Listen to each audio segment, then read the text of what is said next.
Welcome, everyone, and welcome to Progressive Discussions.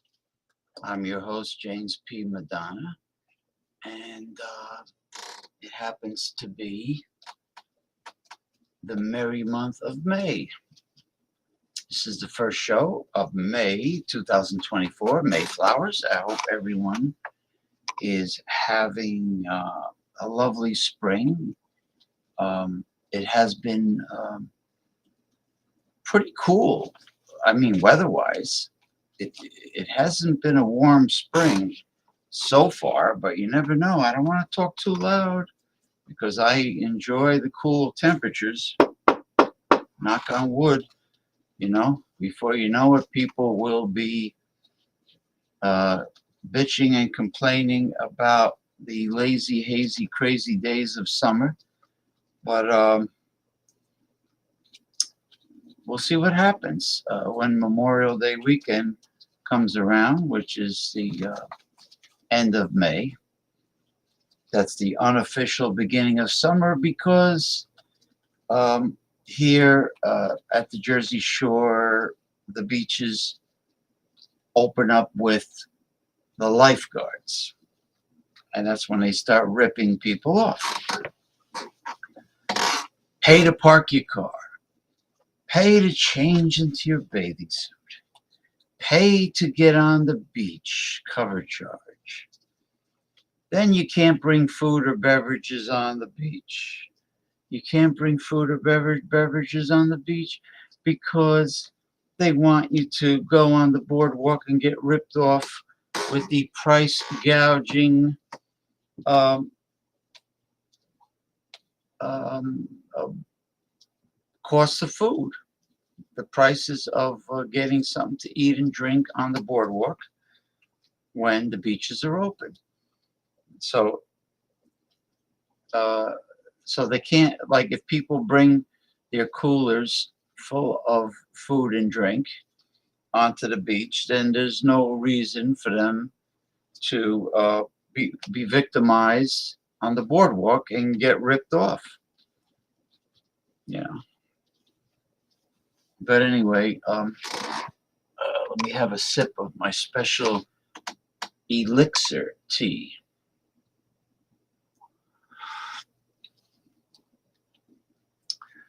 It is, well, it happens to be Saturday, May the 4th, 2024, and that means tomorrow is one of my favorite holidays. Not as pleasurable as All Hallows Eve, All Souls Day, and the Day of the Dead, but it's a good one. It's called Cinco de Mayo. So I want to say, give a toast and say Happy Cinco de Mayo to all Mexican people, people of Mexican heritage everywhere in the world, as well as Americans that love Mexican food, like myself, which I had today, and Mexican music, mariachi music, the culture. I had hot and spicy El Pastor pork quesadillas, okay, with the hottest salsa, hottest hot sauce that they have, and sour cream, plus black beans and Spanish rice. That's what I had, and it was delicious. Now, the reason why I didn't get it tomorrow is because the owner told me they get very busy on Cinco de Mayo. It's like the busiest restaurant day of the year, so they get really super busy. Anyway, let me start with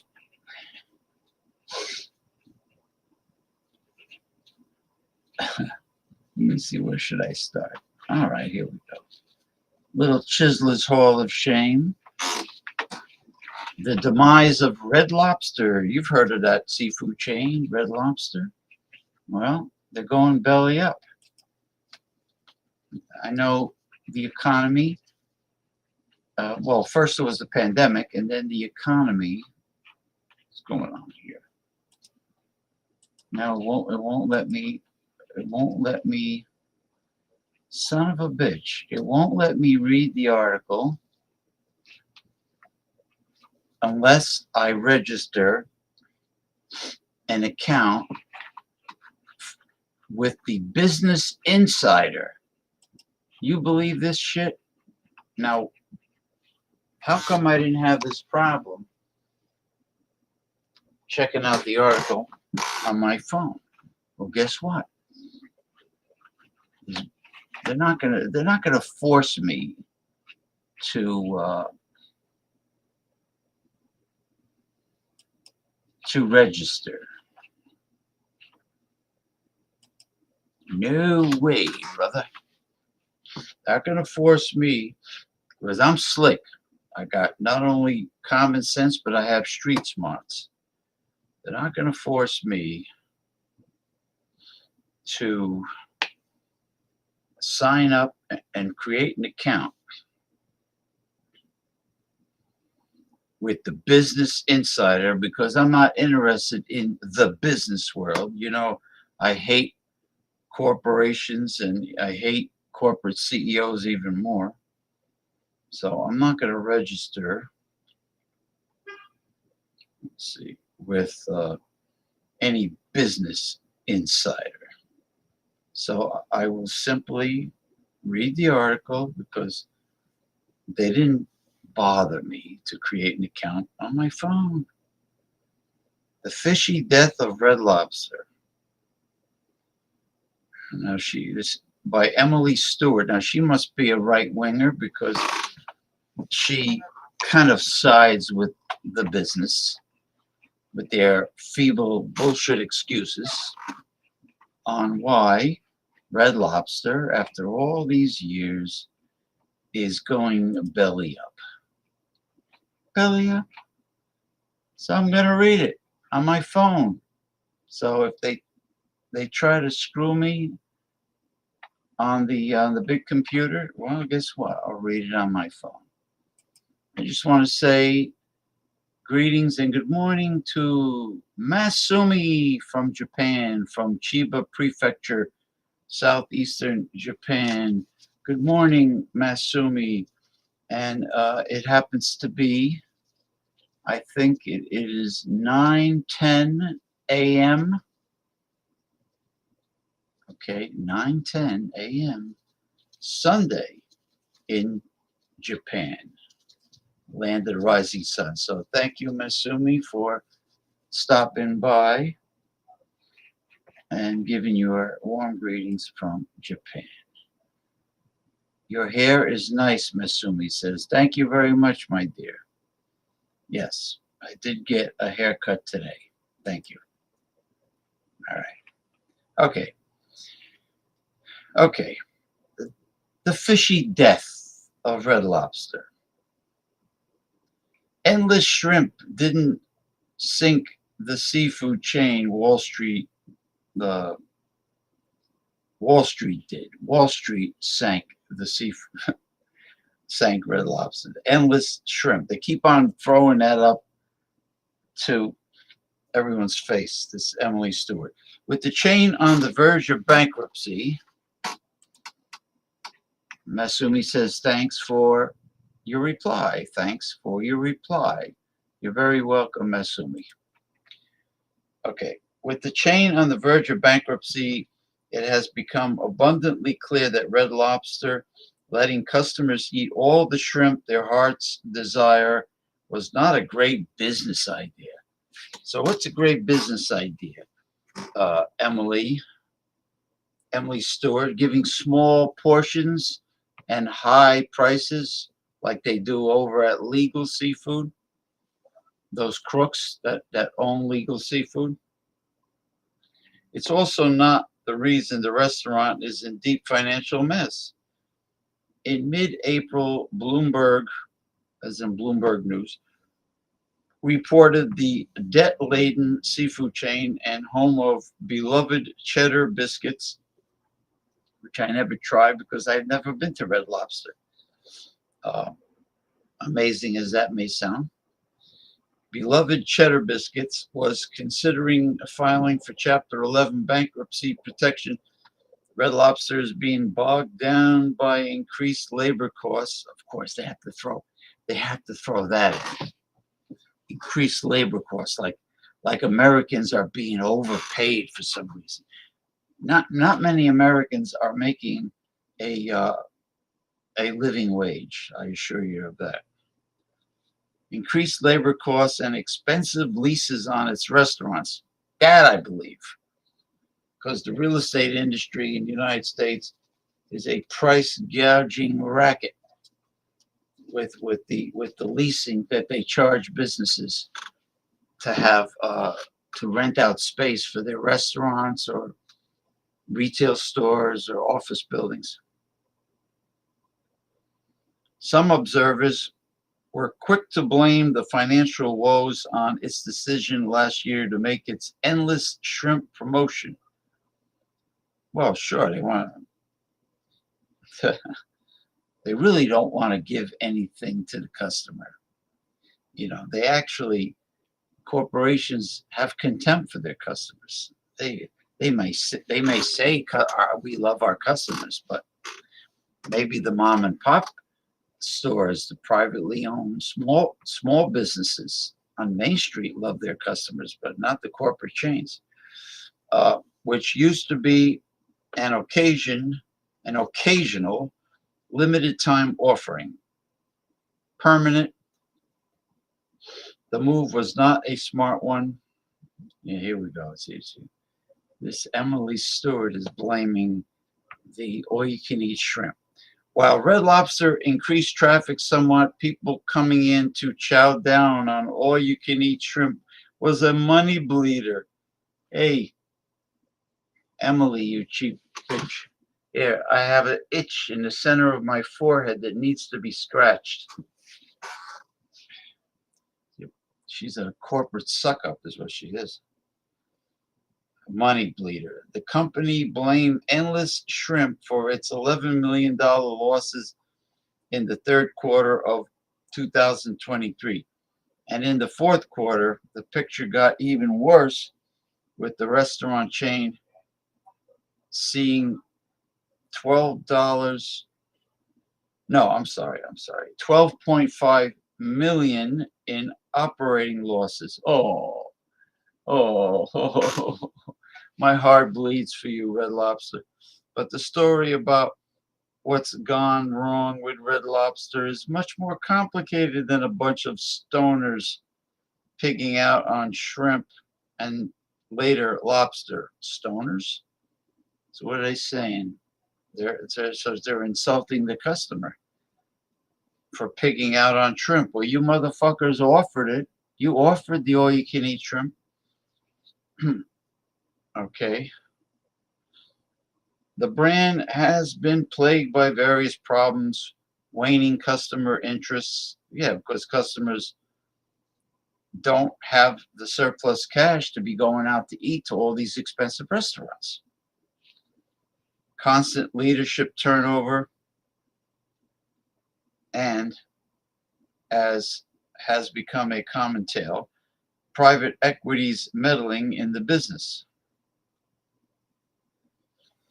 If anything, the endless shrimp deals are probably as much a symbol of just either desperation or poor management or both. Jonathan Mays, the editor-in-chief of Restaurant Business Magazine, said, "Fuck you, Jonathan Mays." Red Lobster first opened in Lakeland, Florida, really, in 1968. Wow. And was acquired by the food conglomerate General Mills. There you go, corporate controlled seafood chain. General Mills bought them out in 1970. General Mills then spun the chain off in 1995 along with the rest of its restaurant division, which also included Olive Garden. I didn't know this. They own Olive Garden as Darden Restaurants in 2014. Amid flagging sales and pressure from investors, Darden sold Red Lobster for $2.1 billion to Golden State Capital, a San Francisco private equity firm. Yeah, they got a firm grip on your wallet, that's for sure. If anything, all right.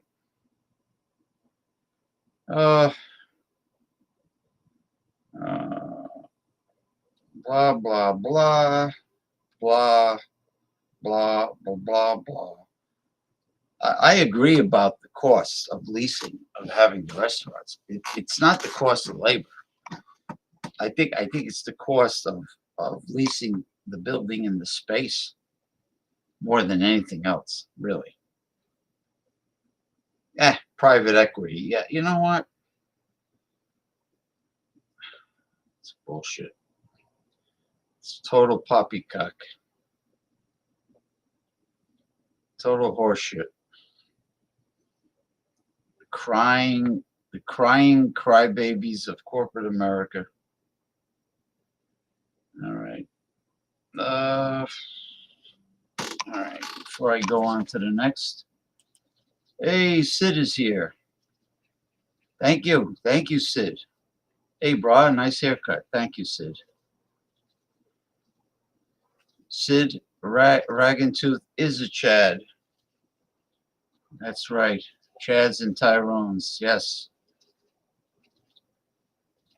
Sid might be a combination of alpha and sigma male. Stoic, too. Stoicism. Stoic alpha and sigma male. He's alpha when it's required, and he's with a base of sigma. Independent, free thinker. He does his own thing. He calls his own shots. All right. What's going on here?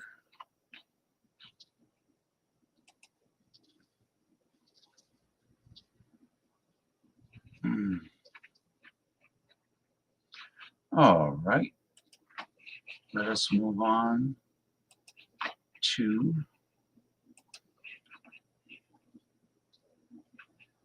all right. This article is concerning the new record-breaking train in America, innovative fuel, and an unprecedented range of travel. The all-new hydrogen-powered train. Fucking this. Let me get this up here. There we go. The new record-breaking train in America, innovative fuel and an unprecedented range.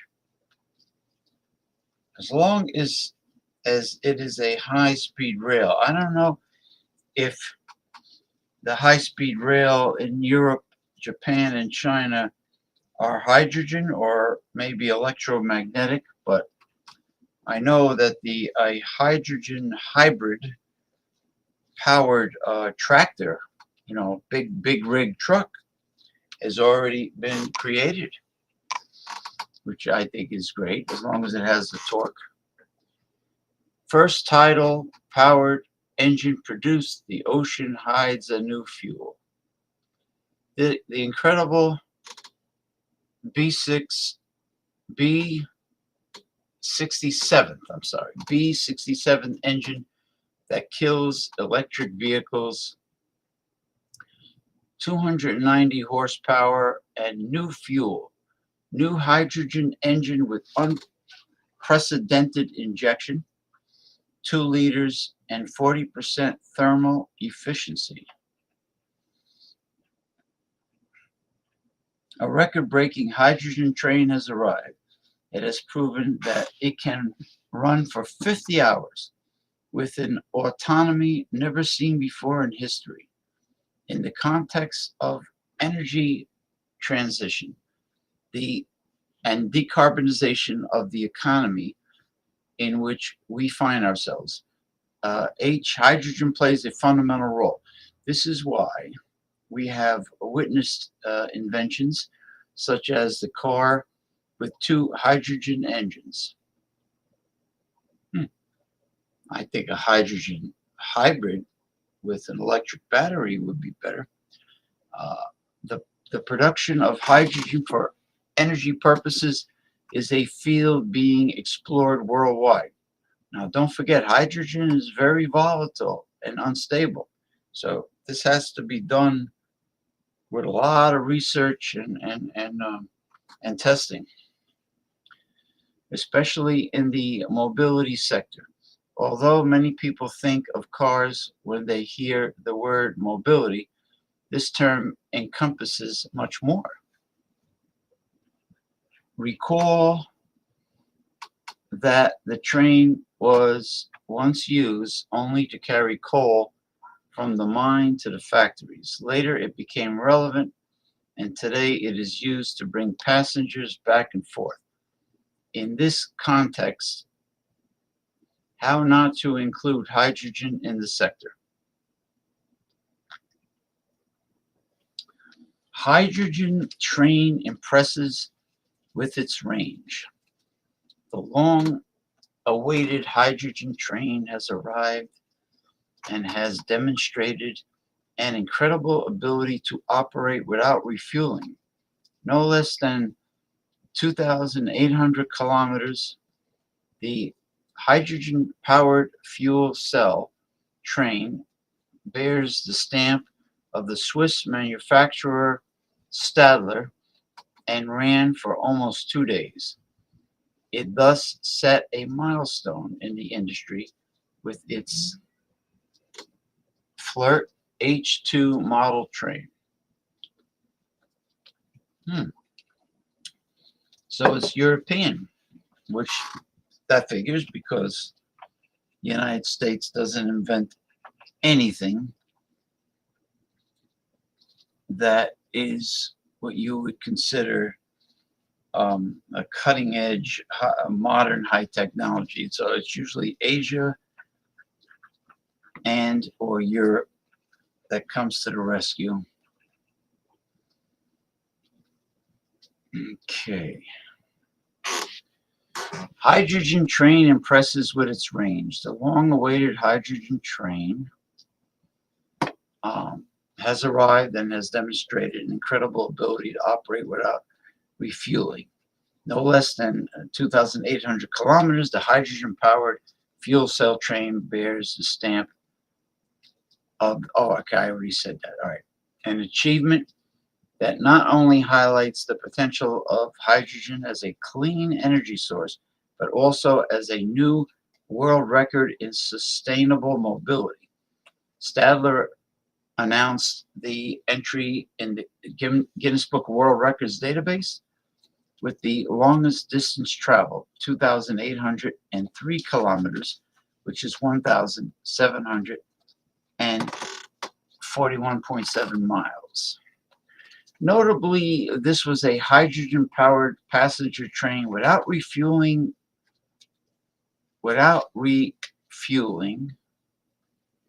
The Flirt H2 train, powered by hydrogen fuel cells, has set a new standard in rail transport by traveling 280 kilometers without refueling. I hate when they're redundant with the info. Efficient and viable, this is the hydrogen train everyone is talking about. This feat was extended by almost 2 days and demonstrates the efficiency and viability of hydrogen in trains. An apt way to move away from fossil fuels, the journey of the adventurous Flirt H2 began on the afternoon of March 20th, 2024 at the ENSCO test track in Pueblo, Colorado, USA. For more than 46 hours, the train with a single load defied imposed laws and set a mega record. Oh, that's good to hear. Flirt H2 comes to the industry as a result of a strong commitment to innovation. It was presented for the first time in 2022 under the framework of the InnoTrans Trade Fair in Berlin. It is an adaptation of the Flirt model designed for regional and commuter service. It has 2 electric motor cars and an intermediate car, I'm sorry. 108 seats and additional space for standing passengers. Well, why can't you just add more seats? The Flirt Hydrogen 2 resides in its intermediate car called the Power Pack, which houses the fuel cells and hydrogen tanks. I hope it's safe. That's all I have to say. These fuel cells convert hydrogen into electricity, powering the train's engines and storing additional energy in its traction batteries. So it is a hybrid. The hydrogen fuel cells produce electricity to keep the batteries fully charged, which will be fantastic as a replacement for electric vehicles. Hydrogen, the fuel of the future. Now, I hear ammonia-powered vehicles may very well replace hydrogen. So you gotta love science. Initially, this was a development for the San Bernardino County Transportation Authority in California to work in extreme conditions with ambient temperatures as high as 49 degrees Celsius. Wow. Yikes. This record shows Stadler's commitment to innovation and sustainability, as well as the incredible potential of hydrogen as a fuel of the future. Ultimately, the hydrogen train has broken all records with a record-breaking range and 50 hours on the move, merging hydrogen and an electric motor in a super renewable car was shocking news. But the train is unheard of, although is raising optimism in the entire sector at European and global level. The key is now to expand the network of hydrogen refueling stations, which will allow the use of this fuel in heavy transport in other sectors, such as construction. In fact, manufacturers such as MAN are exploring similar and very promising ideas that we saw a few months ago. All right, sounds good. Sounds fine and dandy, people. Gotta love science. Like George Costanza said on Seinfeld, can't stop science, no way, no how, can't stop it, can't stop it. Okay. Let's see, where are we gonna go to next? This is another hydrogen cars. Okay. Let me see.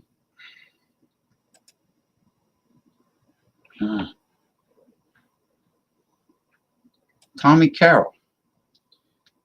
Before I go on to the next. Cheers, James P. Madonna. Hope you're well. You stated last week that you would vote for the lesser of two evils, which is Joe Biden. God forbid something happens to Joey. Do you Kamala Harris's presidential material? No, absolutely, positively not. Kamala Harris is definitely not presidential material. And it has nothing to do with her being a female, even though America is not quite ready to embrace a female president. Not yet. Kamala Harris is not presidential material. I think Joe Biden selected her so he can lock in the African American vote.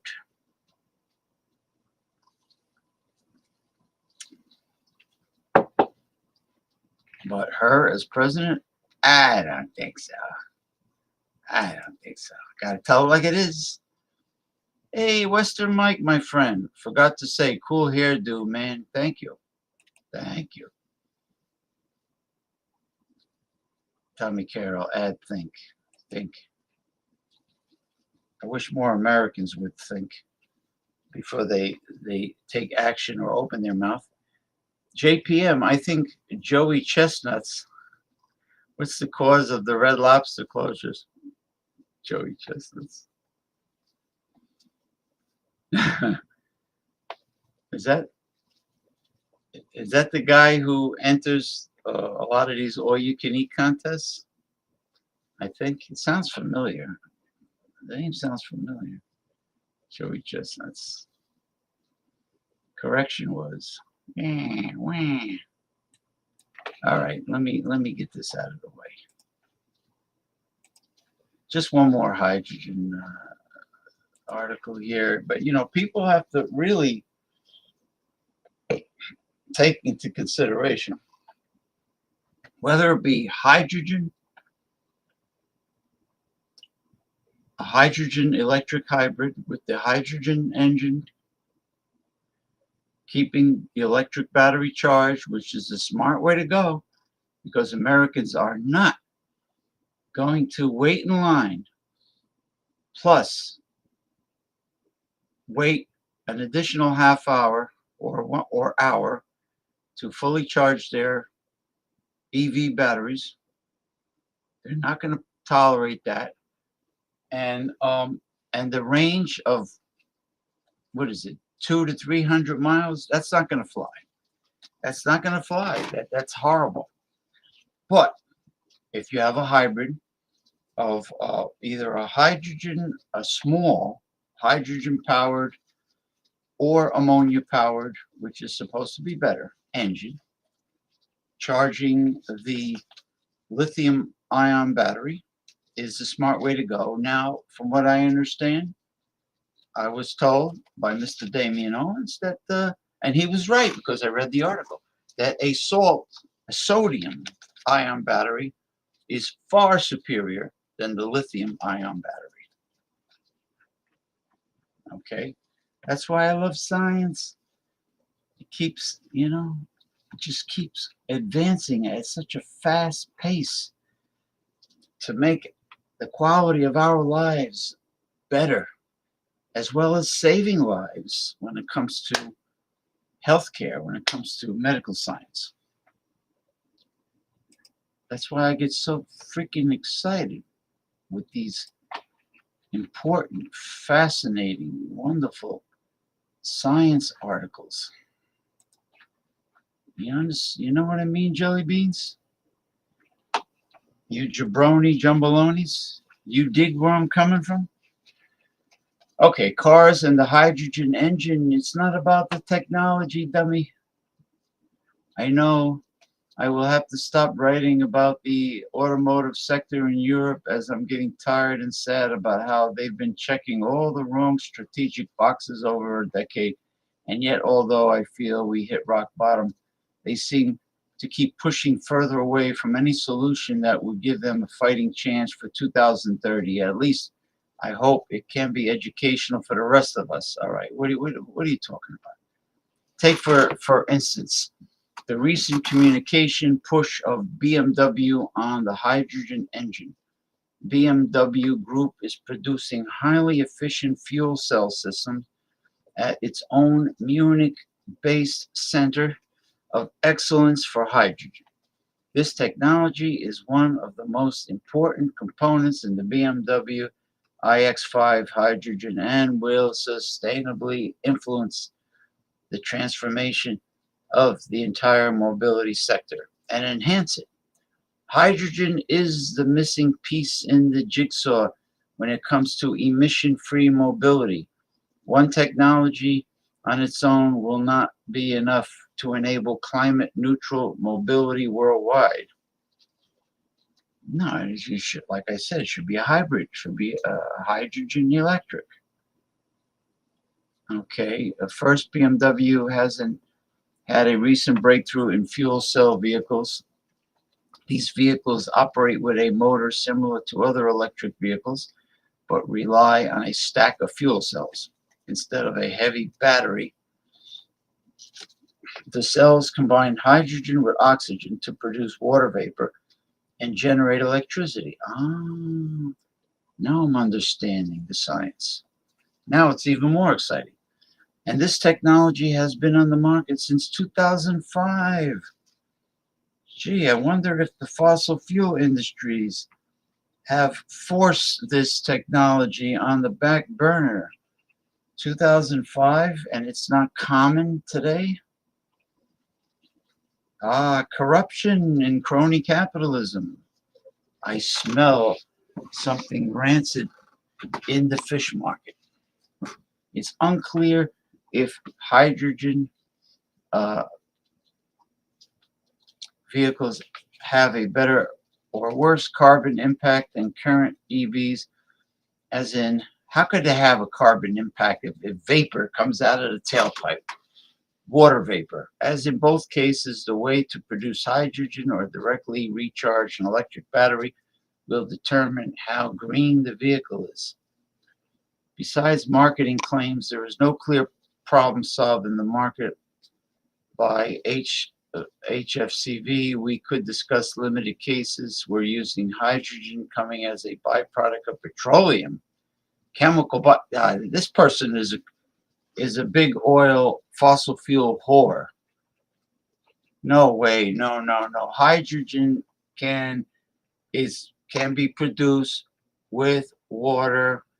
No, no, not a byproduct of a fossil fuel. Go fuck yourself. Petroleum? No, go fuck yourself. Who is this jabroni? Who is this? Felipe? Felipe, you take it up the ass from the fossil fuel industry. Go fuck yourself. Go fuck. Go fuck yourself. Son of a bitch. I can't stand these corporate sellouts. Motherfuckers. Okay, let's see what we got here. Occupy them. This is a. Oh, this is. Oh, it's an article? Oh, it's a funny article from X, formerly known as Twitter, Occupy Democrats.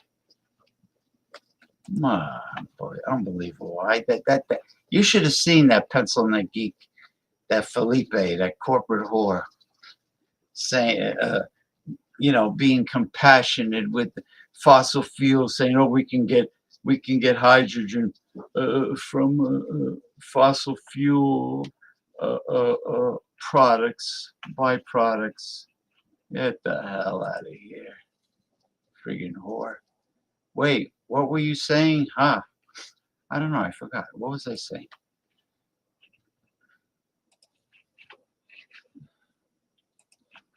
What was I saying there, Western Mike? Oh, hold on. I need a sip of my special elixir.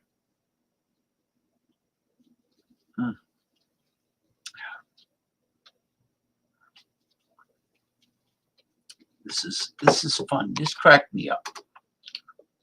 Occupy Democrats. Breaking news. Donald Trump melts down and insists that he has not been falling asleep in court despite numerous witnesses seeing him do it several times.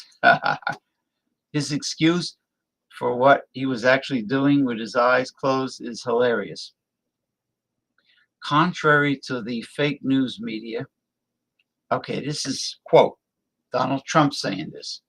Contrary to the fake news media, I don't fall asleep during the crooked district attorney's witch hunt, especially not today.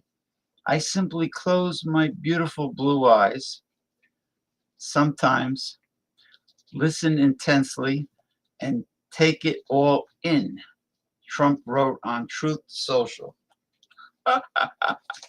Despite Trump's claim, it's quite clear that he was actually sleeping, likely because he's an exhausted old man with a terrible diet. Reporters saw his eyes closed and his head droop constantly, like you're nodding off, right? And his body jolt back awake. We aren't falling for your lies, drowsy Don. Okay, so drowsy Don. So, dude, don't be a hypocrite and accuse Joe Biden of being Sleepy Joe. Drowsy Don was dozing off. His beautiful blue eye. Hey, Western Mike, look at this one. Sleepy Donald. Oh, he takes it in. Or he takes it all in. All right. Did you know that 1 out of every 3 Trump supporters is just as dumb as the other 2? Oh. The bloated blowfish, Donald Trump. There you go. He's getting that hot air built up. All right, now what is this? I can't. What is this? Go boys. Bunch of Trumpanzees. Okay. I don't have a lot of topics. Good, because I've been getting bombarded with sports. Let's see. Uh, yeah, we're gonna finish off with two robotics videos, I believe. Uh, and I'm gonna play one very comical video involving Rudy Giuliani called Giuliani Cuckoo Bird. All right, what do we got here? Egads. Oh man. Should I play Giuliani Cuckoo Bird first? Because this next video is very serious. It has to do with what would happen if Donald Trump won the 2024 election. Well, he would destroy democracy and install the first fascist dictatorship, making himself the emperor of the universe, pretty much. Oh man, Giuliani, the cuckoo bird. Mm. Okay. Let's see. Oh, hold on. Now, how the hell do I make this? I'm trying to figure out how to increase.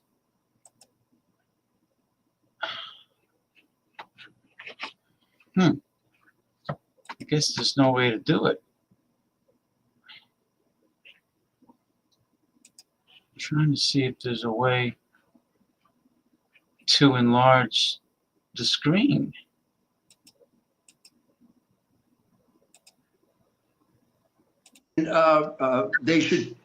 Somebody should lean on Zelensky. You want? Oh man! All right, I'll replay it. I know. It says here Trump was impeached for trying to extort Zelensky for dirt on Biden. Now Rudy Giuliani thinks Jim Jordan and Mike Johnson should lean on Zelensky. You want another penny? Give us your Biden file. If Giuliani hasn't been disbarred, he should be. Want another penny? Give us your Biden. Give us your Biden file. Okay. All right. Start from the beginning. Brennan, when they were hatching, when he was informed of Hillary coming up with the false plot, it should begin with him, and it should include Brennan. It should include Biden, the vice president, who approved it and helped out. They should bring over from Ukraine about 20 Ukrainian witnesses. I can get them that are still being held there. A couple I found out very recently are in fear of death, and somebody should lean on Zelensky. You want another penny? Give us your Biden. Give us your Biden file. He's lost it, man. Remember when that black shoe polish was trickling down his face? Remember that? Now this next one is definitely no joke.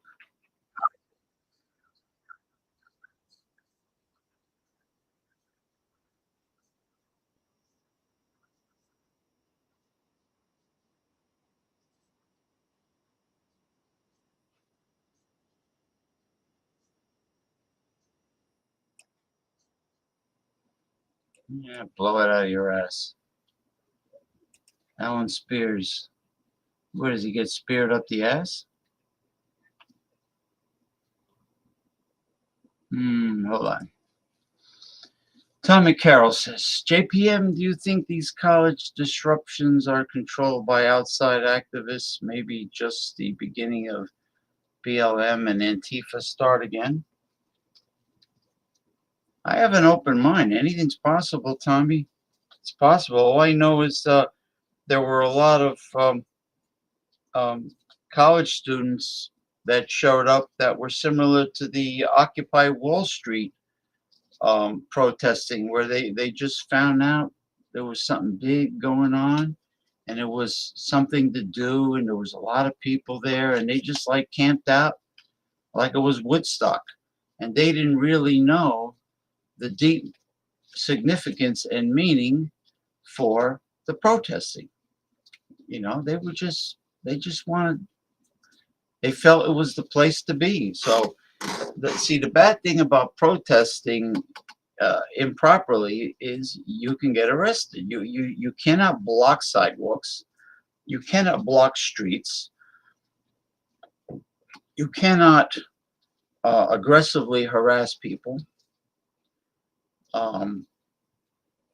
or get in their personal space and uh, um, become confrontational. You can't do these things. You have to. If you're going to protest, you got to be respectful of others, and when you protest. But I think a lot of them get caught up in the excitement and the noise, and they get out of hand. Taking all those Z's. Geordie from Scotland. How are you? I'm not finished with my serious topics yet, but I'm almost finished. The next two are about the advancements of robotics. After I play this one about Donald Trump, if he gets elected, that lost 80s song has finally been found. It was found in an 80s porno called Angel of Passion.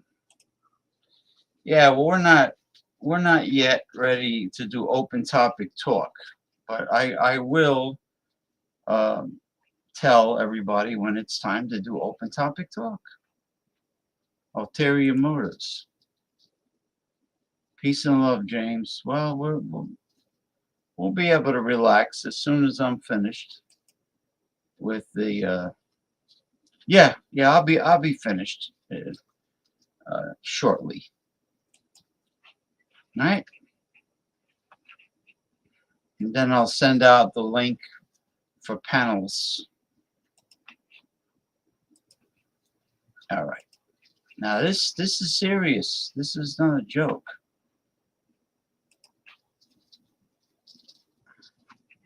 Well, what the fuck are we?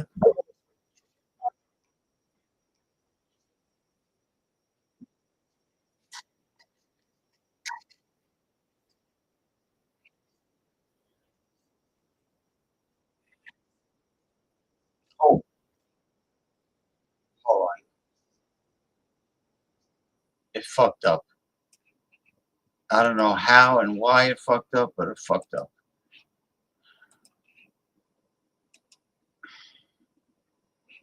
Yeah, I mean, there you go. Now it kicked in. Son of a bitch. I'm Alan Spears with Occupy Democrats, and making the rounds online today, an interview that the former president Donald Trump gave with Time magazine. In this interview, Trump says the quiet part out loud. A second Trump presidency will be the end of our democracy. This is neither hyperbole nor exaggeration. These are the words of the former president saying what he would do in his second term in office. I want you to take a look at this clip coming up, and I want you to understand just how serious and just how dangerous this man's words are. If this man steps inside of the White House once more, he's not going to leave. Take a look. Donald Trump could shout it into a megaphone in the middle of Times Square, and it wouldn't be any more obvious than it is right now that if he is elected to serve a second term as president, he plans out loud to drag our country into a dark new era, a place we've never been before, more closely resembling authoritarianism. And at this point, you don't have to take our word for it. You could take his.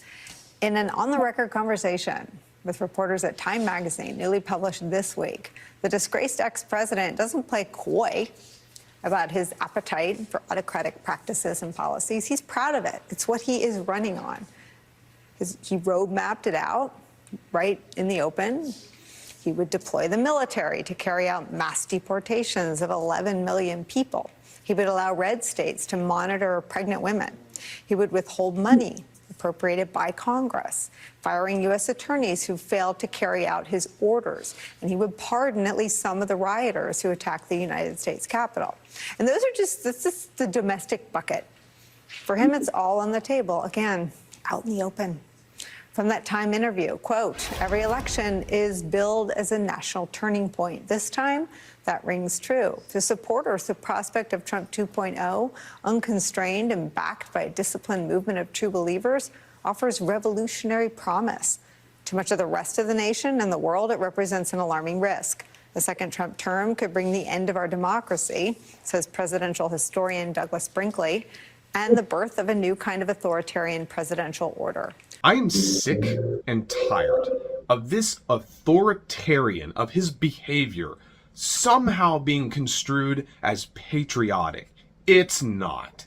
I need Donald Trump's supporters and his base to understand that what he just said in this Time magazine interview, what he has said about using the military, about exerting his power and will over the country, that is not patriotic. That is not American. Every single alarm bell should be sounding off in your head right now. I know it's been said before, but this is absolutely how it starts. This is how a democracy is replaced with an authoritarian regime. This is a man who has said point blank, if these attorneys do not carry out his will, they'll be fired, or worse. He's not going to save this country. He's not going to serve it well. He is only interested in his own ambitions and ends. I so desperately wish that his base could see through this facade. So many of them have just been taken in by this charlatan. I promise you, this man doesn't care about you. He doesn't care about you, your job, your work ethic, your religious beliefs. He doesn't care about you. He's using you. His ego only allows him to care about himself.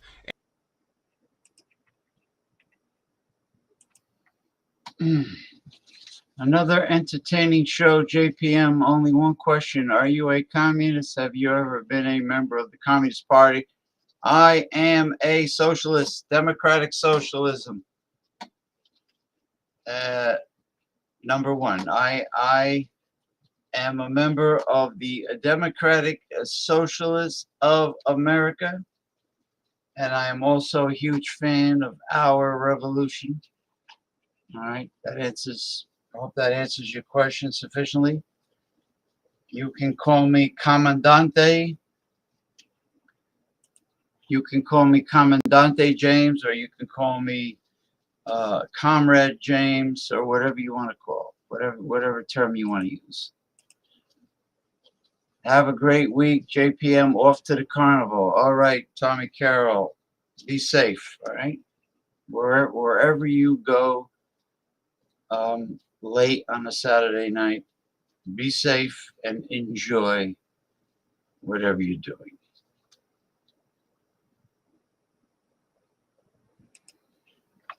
The man of mystery, Tommy Carroll. The international man of mystery. And the money he makes. Ask yourself this, please. Has there ever been a point in history where one person has ascended to complete and total power, used the military as their own personal enforcement, stripped the rights away of its citizens, and been the good guys? Supporting this man or his cause is not being a patriot. Being patriotic is looking at your country, seeing the good that it does and being proud of that, but also having the courage to see the bad and stand up and demand better. We all deserve better than Donald Trump. Very good. Right on. He's right on the money, man. Let me go back to what I was. All right. Okay, now we're going to finish off with one of my favorite modern day topics, which is robotics. First, we'll start with the new Chinese robot. I'm telling you, China's technology is more advanced than people think.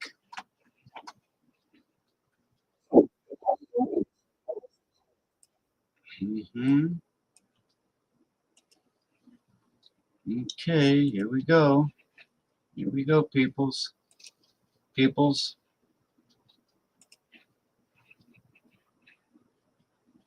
So, the question is, has China once again taken the lead in not only AI, but of course in robotics? This new video demonstration may actually convince you that China is currently leading the way in terms of fully autonomous humanoid-style robotics, and it's actually very surprising at how good this is, because I just didn't think we were that close to robots at this level. So let's take a look at this demo and why this is so impressive.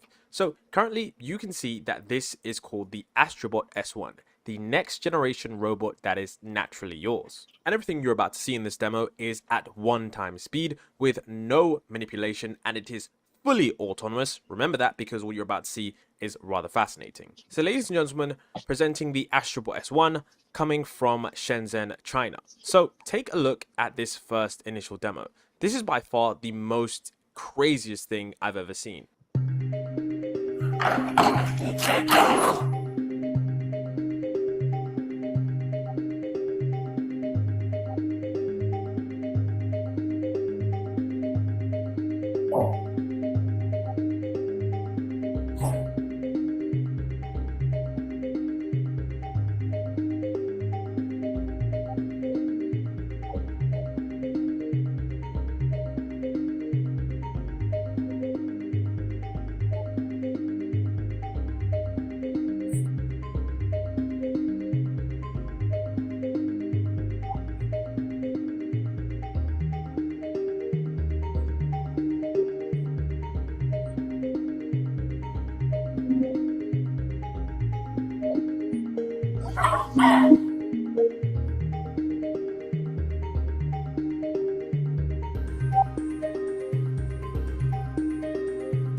You can teach this robot kung fu moves. Look at this. Unbelievable, huh?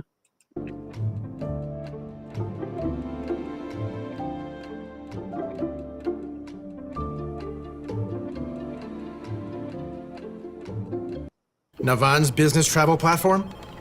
It completely ruined my life. You see, I've been in the great...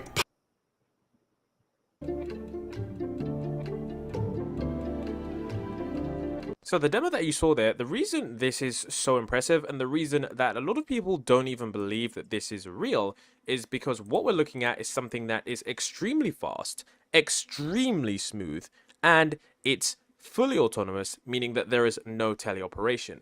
And for those of you who are unaware, teleoperation just means that there is no human behind the machine controlling it with a VR headset, as we've seen in many other robotics demos. And some of the stuff that also makes this rather impressive was, of course, the large language model integration. Now, I'm going to speak first about this right here, because even as someone who pays attention to pretty much every AI and robotics development, this first demo here genuinely doesn't even seem real because of how quickly this is. If you aren't familiar, this is a cup stacking game that many humans do play, and of course the goal is to stack this as fast as possible, which is pretty impressive for a robot that seems to be fully autonomous. And this is of course something that, I would be honest with you guys, a lot of humans do struggle to do this. So this is definitely something that is rather impressive, because it takes a certain technique to be able to pull the cloth from the glass like that. Now, when we do get into this area right here, this is of course where things start to get even more interesting, because we can see that there is of course a large language model integration. So the user first asks the AI system, "What do you see?" And then it clearly states that I see an orange ping pong ball, a red race car toy, a white Hello Kitty figurine, a pink notebook, 2 white containers, and a red pen and laptop. So it's clearly identified all of the items in the system, in the scene, but we can see here that this robotic system clearly has an onboard vision system. So its onboard vision system, we aren't sure what it's using because they don't actually state which, of course, first LLM it is. So we don't know what LLM this is. It could really be any onboard LLM. To be honest, there are tons now, tons and tons and tons. And with the rise of small large language models, it could potentially be greatly improved in the future, as we've seen with releases such as 5.3. So we don't know what large language model they're using, but they're also using some kind of vision system too. Now, of course, what's also very impressive is that as this continues on, we can see here that the vision system actually does look similar to the YOLO vision system, which is a vision system that can identify tons and tons of different things. And we can clearly see it managing to identify multiple different items. Now, what's also interesting is that we do see that it states here that how would you separate the items to tidy up the table. And then it says we need a container for the toys and a container for the writing utensils / stationery. And I think that whilst, yes, of course, that is quite obvious to humans because we've done this a million different times, it's something that is increasingly good to see in robots because it shows the level of development and a small level of reasoning and understanding when combined with all of these different AI systems working together with a true humanoid robot. So they also stated that this was done via imitation learning. So I'm not sure how many examples they've managed to get, how many human demonstrations, but I'm guessing that it probably was a bunch considering the rate of speed when this robot is active, and of course, how good and smooth this robot is at completing the tasks, because these tasks don't seem that they're really half done. They do actually seem as if they're really done well. And what's crazy about this is that we've seen a few robotics demos this year. And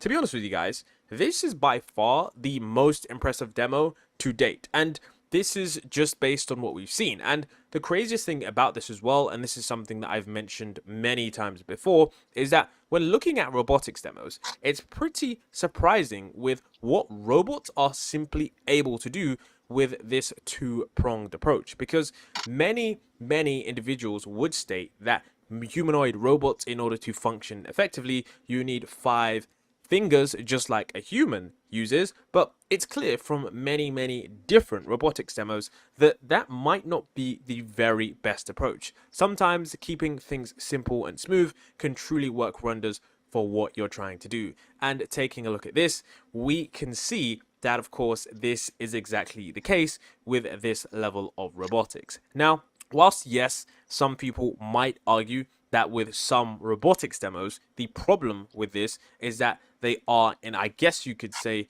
controlled environments where objects are placed down, and of course things are done in a not pre-programmed but pre-set routine where they've gone through the demonstrations many times. But I have to be honest, doing something like this where you have a paper plane being thrown into a bin, that is something that honestly for any robot to do along with the other tasks is very impressive. And of course, as well, tasks like this, which don't seem that impressive, I think are truly, truly impressive because it's literally cutting vegetables. Now, another thing that I would like to find out about this robot is if this robot does have a moving base or if it does have any legs, because whilst yes, we can see from the top of the robot, we can see that it does have 2 arms and a vision system hooked up to the back. In order for this robotic system to, be useful in the future, we're going to have to see if this thing can move around. Now, with this Astribot, it's actually not to be confused with the commonly looked at reflex robot. Now, I'm only showing this because this is what the robot isn't, although it does look like this robot here. This robot here is by another different company, and this robot is actually completely teleoperated. So there is a human controlling this. So this is not fully autonomous, but I'm guessing that this is going to be the same kind of architecture that Astribot uses when they're deploying their robots around the world. And of course, like I said before, this is going to be pretty incredible because this is something that we haven't seen yet in terms of just the sheer speed and the fluidity of these models. So I've got to be completely honest with you guys, this definitely took me completely by surprise due to the fluidity, the speed, and not only that, the craziest thing about this demo was that there were several different examples of what this robot could do. It wasn't just 1 or 2, but there were several instances of it being able to do complicate and intricate tasks that even some humans might actually find pretty difficult. Now, one thing that I'm looking forward to from this robot, in fact, 2 things, are number 1 is with this robot being combined with an actual LLM system, one thing that I would like to see in the future is, of course, this robot potentially using that LLM to verbally speak with commands and have humans interact with it on a verbal basis, because currently it seems that it was just a chat interface. From the audio clip, it didn't seem as if there was any actual human to robot integration via systems like Whisper or any kind of audio transcription software. It just seemed as if someone typed it in and then the robot completed the task based on that. So that is what I would like to see in addition to this, because I think that that would, improve this robot in terms of the usability. And of course, another thing that I would like to see is this robot potentially moving around in the environment, because one thing that robots do struggle with, it's being in different environments, and when the environment is reset, it becomes harder to identify objects and move objects to the correct location. So those are 2 things that I think would of course be more impressive, but I'm not trying to critique this robot at all. I've got to say that surprisingly, the leading lab currently in robotics from what we see here, and yes, I always know that some people are going to be 100% skeptical because Well, they already have robots, humanoid robots that are very athletic and have incredible dexterity. They can pick up an egg without breaking it. And there are robots that can hold an intelligent conversation with people like Amika and Sophia. So I don't know why. I mean, this man he sounds like the technology is not there yet. The technology is there. You just simply take the intellect, the autonomous intellect part of an Amika or Sophia, or the technology behind those android robots that can communicate and that can see people, see objects, see the environment, respond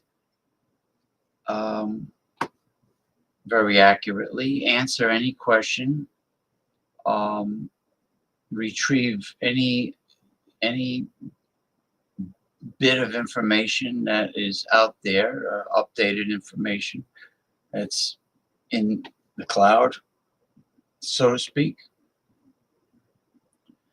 And these intelligent humanoids that don't have the ability to walk around, well, they could just simply put them onto the electric robots that do have the ability to move around, jump around, dance around, tiptoe through the tulips, or whatever the hell you want to call it. And I'm going to show you a perfect example with the new Boston Dynamics Atlas AI robot that replaced the old Atlas, and it's a huge difference.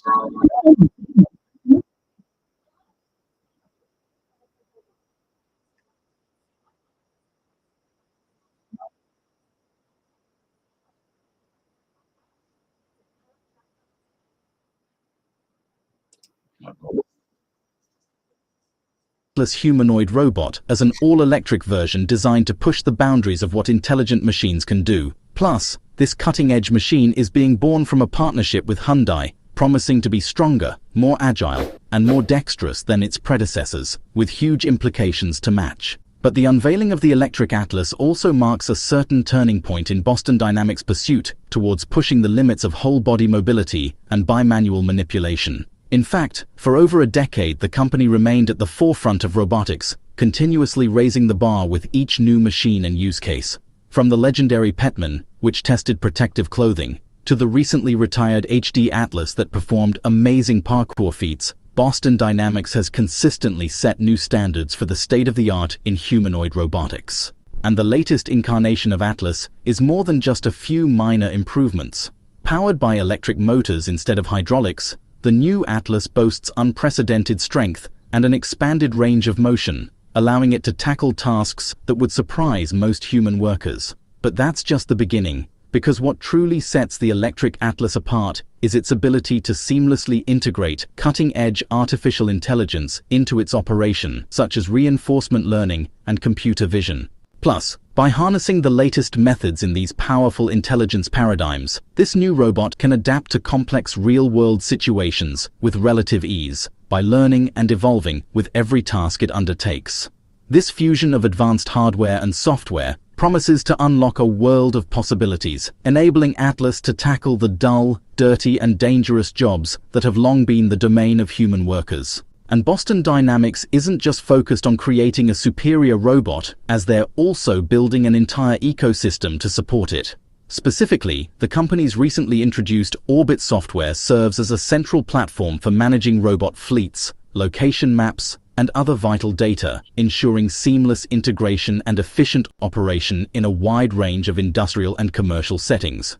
Most importantly, the introduction of the electric Atlas is a direct challenge to other providers of humanoid robots, such as Elon Musk's highly anticipated Tesla Optimus robot. And as the humanoid robotics revolution starts full swing, this competition isn't just pushing the envelope forward in terms of the tech, but it's also bringing down the price of each unit, meaning that the barrier to entry for brand new competitors is getting smaller. And as the electric Atlas prepares to demonstrate itself in real-world testing and tasks alongside Hyundai and its other partners, it will likely deploy these humanoids in nearby manufacturing plants.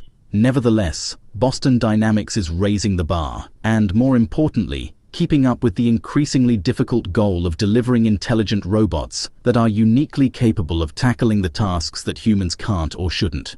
But what can these robots accomplish without being able to generalize? Towards this end, researchers have just unveiled amazingly generalizable robots in an unprecedented demo of dexterity from Stanford University and Google DeepMind, which could finally enable the first ever self-sustaining robotic systems. In fact, the Aloha Unleashed project is pushing the limits of dexterity and task complexity with their new fleet of advanced Aloha 2 manipulator arms. And of course, these new robot arms outperform their predecessors in terms of durability and performance. Plus, they've been meticulously upgraded to enable fleet-scale data collection on more complex tasks. Further enhancements to the Aloha 2 include replacing the traditional scissor grippers with low-friction rails for improved grasping capabilities, integrating smaller RealSense cameras with a broader field of view, and incorporating a passive gravity compensation setup and an overhead vision camera. Additionally, the team developed a new simulation model with improved accuracy and visuals, further enhancing the learning capabilities of these remarkable machines.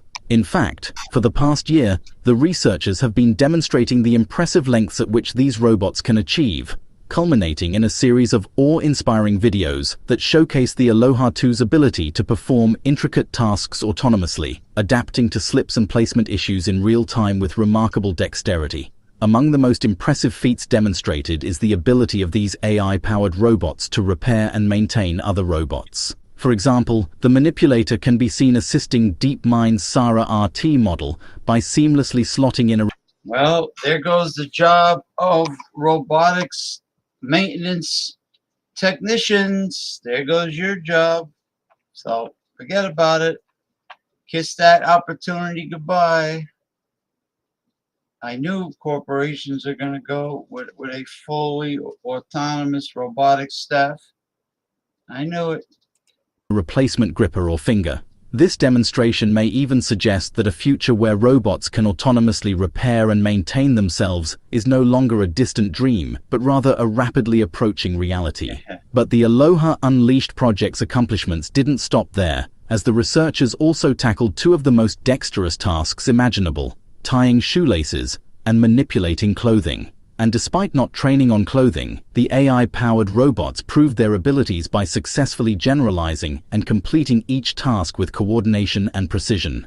In another impressive demonstration, the Aloha manipulators were tasked with hanging a shirt on a nearby rack, but the training policy accounted for different colored items, meaning it didn't include examples of adult shirts. Undeterred, one of the researchers removed their sweater and tossed it into the work zone, when the model seamlessly generalized and completed the task, showcasing the remarkable adaptability of these AI-powered systems. But the implications of this breakthrough are more far-reaching than doing your laundry. In just the next year or two, autonomous robotic maintenance and repair capabilities could revolutionize industries ranging from manufacturing to exploration, where the ability to self-sustain and self-repair robotic systems could unlock new frontiers of efficiency, safety, and cost-effectiveness.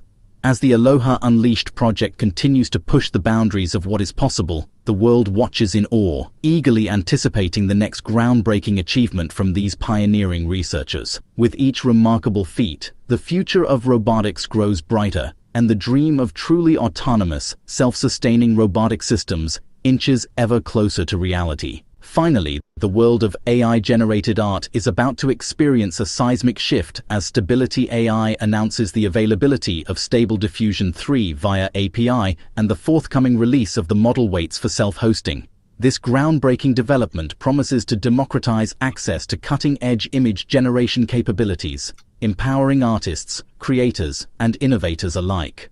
Through a strategic partnership with Fireworks AI, Stability AI has made the new Stable Diffusion 3 model and its turbo version accessible via the Stability AI Developer Platform API. This collaboration ensures an enterprise-grade API solution, guaranteeing 99.9% service availability, thereby providing users with a reliable and robust platform for their creative endeavors. According to Stability AI, Stable Diffusion 3 boasts performance on par with leading image models such as DALL-E 3 and Midjourney, while offering distinct advantages in prompt following and typography. This remarkable feat is achieved through a novel multimodal diffusion transformer that utilizes separate weight sets to represent images and text, enabling unprecedented control and fidelity in the creative process. Furthermore, the company is inviting a select group of users to participate in the Stable Assistant beta pre-release. This limited release will grant participants access to Stability AI's newest image and language models, allowing them to create content using the combined power of Stable Diffusion 3 and advanced language processing capabilities. And to top it all off, Stability AI claims they've taken reasonable steps towards making the API safe against bad actors. No offense, but if you still think stocks, real estate, or crypto are the best passive income investments,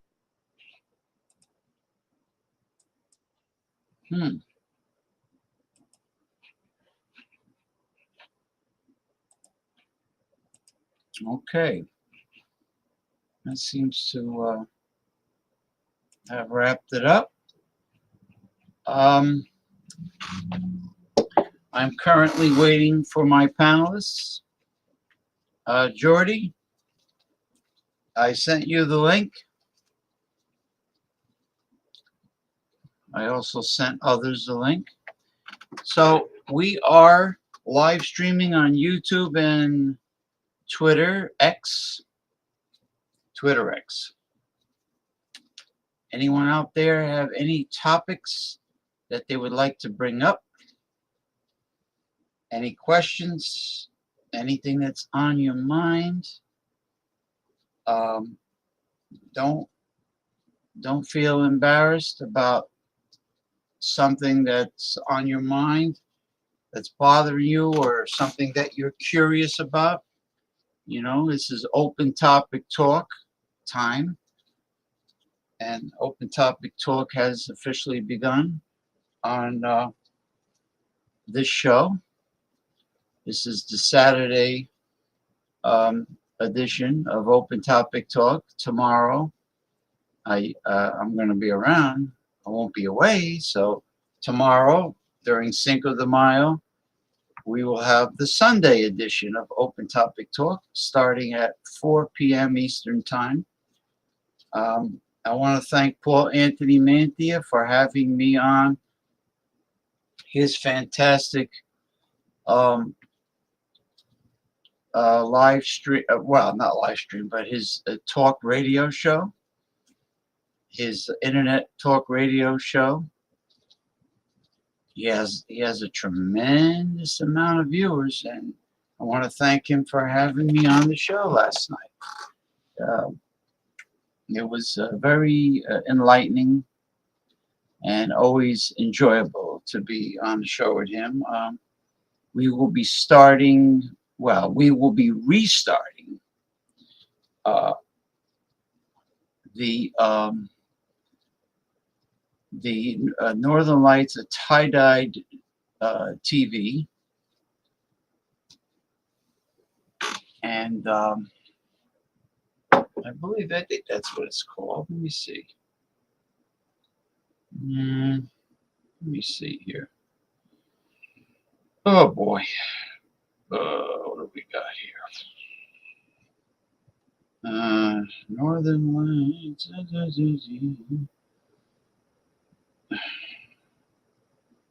Northern Lights tie-dye TV. Yes, we will be restarting. We will pick up where we left off with Northern Lights tie-dye TV. And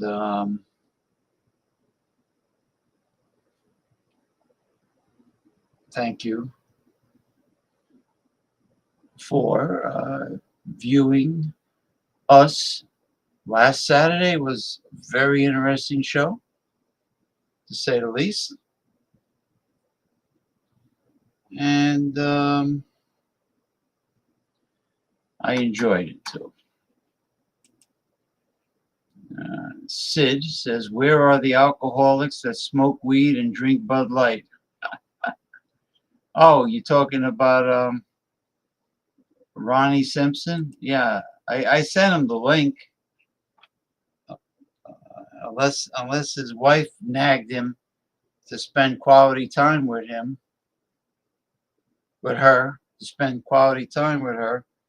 and yelled at him about going on a live stream show.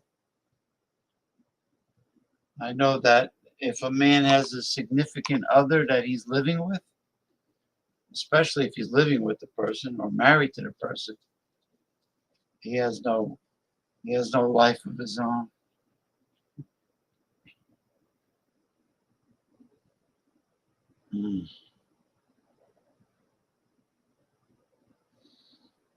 Okay.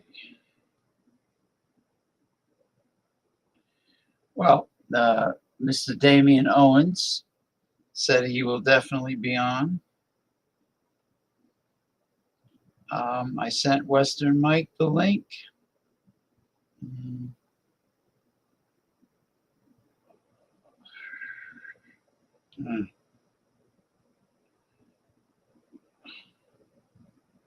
Oh, there we go. Okay, Western Mike has the link. Jordy has the link. Mick Von Raven has the link. That's if he didn't reconcile with the girl he started dating. She's giving him a hard time. She has issues. She comes with a lot of emotional baggage. That's what happens with the older women. Maybe his wife is blowing his brains out.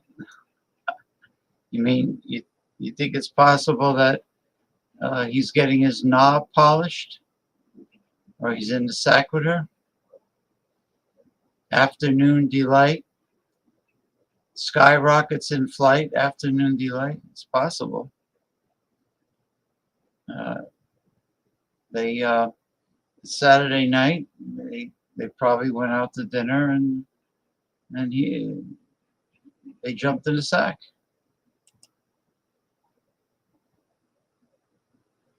Oh, that guy, he's mad at me. He won't come on.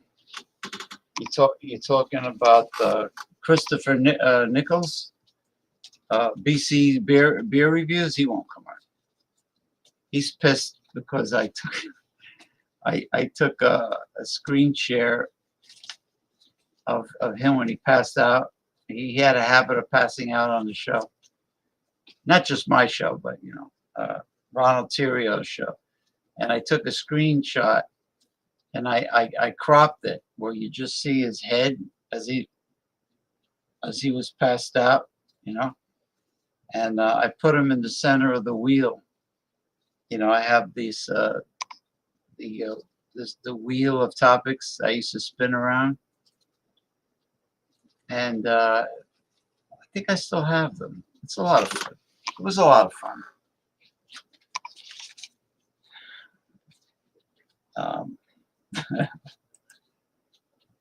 Spin the wheel, make a deal.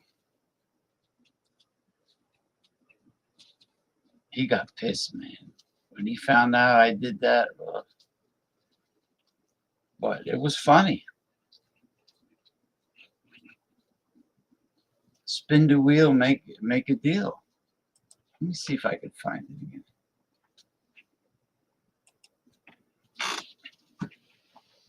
Oh yeah. Let me try to locate.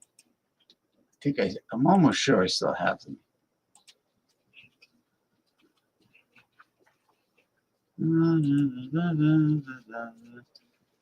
Anybody out there in cyberspace have any topics? Feel free to ask or bring up the subject. Let's see. All right. Spin the wheel, make a deal. Yeah, here we go.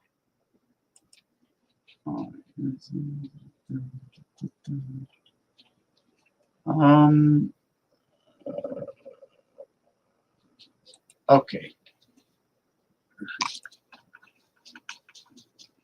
Oh, jeez. Okay. It comes with pretty cool Oktoberfest music too.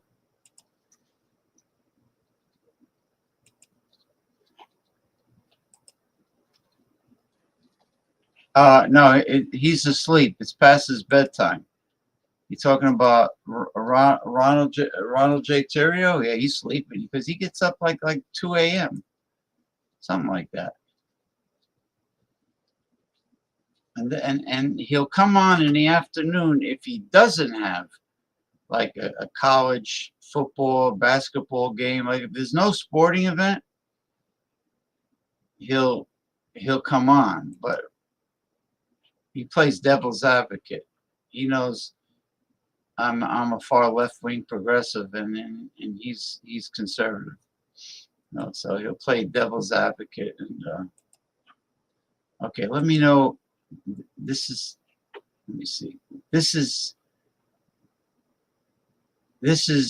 the man you know well. Okay, now he got so upset when I did that. Let me see if I could increase. No.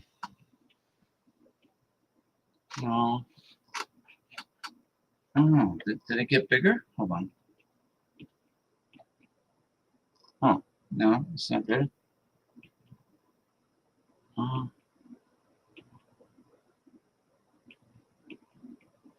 All right.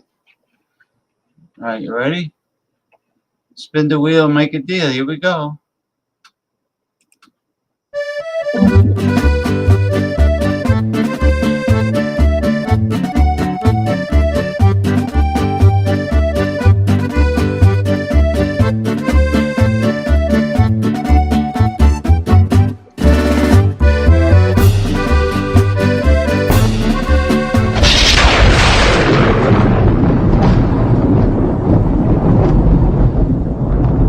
Insecure attention whores. All right. Subject of insecure attention whores. Yes. I know people like that, unfortunately. You know, they cut you off. They're cutter offers. You're trying to, they don't give you a chance to talk. They don't really listen to what you have to say. They just want to hear themselves. And they really need to be the center of attention. Very insecure people. They talk at you. They don't talk with you. And they're selfish individuals. Unfortunately, I know people like that. And also, unfortunately, there are many women like that too. You know, it's like, pay attention to me, focus on me. You know, I'm not really interested in what you have to say or what you think. A lot of them are like that. They cut you off. They won't give you a chance to talk.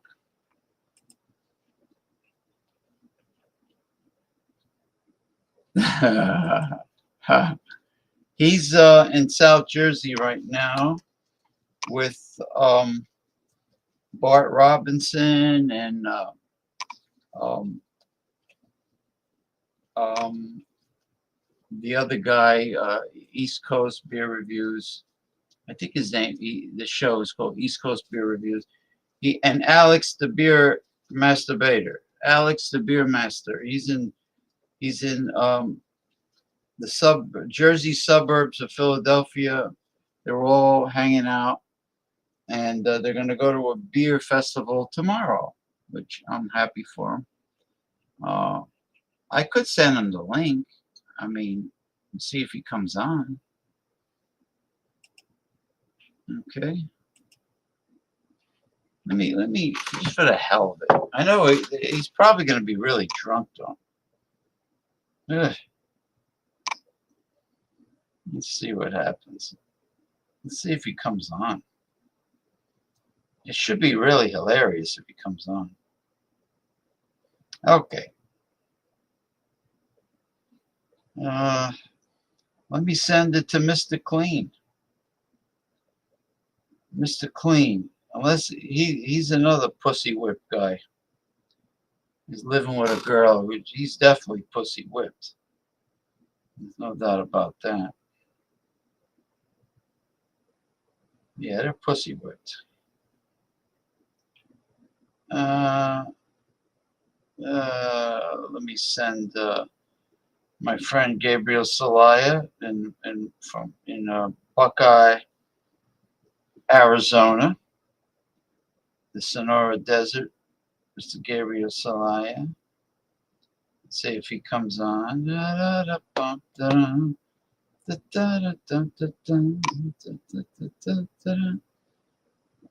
don't know what happened with Western Mike. Are you around? Ronnie Simpson must be getting his knob polished. See, now you understand. See, he used to pass out, Sid, on the shows. I just couldn't resist. Then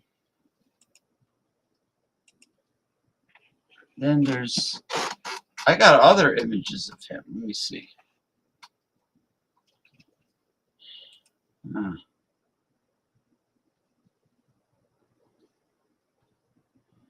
Let's see.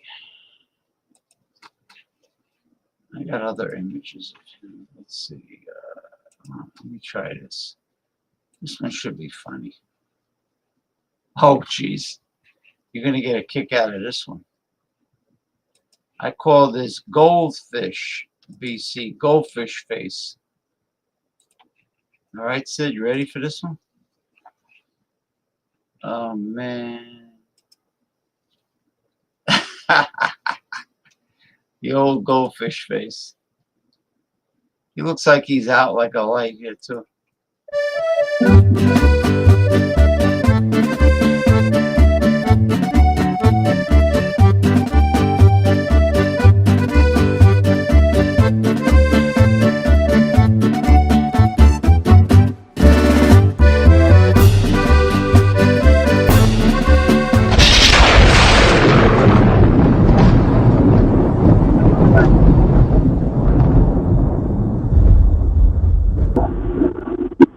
Okay, we have now the one and only, the center, Damien, and I was just spinning the wheel, the subject of the Eagle Beak Control Freak Geek, which is Mark Zuckerberg. Everybody knows about him. He is an Eagle Beak Control Freak Geek that screwed his way to the top, just like Bill Gates. He stole ideas from his college his college classmates and took the credit for it, and that's how he got ahead. And then he sells our information, our private information, to other companies, and that's basically it. But anyway, let me, without getting into a deep talk show about social media. So there he is. He's on the road. He's a world traveler, Descender Damien.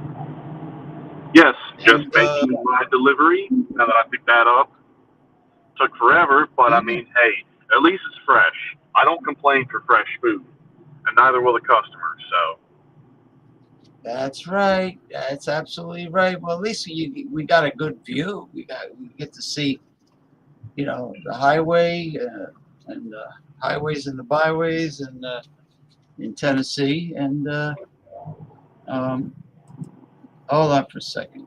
Is your guest married? I think so, unless yeah, I'm married. you married. It's not common law like my sister, right? It's like a regular marriage. Yeah. Yeah. So Okay. yeah, Yeah. common law marriage is still a thing. It just depends upon the state. Every state is different when it comes to common law. Basically, in Virginia, as long as you cohabitate for at least 7 years, you are technically common law married. Now, Tennessee, I have no idea. I haven't looked. Yeah. Well, that's how it is in New Jersey. 7 years. Oh, okay. Yeah. Yeah. So my sister has been living in the same house with her significant other boyfriend for about 20 years now. So I guess she's definitely common law. Yeah. It gets treated the same way, like if the two were to split up and divorce, same way as it would be a regular marriage, unless New Jersey law is different, but Well, it wouldn't be any different. Well, it was originally his house, but he put her name on the house anyway, the deed or whatever you call it. Okay, so yeah, if you put her name on the deed, that can get kind of tricky because it depends upon whether it's an equitable split or a communal property split. If it's equitable, if he paid for it, but just put her name on the deed, the only thing she would really be entitled to is if she made any sort of upgrades or repairs. But I mean, if he paid for it outright, it's technically his. Well, she pays for 50% of the bills, the living expenses there. Okay, then yeah, it gets split 50-50. That'd be communal property. Yeah, I know. I think California really bends the man over the pickle barrel. Yeah. Are people married or Mr. Mike says, are people married or not? What do you mean? Well, there's different ways to marry. You can do common law, you can do traditional. It just all depends. As far as whenever it actually comes to any of it, all falls to a contract. So every state is different. So if there's no prenup and y'all are splitting up, then traditionally it's 50-50. But if it's an equitable split, depending upon who did more for what, then that's how it'd be split. So,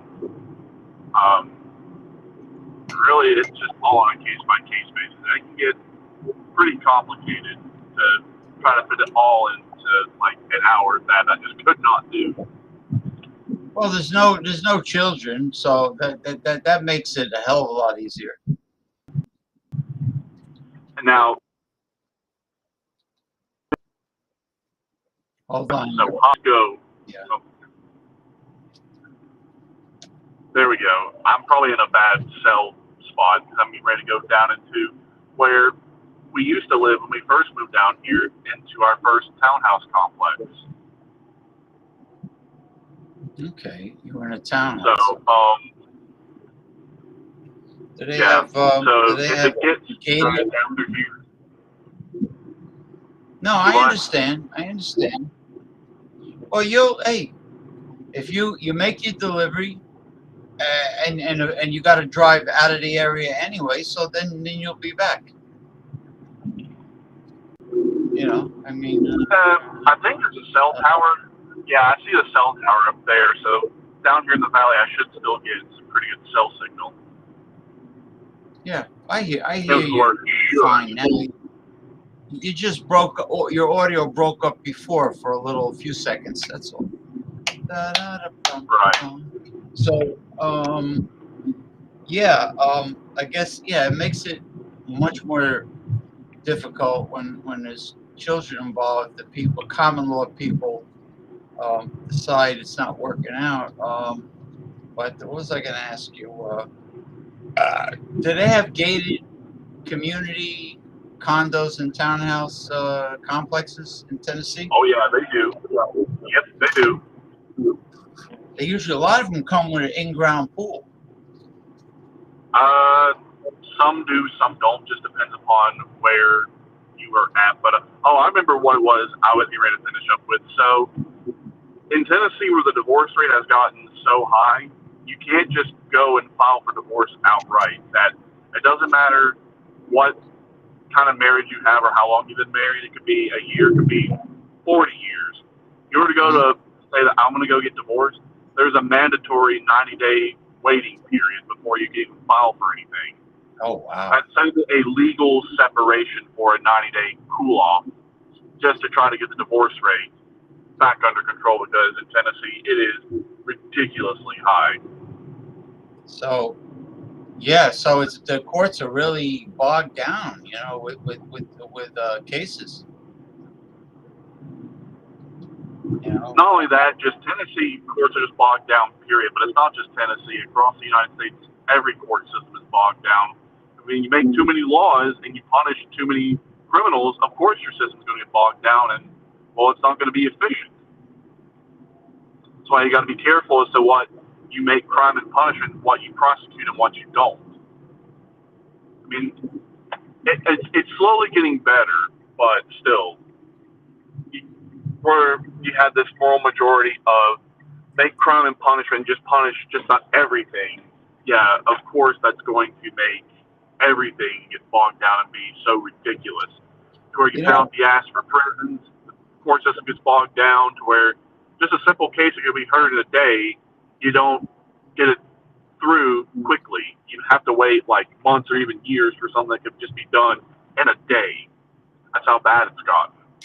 You know, I'm waiting for a judge to deal with so many cases that he finally loses his cool and says, and smacks the gavel and says, "Why the hell did you two people bother to get married anyway?"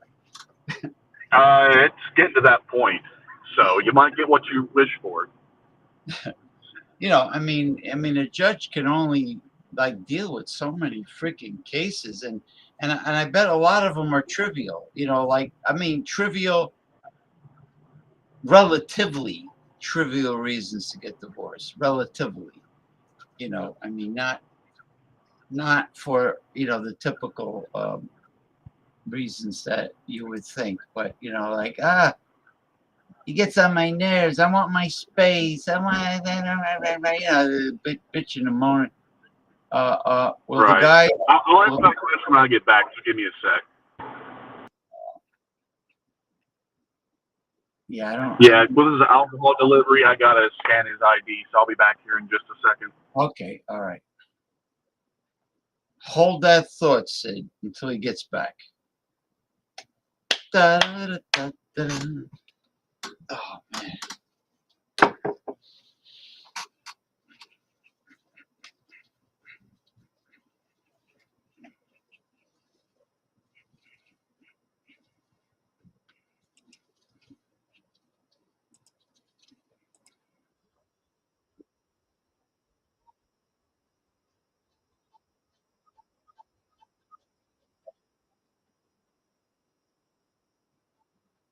Oh, I'm sorry about that.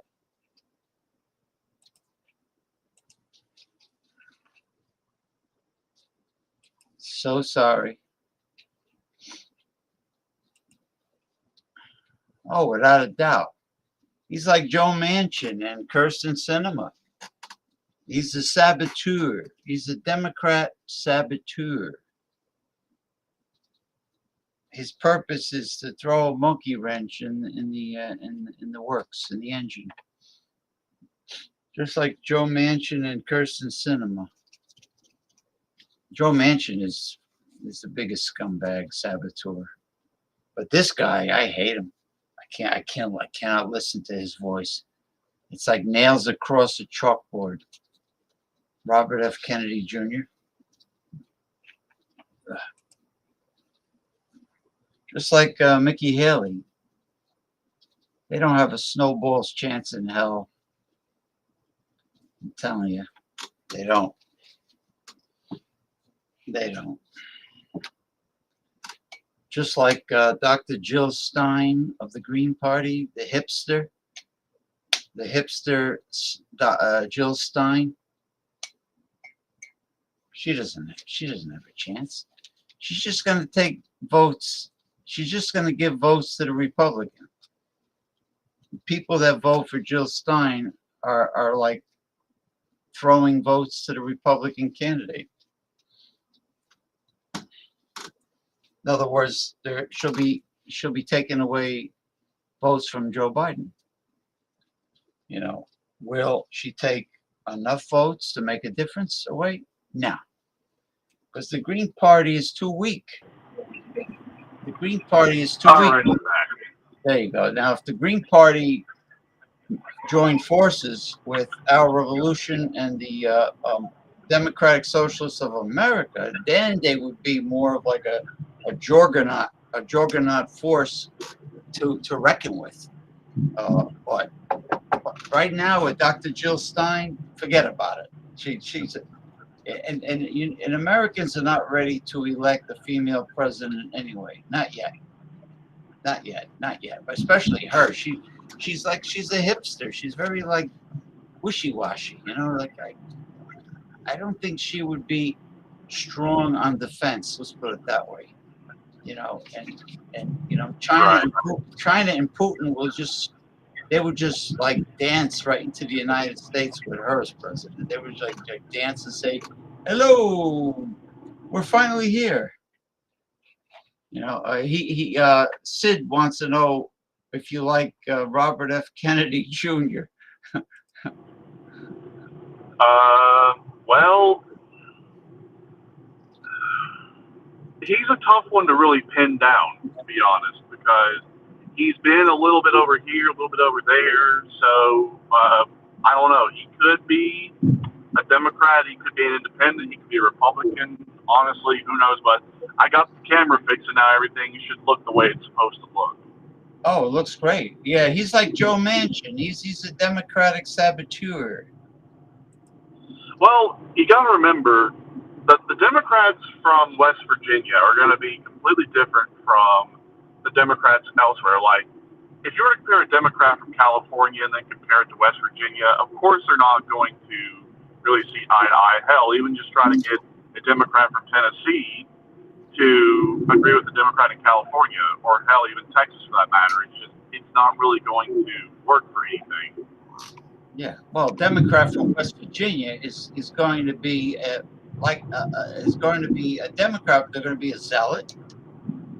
They're going to try to mix church and state. and they might be willing to get paid off by the big shots to give tax breaks to the rich. They're I would say Joe Manchin is probably to the right of moderate, just like to the right of the moderate fence. I mean, there are right-wing Democrats and there are left-wing Republicans, so that might actually be right. Yeah. You're damn right they should legalize it. You damn tootin', Sid. Like Nevada. Well, if everything came right down to it, even if they were to try to legalize it or make it not legal, in the overall scheme of things, it doesn't really matter because prostitution is a good and service and a contract between individuals, which requires, of course, contract, conscience, and the participation of another person. So whenever it comes to government power and government authority, it only applies to the Constitution. The Constitution only applies to government. So if you were to amend the Constitution, you're not restricting the people's behavior. You're just restricting government behavior. So when it comes to things like that, I mean, you can try to restrict it all you want or legalize it all you want, but at the end of the day, if no one wants to participate in it, no one wants to contract for it, and it goes against everyone's conscience, you're just not getting prostitution, period.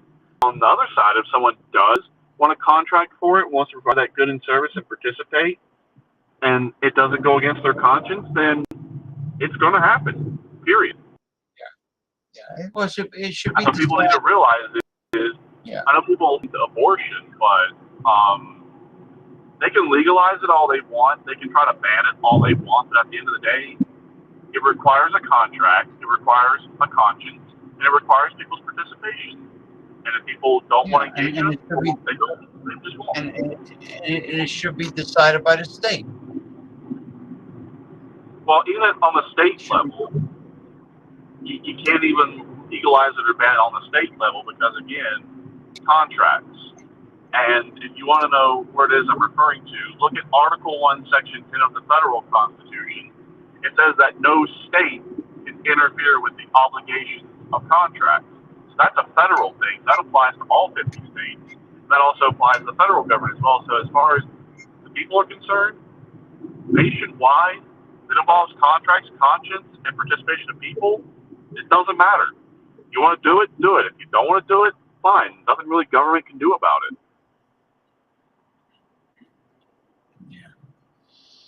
Well, so it's like, yeah, they had Roe versus Wade, they got overturned, but it doesn't really matter. Did you make your delivery? Yep, already made the delivery, so now I'm going home. Oh wow, you're very efficient at this job. I mean, I try to be the fastest I can be. Well, you're not speeding. You're driving normally. I speed. It may not look like I speed, but I do. That's why I make jokes about you doing deliveries in a hydrogen-powered sports car. I wouldn't turn it down. Give me a hydrogen-powered Ferrari V12 with a manual transmission and lots of horsepower and lots of torque, and trust me, I'll be the fastest dasher in Kingston. You'll be going over 200 miles an hour on that thing. I mean, do these roads look like you can go 200 miles an hour on them?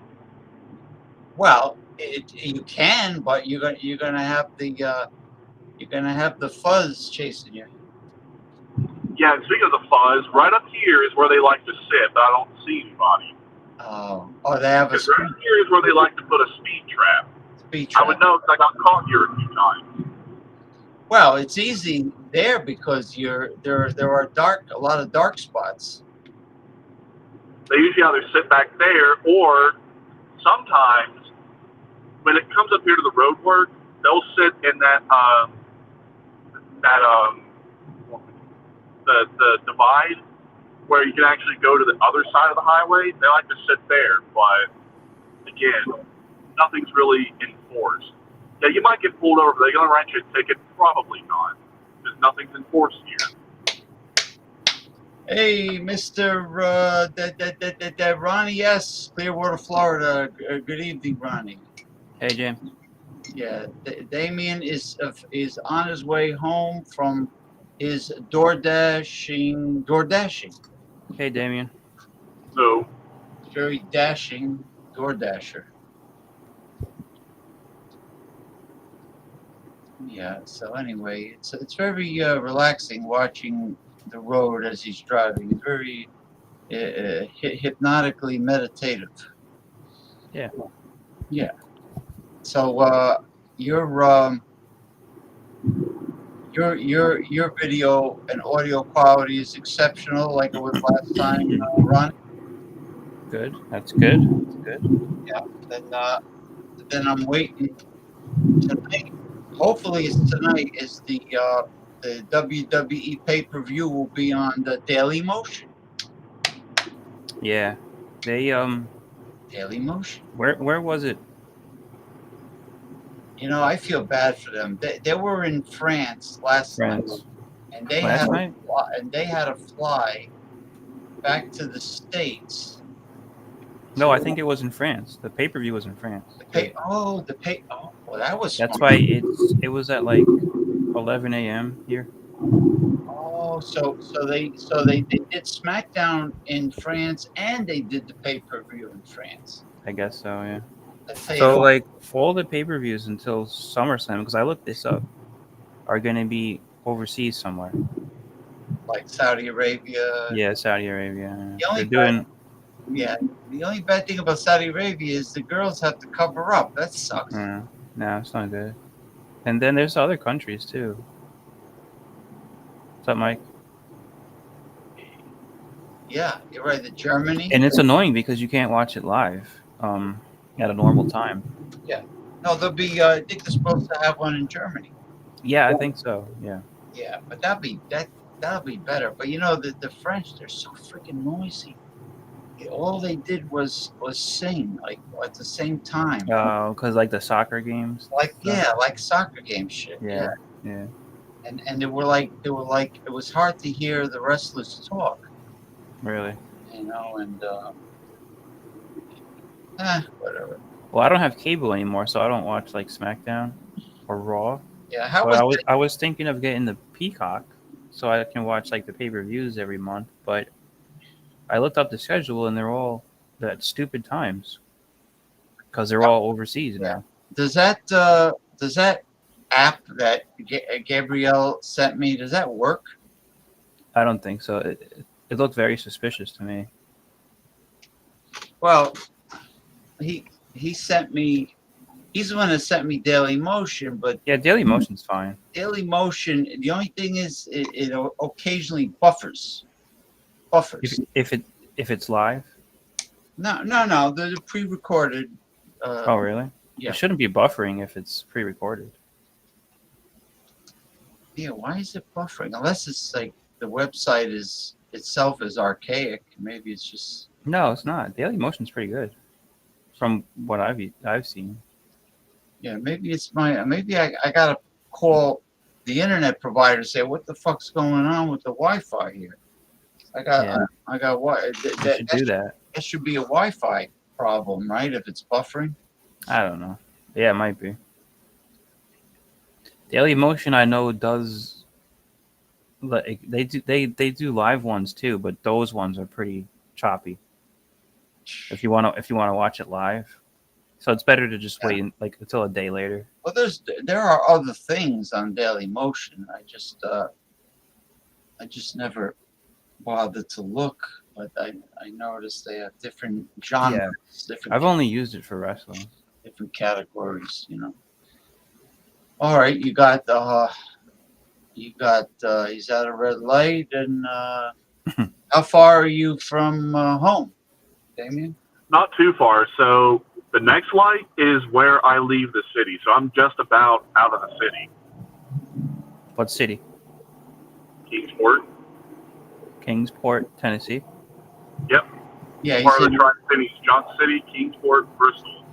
And this sign right up here, I don't know how well you can see it, but it says 26 East. Yep, you go on that on-ramp down there at the next red light, go across 26, there's Johnson City. Now, if you want to go to Bristol, take 2681, that's Bristol. yeah, he's in northeastern Tennessee. Yep. Yeah, where as opposed to Memphis, which is in the far west of the state on the Mississippi, and then Nashville's in the middle, right? Yep. So let's see. Where is the city limit? I know the sign's coming up here. Just a moment. I don't know if there's a sign on this side. I know there's a sign on the other side.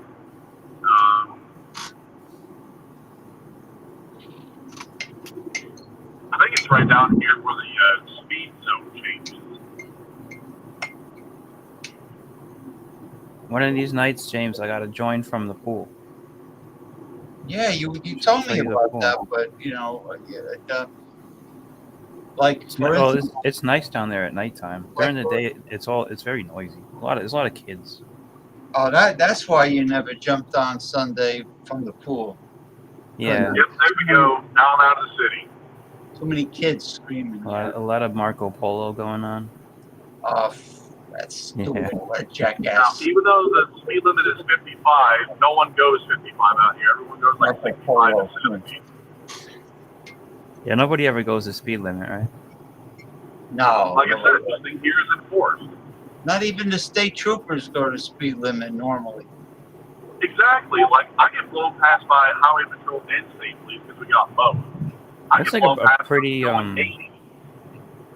pretty open road though. Not much traffic out there. Right. It's 2 lanes on either side, and we have a median right here, but as you can tell, there's no grass. So, yeah, there's a lot of room for an open road.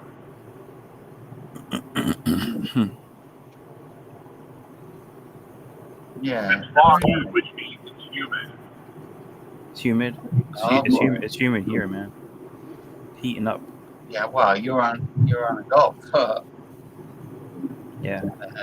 I like it though. I like it humid. No, I'm very uncomfortable with humidity.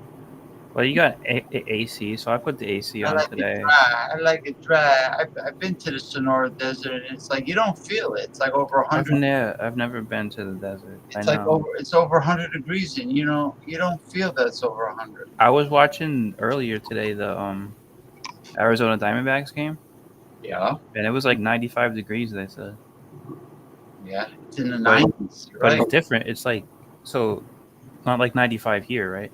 No, It's dry heat.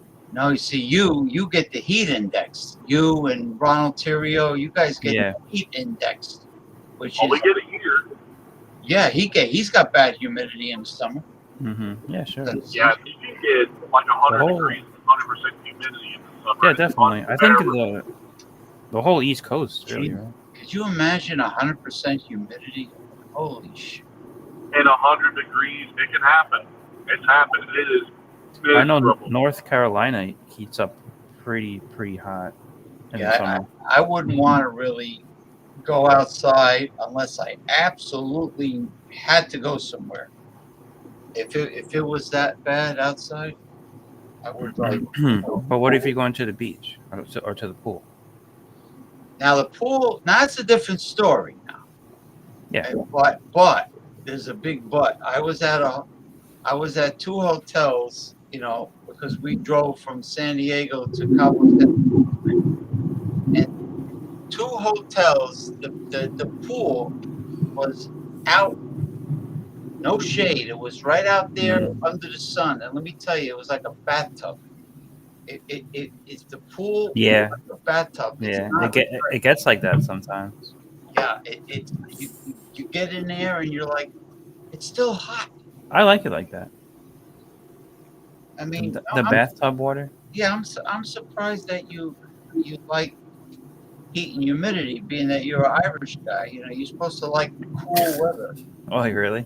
You're supposed to like Oh, cool, damn, It's been a few generations, James. damn. So. You're supposed to like all that damn weather from like Jordy said to me earlier. I'll be here. Send me the link. Take your time, James. Finish up your topics. I'll be here. Where the hell is he? I sent him the link and You know, Jordy. he, He might show up. He might not. Well, he's a Scotsman. He's probably at the pub drunk. No. He's usually joins from home. yeah, but he joins from home drunk. Unless on rare occasions he's sober. It's like in Wales. I mean, even though I've never been to Wales, but Owens is a Welsh last name. We like to go to the pub and get drunk. So. Well, what else? What else are the people gonna do out there? You got to have a nightlife, I guess. Well, it's Jordy where he's at. It's like 3 a.m. or something over there. Already. They're, I think, 5. Let's see. Some places 5 hours ahead. Some places 6. So. Yeah, it's pretty late though. Well, UK is 5 hours, right? UK. Depends. Well, by the time he joins this show, he's probably already been drinking for hours. He's probably exhausted and asleep. Yeah, I remember he fell asleep last week, right? Last week he fell asleep on the show. Well, that was the first time he did that. Well, he was dozing off. I says, Jordy, it must be really late by you right now. He told me, and I says, you know what? Go to bed. Remember, BC used to fall asleep on the show. Yeah, I was playing the wheel, spin the wheel, make a deal with BC in the middle. Before. Today. Yes. Well, Sid said, "Where's that fat drunk guy from Michigan?" I says, "Oh, you mean Christopher Nichols?" I wish he would join again. BC. No, he's mad because I put his photo in the middle of the wheel. Yeah, but that was a long time. That's who that is. He's got to get over that. Yeah, the guy, the BC used to pass out on everybody's show, and I put his face in the middle of the wheel. How long ago was that, James? That was like 2 years ago. He's still pissed. He's still, Have you tried to contact him? He won't talk to me. Last time I attempted it and he never answered me back. So he's, he's he used to barbecue, right? When he first joined. Well, when he first joined, he used to do nice barbecues outside, and then he got lazy, as people like him get, and he started doing fucking crock pot pork loins in the friggin' crock pot. And it was like, no, it was because it got cold out too, though. He's wet, He's up in Michigan. Pork loins in a crock pot is really not all that bad. It's actually pretty good. Yeah, but James wanted to see the barbecue going. No, but I says, get some firewood, man, and smoke some meats outside. So I used to do that at the house. I remember he stopped because it got to be wintertime. In the winter. Yeah, but it's all right. Well, I'll be back here in just a little bit because I'm ready to go in the house and fix me something to eat. All right. I mean, it's back in just a bit. No problem. I mean, it's fun. It's fun to smoke meats in the winter.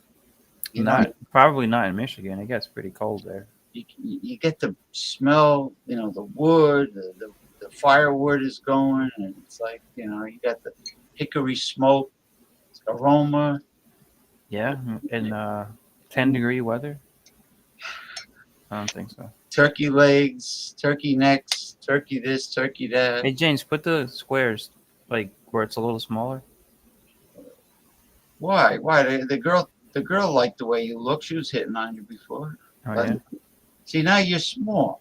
Yeah, I don't know. I guess it's all right. You can put it back. I guess it's fine. I mean, it doesn't matter. I mean, if somebody else shows up, I go, I'll do it. Hey, Mike, what? Hey, Western Mike, where the hell are you? Western Mike. He was in the comments. Yeah. No, I was on his show tonight. You always go on Saturday, right? Or Sundays you go? No, he don't go on Sundays anymore. No, I go a couple hours before the show. I go on his show. He starts at Oh man, he starts real early Pacific Yeah. time. Does he do like open panel or it's just you? No, just me. He Okay. does. He does. What the fuck was it again? Man talk. It was around. It was 5 p.m. He starts around 5 p.m. Eastern time. So that's early for him. 2 p.m. Yeah. So 5 p.m. Eastern time, and then but he times his shows. He doesn't go What does he on. do? An hour? Yeah, around that time. Kind of like Ron does. Ron. Roughly, yeah, an hour. And then he's down for an open. Oh, okay. Yeah, so 5 p.m. Eastern time. So I go on, and we have fun. We talk about topics, joke around, and then I guess for an hour, and then he Settles down. yeah, well, he had to go grocery shopping because he didn't get a chance to go earlier. So he went. I think he said he was going grocery shopping after the show. I think. So then, yeah. So he's been doing it every Saturday, and we talk. He's talking about Karens and people that attention whores that attract attention. By taking a tantrum in public and Okay. things like that. I Did you guess. talk about the dog anymore? No, actually, he didn't mention the dog. He didn't mention the dog, which was good. I mean, I guess he got used to it. Yeah. If the dog barks at you, Mike, do what I did. I just like take a step forward towards the dog and say, "Shut up." Well, they say dogs know if that's a bad person, right? Yeah, but the dog barks in the apartment, in the condo, and like it must want something. Maybe he wants food. Either wants food or he's got to go out, and Is he a neglected dog? the owners are neglecting it. It could be because why would the Chihuahua keep on barking and barking and I mean they don't bark because they want to hear themselves. Maybe they do. You mean like some women? Trader Joe's only costs $45 for what? He's on a budget now. He's budgeting his grocery money. You went shopping for $45? That's pretty good for grocery shopping. Well, he used to spend $70. I spend easily $100, and I don't even get that much. Yeah. Well, you go to Publix, right? Yeah, Publix is bad. Publix is bad. It's not the great store it used to be. No, it's good, but it's expensive. I mean, Oh, you mean price wise? yeah, price is bad. Besides that, no, it's a great store. You know what's Great store. expensive as all hell up here is the beef. Yeah, The beef, all the beef, all of it. The pork is cheap though, still. Pork and chicken, very affordable. But beef, even the cheap stuff that you have to marinate for several days, even that's expensive. yeah, it's the same here. Steak is pretty expensive. Oh yeah, no, I that's why I've been getting the ground Black Angus. Yeah. So when you eat it, it's like you're eating a steak burger. You're not eating like a fatty, greasy, regular hamburger meat. You're ground beef. You're eating like quality. Hey, James, what was that picture you sent me a couple of days ago? What did I send you? It was like rice. I couldn't tell if it was chicken. Oh, that I had. That was last night. I made sautéed codfish fillets, spicy, in extra virgin olive oil, and I poured it over the brown Oh, it cheddar. was fish. It was fish. I poured it okay. over brown jasmine rice, Okay. Thailand, and all the the juices with It the looked like olive white oil. rice. Hmm? It looked like it was white rice. Well, it gets pale for some reason when you finish boiling it, it gets paler. It gets more, Okay. it starts off brown. But anyway, I pour everything on it, the juice from the cod with the olive oil and the seasoning. It goes right on the rice. And then, of course, the rice tastes wonderful.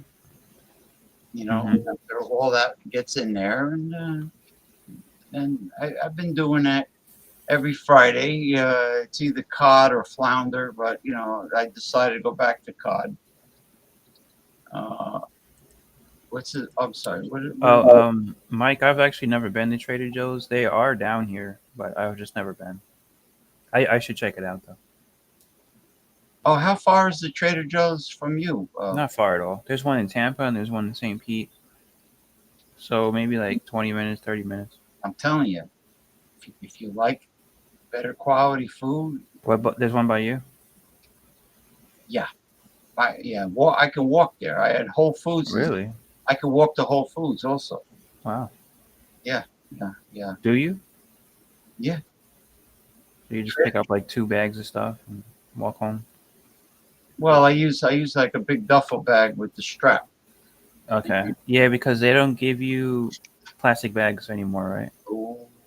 Yeah, it's the same in New York. Well, what happened was, you see, I got the big duffel bag, and my sister gave me some Instacart bags and some bags from ShopRite, but it's the cloth bags that are really strong and big because in New Jersey they can't do the plastic anymore. So anyway, Yeah. Say it's the same in New York. They don't they don't give you that at all.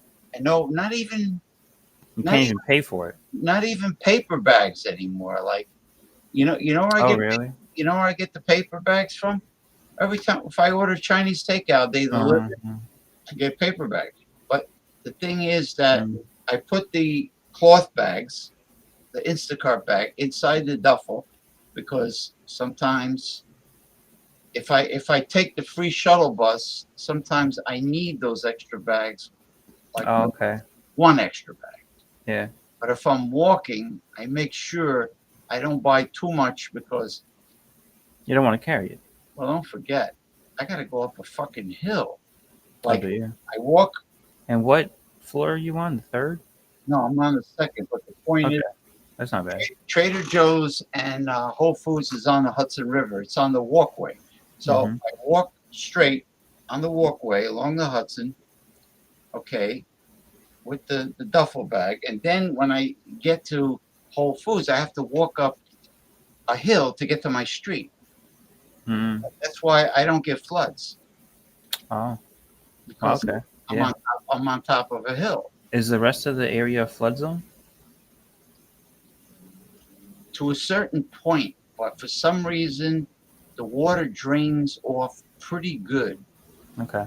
As opposed to where I used to live, the rivers over there get when How did you do with Hurricane Sandy when that happened with flooding? Oh, flooding was terrible. Yeah. But where I was, You were good. even in my hometown, I was on a hill. You see, Mm. I was on another. So you didn't live here where you are now at that time. Yeah, the name of the street was Hillcrest. So I was on a hill, but I'm really on a hill now. So it's like, Okay. yeah. Beef is an occasional thing. Yeah, damn right it is. No. Oh, you don't. Yeah, because it's in New Jersey. We do have the beer here. I've heard they got a good selection. But I heard there's a couple of Trader Joe's that do have a liquor department in Jersey. But here they do. Oh yeah. I've never been, but I've heard about it. Yeah, Jersey's is very. Yeah, it's very It's very anal. Annoying with it's way worse than New York even. It's really when it comes to liquor. Mm-hmm. And even beer. Yeah, it's like they make it difficult, like almost like they want to discourage the sales of like liquor. I heard that at the craft breweries in New Jersey, they're not allowed to sell food because Just give me a they want to sec. separate the food from alcohol sales. Crap. So yeah, so the breweries in New Jersey are not allowed to sell If you food. if you go to a craft brewery, you're not going to find burgers and hot No. dogs No. and anything like that. Yeah, supposedly, yeah. Yeah. It's against the law in New Jersey. Really? That's weird. Why would food be bad to be sold at a craft brewery? I don't get it. I don't know. It's fucked up. Well, Yeah, since this kitten wants to be on video too, he's going to be in the video. So hello everyone, this is the kitten we took in. What's the name? That's a big kitten.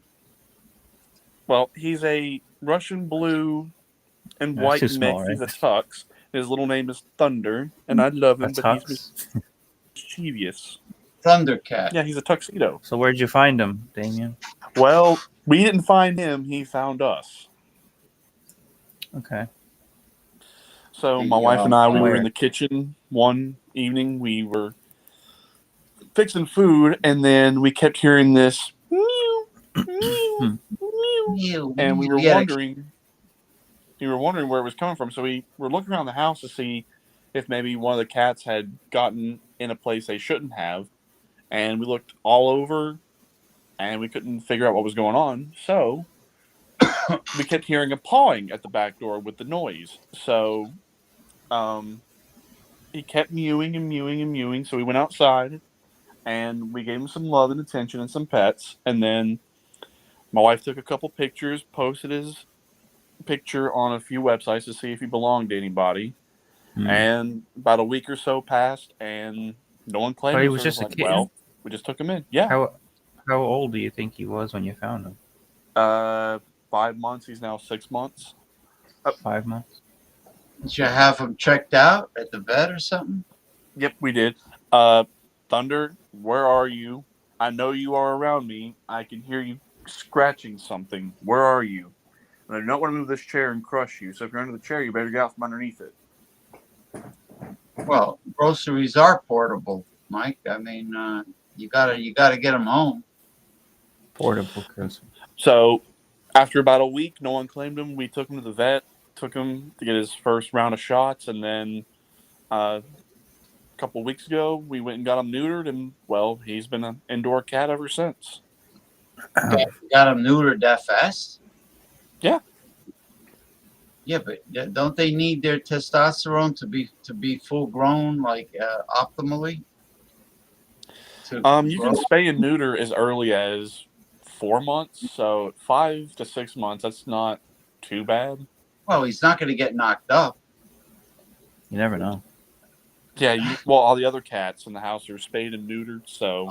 Okay. Oh, I got you now. Yeah. So anyway, you know what's amazing? You could take a kitten and show them where the litter box is, and they never forget after that one time you show them. Really? So you don't have to really train He is him. under my chair. He has found something under this chair that he wants. Thunder, stop it. They instinctively go to the litter box. Really? They're very clean. Yeah, I'm letting dogs you are out. annoying.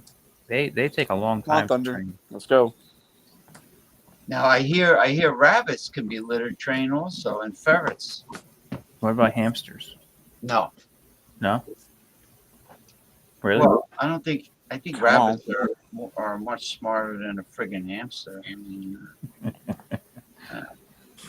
All right, stubborn. I guess just stay under the belt. He wants to be stubborn. He's just going to stay in here. the only thing with rabbits is they like to stomp.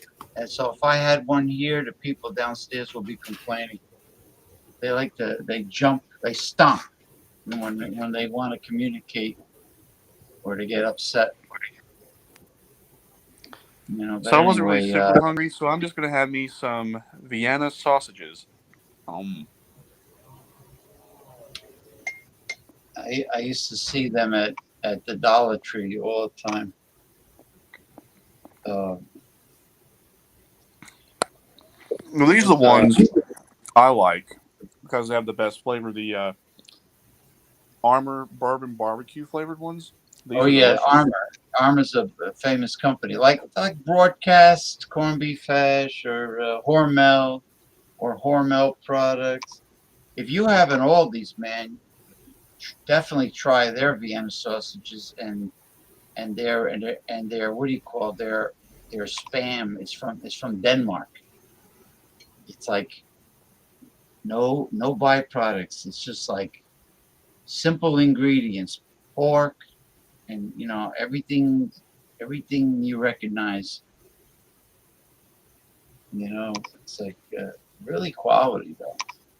Then they Well, I have just bought these because they were on sale, 88 cents a can. they got from Canada the frozen hash brown potato patties, hash browns, Mhm. frozen. You just fry them up if you're making eggs or something. Vienna sausages. Yeah, they're short. They're short, stubby little things, Mike. Like comparing regular pickles to gherkins. Yeah, see? Yeah, I I have mean, don't get me wrong. These are delicious. These are the best flavored ones, honestly, I think. I have a big bag loaded with frozen Spanish chorizo and Cajun andouille sausages in the freezer. So I got andouilles and chorizo, and yes, they're both very spicy. They weren't cheap, but they use like high quality pork. No bristle. It's like probably not too much fat. It's like good quality pork. But the andouille is smoked, but the chorizo is not smoked. So I get both. They're different. The spices are different. And if you're making eggs, what'll happen is the spices will go into the pan with the pork fat. So then when you cook the eggs are getting partially seasoned. And I got I get a bunch of plantains, and when they're ripened, I freeze them, I peel and freeze. Hey, Damien. Hmm? You ever see this craft beer? What is it? Can you read it? The dog. It's a Tropical bear. Beer It's a Hug bear. from Goose Island. Yeah. We get some Goose Island beers around here, but I don't think we get that one. Okay. It's pretty good. I like it. Well, Michael Goldsmith Hilton was saying that he hates that these craft breweries are making all their IPAs fruity. Everything is fruity this and He fruity hates that. that. Well, this one tastes good. He says it's fruity beer is for fruit booties. Fruit booties. You know who used to say that? Fruit booty. Who's that? Remember Booker T's brother, Stevie Ray? Oh yeah. He used to call other wrestlers fruit booties. Oh, that's yeah, the Booker T and Stevie Ray. Stevie Ray was his Stevie brother. Ray. Yeah, they were brothers. They're from Houston. Yeah, but they were billed from Harlem. But they really weren't from Harlem. Harlem Heat. Da da da da Yeah, da yeah, yeah, yeah, yeah, yeah. da da da da da da da. Yeah, he did the Spinneroonie back then. Mm-hmm. Well, he didn't do it. Booker T did. Yeah, Booker T did. And then His brother really wasn't that talented. Booker T was much better. Booker T used to do that. The leg behind the neck, finishing. Mhm. I gotta say, man, I've gotten out of the craft beer stuff, but it really does smell good. Much better than the macro stuff. Macro, that all the preservatives and chemicals in that crap. Well, Damien likes macro beer, right? Yeah, no, he likes malt liquors and he likes PBA. PBR. Yeah, PBR. I like that. It's good to give yourself a treat though here and there. Yep, just good old PBR. Triple IPA. That's too much alcohol, Western Mike. Cool can. It is a cool can. Have you heard of it, Mike? Do you get it over there? Tropical Beer Hug. Play on words. Yeah. I've brought it on this show like 3 times already. Yeah, I Right. know. Well, you must. I like it. It's like $2 for the big can, and it's a 9.9%. So Now, see, check out the Trader Joe liquor department because Mike says they have a good selection yeah. of beers. You know? I've heard that. I got this from Wawa. Now you have Wawa in New Jersey, right? Yeah. Wawa is good. No, we don't have any Wawas down here. Florida's big on Wawa. I think it We started have- in Jersey. I think we might have an offshoot of Wawa called Weigels or Weagles. That's what we have. I don't think that's related. You know, a lot of our gas stations have convenience stores now, like almost all of them. Well, Wawa does, right? Yeah, but you can't pump your own gas in New Jersey still, That's right? right. You can't. No, yeah, but you know what?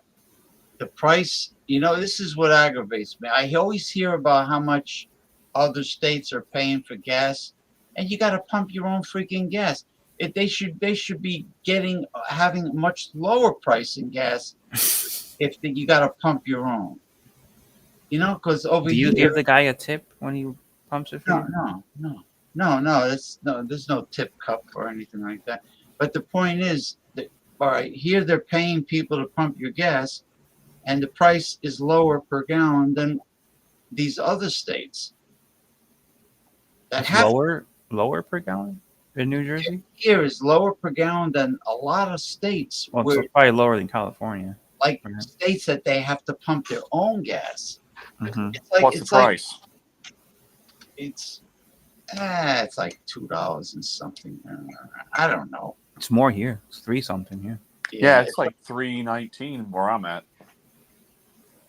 It's like self checkout in a supermarket. I like the self checkout. Are you going to give me a discount on the groceries? Yes or no? You know why I like it? Well, Well, it's different. It's different here because we have the plastic bags, right? An unlimited number of plastic bags. So if you go to the guy at the counter, he puts like one thing in each bag and gives you like 1 million bags. And then I go home and I got to carry all these bags up to my apartment. It's annoying. So I'd rather go to the self-checkout where I bag it myself and I have a certain number of bags and I do it the right way, right? But now in New Jersey, you don't even have plastic bag access. So you got to bring your own bag, I guess, right? Yeah, I got plenty. Yeah. So that's different. But here, if you go to the actual guy, he just throws like 2 things in a bag and gives you like 100 bags. I don't need all those damn bags. That's what they used to do before they passed the law. They would put like 2 items in a freaking bag. Yeah. What are you doing? Consolidate the groceries. Yeah. You give me like a couple items in one bag, then another bag with 2 items, then another bag with 3 items. I think it's because sometimes they don't know what to do. Like if they get a chicken, they got to put it by itself, or and then some people complain. So if you get some old lady, she's like, that has to be by itself, so they don't really know what to do. No, you know what we have? We have rolls of produce bags in the meat department. So because meat bleeds. So let's say I get 2 big packages of skin on, bone in chicken breasts. There's gonna be blood. They put the diaper. The diaper. They put the diaper in the styrofoam tray, and then it goes on top. Well, I put it in produce bag so it doesn't bleed over my duffel bag. I understand that. Oh, so they give you a produce bag for the meat, and of course for the produce, and for like the apples and stuff, right? Right. And I hate when people bring fruit and they throw loose fruit on the fucking conveyor belt at the checkout. Do they do that? And the morons do it. They got the fruit rolling around everywhere. Put it in a friggin' produce bag. I've never seen that. I've never seen anybody do that. The frickin' fruit is like rolling. I said, "What are you doing, man? Put it in a produce bag." I don't want to tell them that Trader Joe's ultra silky produce bags can be condoms. I didn't bring that up, but so they give you the plastic produce bags, right? They're still giving you those complimentary. Yes. Okay. Well, that's maybe that's next to go. Gotta have that's next to go. Yeah, and it'll be. I remember right before I moved down here, it was in 2019 in New York. They passed where they charge you a nickel per plastic bag. Oh, and people were up in arms about it. Up in arms. Yeah. And then I think, so I moved like almost right after that, so I wasn't really keeping up on it. But I heard that they raised it to like a quarter at one point, and now they just don't give it to you at all. So you can't get a plastic bag. And it's the same thing in Jersey where James is at. Yeah, it's like, hey, Mike. It's What up, like y'all? it's Hey, like Mike. look What's up? look at the quality of video there on all you guys, man. Knock on wood. Oh yeah. it's because I'm on my iPhone. My tablet's still doing updates. You can't. In Tennessee, do they give you bags at the grocery store? They probably do, right? Yeah. Yeah, No they problem. do, and there's no charge. No charge now. Do they give What? you a whole bunch of bags, like one item per bag? Nah, they usually try to put like 6 to 8 per bag. Oh, that's good. Wow. You know who has the worst? You know who had the worst bags? The Dollar Tree had bags. I used to call it bubble gum. I says, "You the fucking." It used to snap on me all the time. They would stretch the handles on the plastic bag. Yeah. And imagine All paying. that baggage. Imagine if you had to pay a quarter for that. All that baggage. I wouldn't. I would say, "Fuck you." I would do my own. I ain't The paying only a thing we have to quarter. pay a quarter for here is if we go to Aldi for a buggy, but that's about it. Everyone has an Aldi except California. No, Mike, in California, they're definitely not going to give you any bags, right? I don't know if you can even bring your own bag in California. I'm not sure what you can do. What are you supposed to So- carry? How are you supposed to carry the groceries? In your, I don't know if you're even allowed to bring your own bag these days. You stuff it down your pants. Well, how are you going to carry it? I don't. Yeah, Well, what if you bring your own plastic bag? They probably throw you out of the store, right? What if you bring your own plastic bag? Yeah, you can't do that, right? Well, I mean, oh no, around yeah. here, No, what we're sometimes, yeah, around here, if you have way too many plastic bags, Oh, they'll yeah, even no. have a recycling bin where you can throw your old ones in there, and then they repurpose them and reuse them. Some asshole says to you, "Oh, hey, that plastic bag you have, you can come throw that away over here." So it's like, Yeah, so in that case, we still allow it, but we also have recycling bins for them. So we're being green and eco-friendly while still keeping costs down. and But I I do got like into an going to SUV. Aldi sometimes. Is if you don't have your own bag, Aldi doesn't give you bags, right? well, I you think have to that's pay every for state, them, right? if you can catch one of the associates on the floor, they'll give you some of the boxes from where they stock stuff. Okay, I want to show you guys something. I want to get your opinion. Oh yeah. Speaking of bags. Okay, my sister, she's got way too many of these, and I'll tell you why. This is the Instacart bags when she gets groceries delivered by the Instacart person. Okay, now. So the Instacart gives her. Oh a no. bag? Yeah. Okay. Here you go. All right. Let's say reduce. Oh no. Okay, reduce, reuse, recycle. Right? Okay. Now.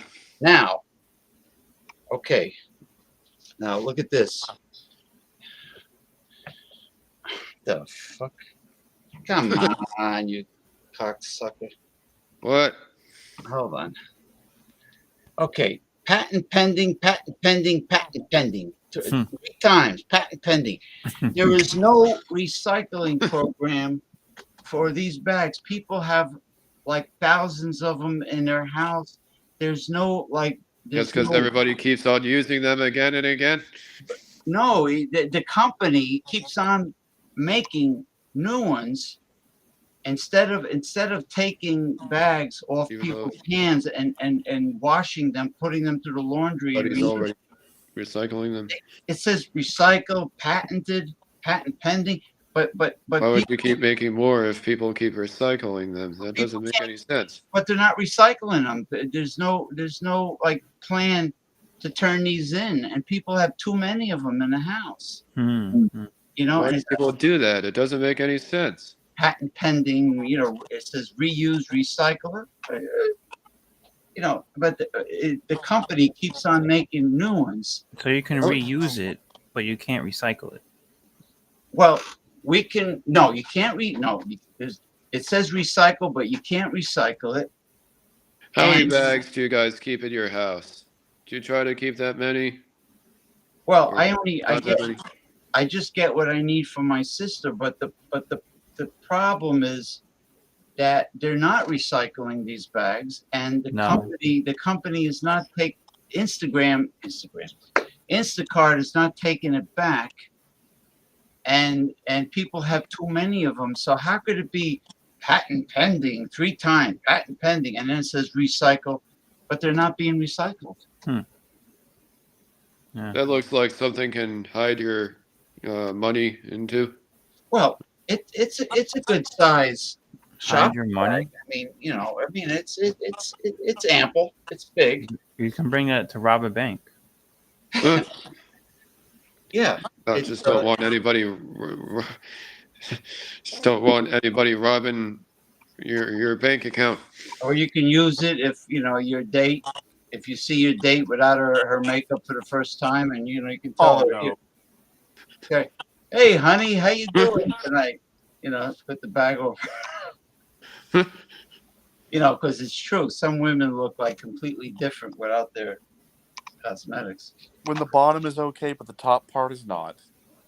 Butterface. Well, then you could take like a photo from a modeling magazine in the front of the back. Gonna go for a swim in a bit. Well, Oh, We'll be you got the towel around your neck. So you're finally using the pool. Gotta go hit the water for a second. Gotta hit the hot tub, and we'll be right back. Oh, you rascal! You got a hot tub over there too in your condo. Oh yeah, there's a Ah, hot tub around over here, or something like that. So you're living in the lap of luxury, Mr. Michael. I know that's nice, and you know,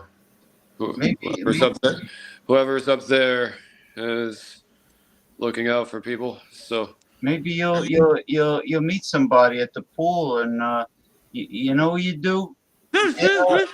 You know what you do. Get what I have. Get a snorkel, a mask, and a pair of flippers, and just practice at the bottom of the pool. more like a walking stick or something that you told me to, you know, just you know, seem all just impersonal and shit. But Well, the walking stick is for self-defense. If you take a walk and somebody is bothering you, you know, like a shillelagh. I'm gonna go defend myself, taking a swim. But Swimming is great exercise. You know. I'm not gonna swim. I'm just going to hit the hot tub, and that's it. It's nice to go for a swim, but you ever just want to hit the hot tub and skip the pool because it's just swimming is this whole other thing you have to do. Well, if you go in a hot tub and you fart, nobody would know it because it's already bubbling.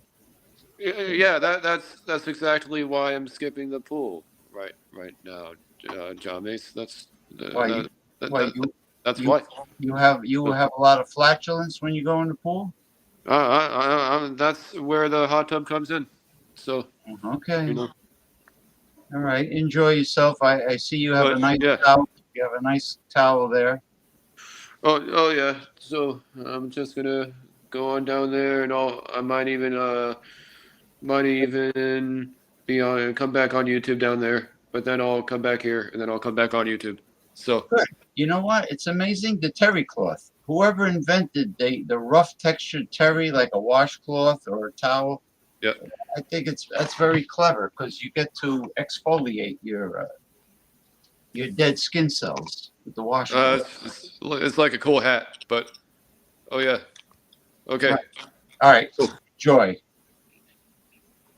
Oh well. He lives better than I thought. Hmm. he's got a hot tub and a swimming pool. I used to have a hot tub, but I don't anymore. It's nice. Yeah, I don't like public hot tubs because if they get crowded, you don't want all these strangers. It depends who it gets crowded with. Right? Yeah, you're Meet right. some hot girls. You never know. Girls. It certainly happened. No. We had to do the thems. Thems. Yeah, we can't say what is that? The pronoun. We don't do that in Florida.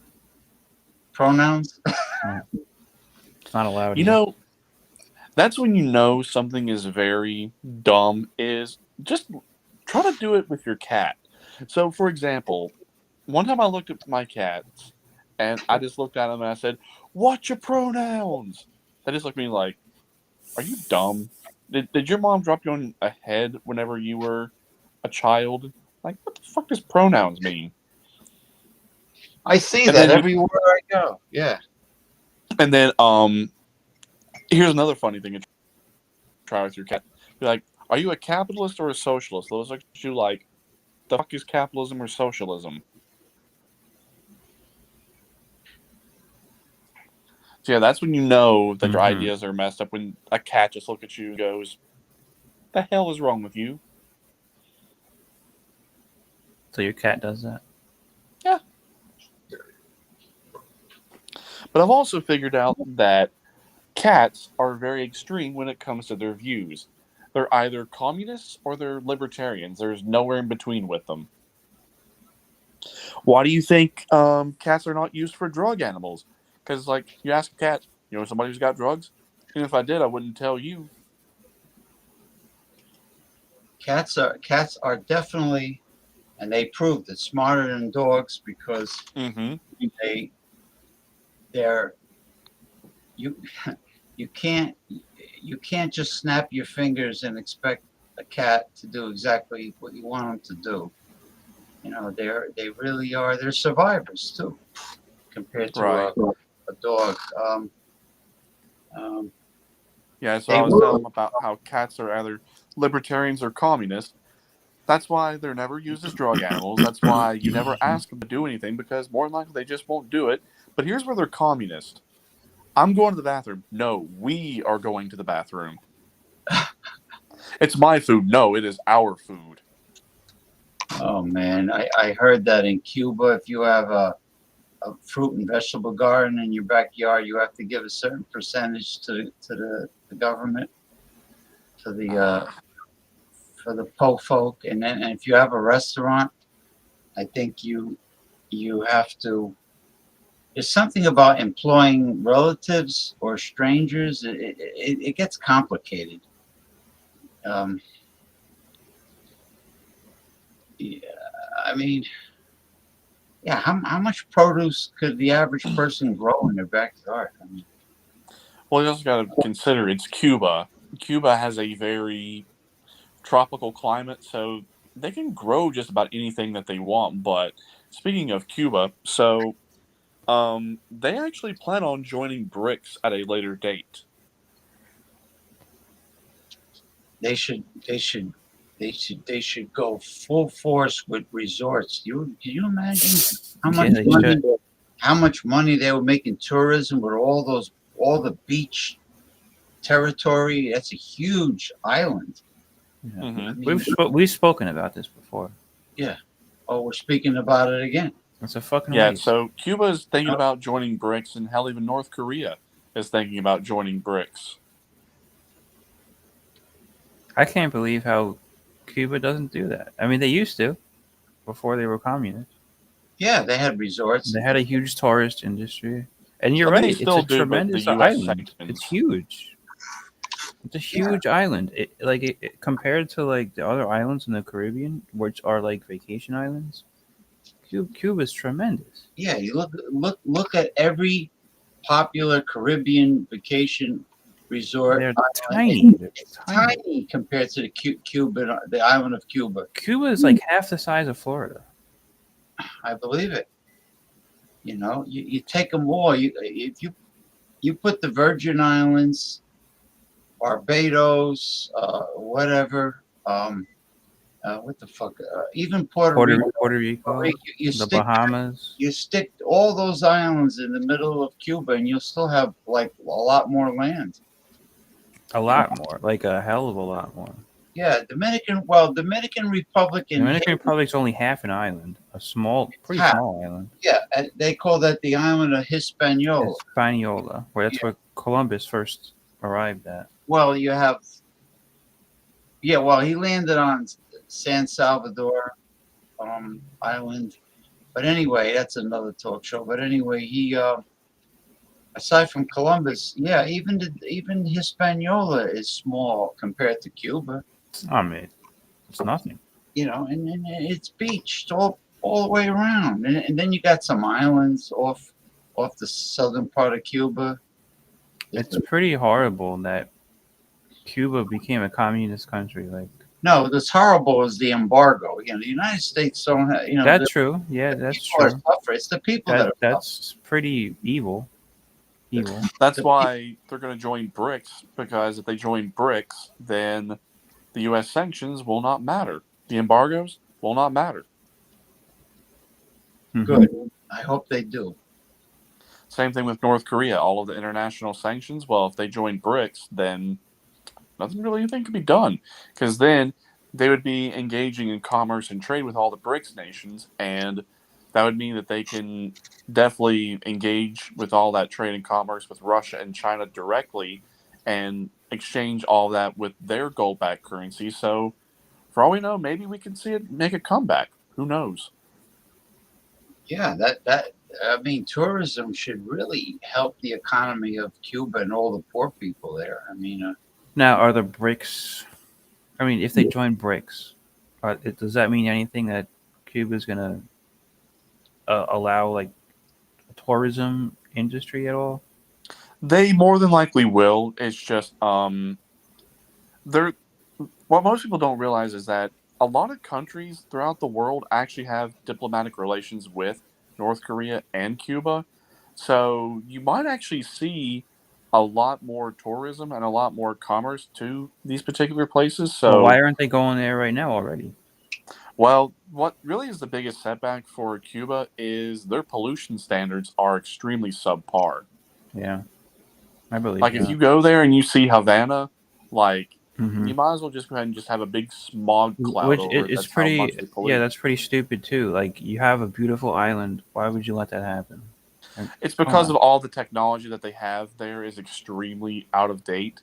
So Right. if you have a Yeah. vehicle there, it's going to It's be from the probably 50s. Yeah. Yeah, probably from the 30s, the 40s, the 50s, back from the Bautista regime. Mm-hmm. Bautista. yeah, General Batista that had the He was American he was in cahoots with the mafia. the mafia was running his casinos. Yeah, and then after the revolution, he escaped to Santo Domingo, Dominican Republic, with a lot of loot. He had a lot of loot. The scenes that they showed in Godfather 2 are pretty historically accurate. You know, I found out for sure, definitely, that all the Miami Cubans that vote Republican, they were the Cubans with big bucks that left Cuba during the revolution. They were the Cubans that had a lot of money. They're the ones that fled from Miami. And that's why they're so... They fled from Miami or No, they fled to Miami? Miami from Cuba. And that's why they're so passionately against the Castro regime, because they were the Cubans with money. So it's only the rich ones, not the poor ones. The ones that fled to Miami. No, There's a lot of poor ones fled to Miami. yeah, but they had to take those. They had to risk their lives. Mm-hmm. You know, Because that's 90 miles of treacherous water. Mm-hmm. Currents. Yeah. You know, The Florida Straits, I think it's called. It's dangerous. Yeah, they and then Bacardi rum companies from Santiago, Cuba, and they went to San Juan, Puerto Rico after the revolution. Now they call it Puerto Rican rum. Yeah, but it's really Santiago, Cuba's. It says on the bottle. They put it. Cuba fought themselves, man. I mean, they really did. They had so much potential. Yeah, but no, they had it very bad. The people had it very bad with They did, with yeah. Batista. Batista wasn't good either. Very corrupt, and it was all. They lived in poverty, and Batista But was. it's probably worse after that, though. Yeah, all the money from the resorts and the casino, he was stuffing in his pocket. Sure, yeah. You know, it was really, but don't forget, a lot of things you hear about the Castro regime and communism is a lot of it is right-wing propaganda. You know what? If they also stayed, within whatever, like good relations with the U.S., they could have had a major league baseball team in Cuba eventually, because they're huge into baseball. Yeah, but it's not that far by plane from. Not at all. Not at all. Huh. I mean, what would that do for the economy? Well, we would have had a great relationship with Cuba, but the United States had to go and mess that up with Operation Northwoods and their mercenary group, Operation 40, when they tried to go and assassinate Castro. The Bay of Pigs and all that. Yeah, with the Bay of Pigs. Operation 40 was basically just a bunch of Bautista's henchmen, one of his hired guns, and they went in, tried to assassinate Castro. It failed, and that's why Cuba doesn't like us anymore. Now, but believe it or Bautista not, actually moved to Miami, right? I think he did eventually. I think he did, yeah. If they really want to solve their problems, they would ask Obrador of Mexico. Oh, you love that guy. for help, and they would follow in the same. Obrador, right? Obrador, which means worker. Worker means workers. Yeah. They would follow the trend of what he did for Mexico. I mean, Cuba would be tremendous. What about agriculturally and so many ways? The president of El Salvador. So him and the president of Argentina now, they're Argentina really too. Well, no, they're a little different. They're not exactly the same. They're like Europe, pretty tight. They're European. They're tight. Yeah. Argentina's a lot like Europe, right? But the president of El Salvador cleaned that country up, man, because they were controlled by the gangs. Yes, he really turned that country around big time. Yes, but he's very right wing. So the first thing he did was he kicked out any of George Soros's influences out of the country. Mm-hmm. So from low level to high level, he cleansed and purged anything George Soros, UN, World Economic Forum, I didn't even IMF. know about that. But yeah, he cleaned the top to bottom. You know what else he did? He said anybody who has a tattoo on their face is going to jail. That's a bit extreme, but because the only people with tattoos on their the only people who have tattoos on their faces are gang members. So once he kicked out all that, then he had no other option because they were going through rampant hyperinflation. He decreased the money supply and got the economy under control. Great, good job. But also their currency is the U.S. dollar. True. But if they join BRICS, which is going to stand a very good possibility. And he made Bitcoin legal tender. Yeah. Also, Brazil made a huge turnaround also. Yeah, with Bolsonaro, who's they also say is another right wing guy. Right, but down in Brazil, Lulu, he stole the election from Bolsonaro, but down in Brazil, it's far from over. Like, that election is still going on, and there's still a bunch of chaos going from that. And believe it or not, Bolsonaro is here in the United States. Really? Where? And he has been doing a lot of stuff down at Mar-a-Lago with Donald Trump. So he playing golf? He's playing golf with him, right? Maybe? Well, Donald Trump and Bolsonaro, they've had a very strong relationship for, God, who knows how long, but still. I think I've heard that, that they're friendly. But yeah, in Brazil, everyone knew that their election was stolen by Lulu, and he has turned all that progress that Bolsonaro made back, and now Brazil is a shithole again. And what is in the first country in BRICS is Brazil, right? Yeah. So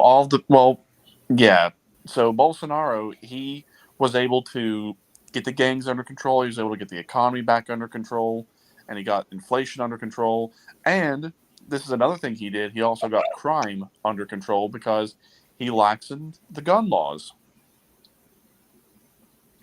To where if you want to get a gun, it's pretty easy. To where not just only the gangs and criminals have them. Hmm. So if somebody tries to rob somebody in Brazil, it's a surprise. Yep. Surprise. Yeah, there's a lot of interesting things going on in Latin America. Bernard Getz. Oh, my hero. Who's that? Bernard Getz, the guy, the vigilante that I think they put him in jail for defending himself on the subway or something.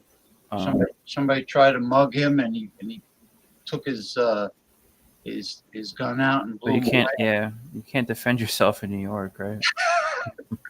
I mean, you can, but what's it going to come with? Yeah, it sucks. In Florida, they have the stand your ground law. Yep, same here. Same thing, yeah.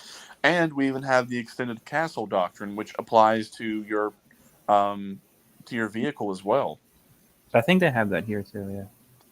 So they changed the law a few years ago that you can have a loaded handgun in your vehicle without a permit, but it has to stay in your vehicle. But Tennessee is now a constitutional carry state, so that doesn't really matter. Then they changed the law a few years ago that you can keep a loaded handgun, a loaded rifle, and a loaded shotgun in your vehicle as well.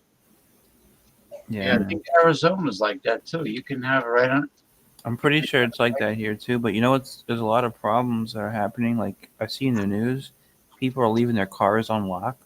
Hey. And people are they're stealing the guns out. And a lot of times it's kids, like teenagers. Mm-hmm. And teenagers are like shooting people up or killing themselves. It's a lot of crazy bullshit happening over here with guns, man. Yeah, that's why around here, you're brought up with guns at a very young age.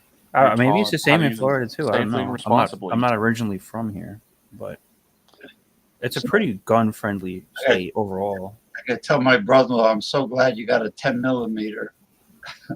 And well, for him to have a concealed carry permit in New Jersey, It's hard, right? It's hard to get that. That was surprising, but he got it. Yeah, most of the time people just carry illegally, and you never know. Yeah, exactly. Yeah. Well, you know what he was telling me when he went before the judge. The other people that were going there for a permit, they were like wise guys. You know, they were like, "What do you mean?" And he was like really like respectful to the judge and Your Honor, no, Your Honor. You know, he was very nice, honest. He didn't lie.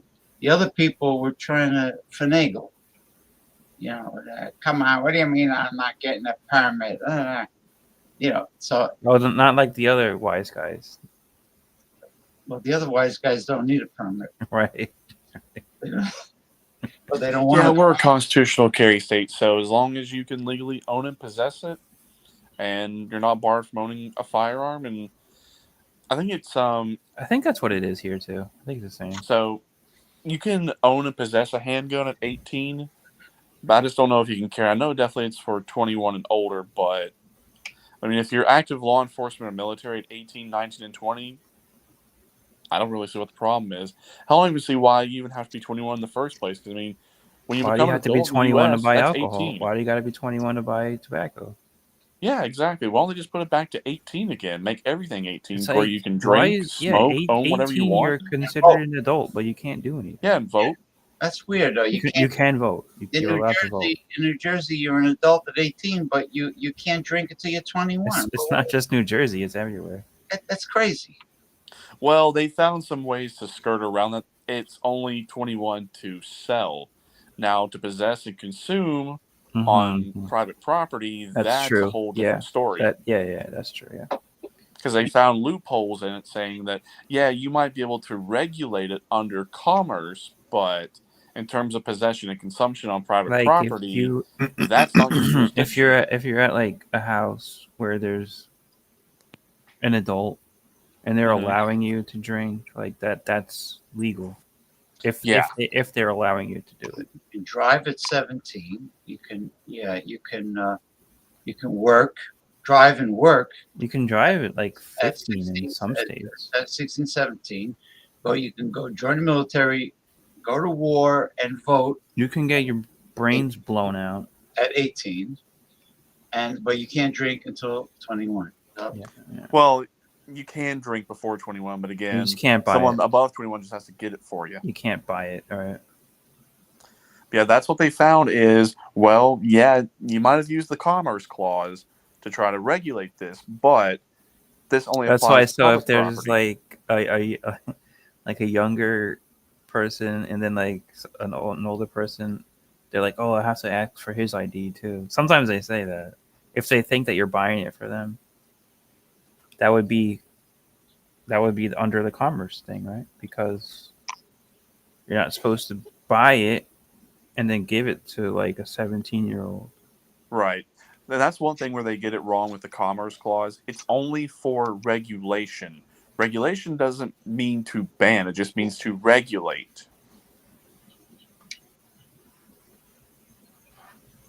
Mhm. That's all a regulation is. It doesn't really ban something. It just gives conduct of which how something is to transpire. I think it's better like this, right? This. yeah, like if I do it the other way, It's too small. the only time it's not small is when a fourth person and a fifth person appear. Joins. Right. Then they're big. What? How's 50 a week for groceries sound? Good. Sounds good. That sounds good. It sounds unbelievable. Nowadays anymore, you can't just go make a trip to the store for anything less than $20. You can't. No, there's not that many things in the bag, you know. Thanks to Biden inflation, right? Well, crashflation. Price gouging, red tape, price gouging. Well, at this point, can you really even determine if it's a price gouge or if they're just trying to just maybe make a little bit of money or just hell even try to break even and not go bankrupt? That line's not so crystal clear anymore. When was it clear? Before 2020? Pretty much. Now, with the currency being inflated out the ass and with supply chains breaking down and I was to work and all that. I was just kidding too. It was not even like Biden's for sure has a lot of fault in it, but Trump does too.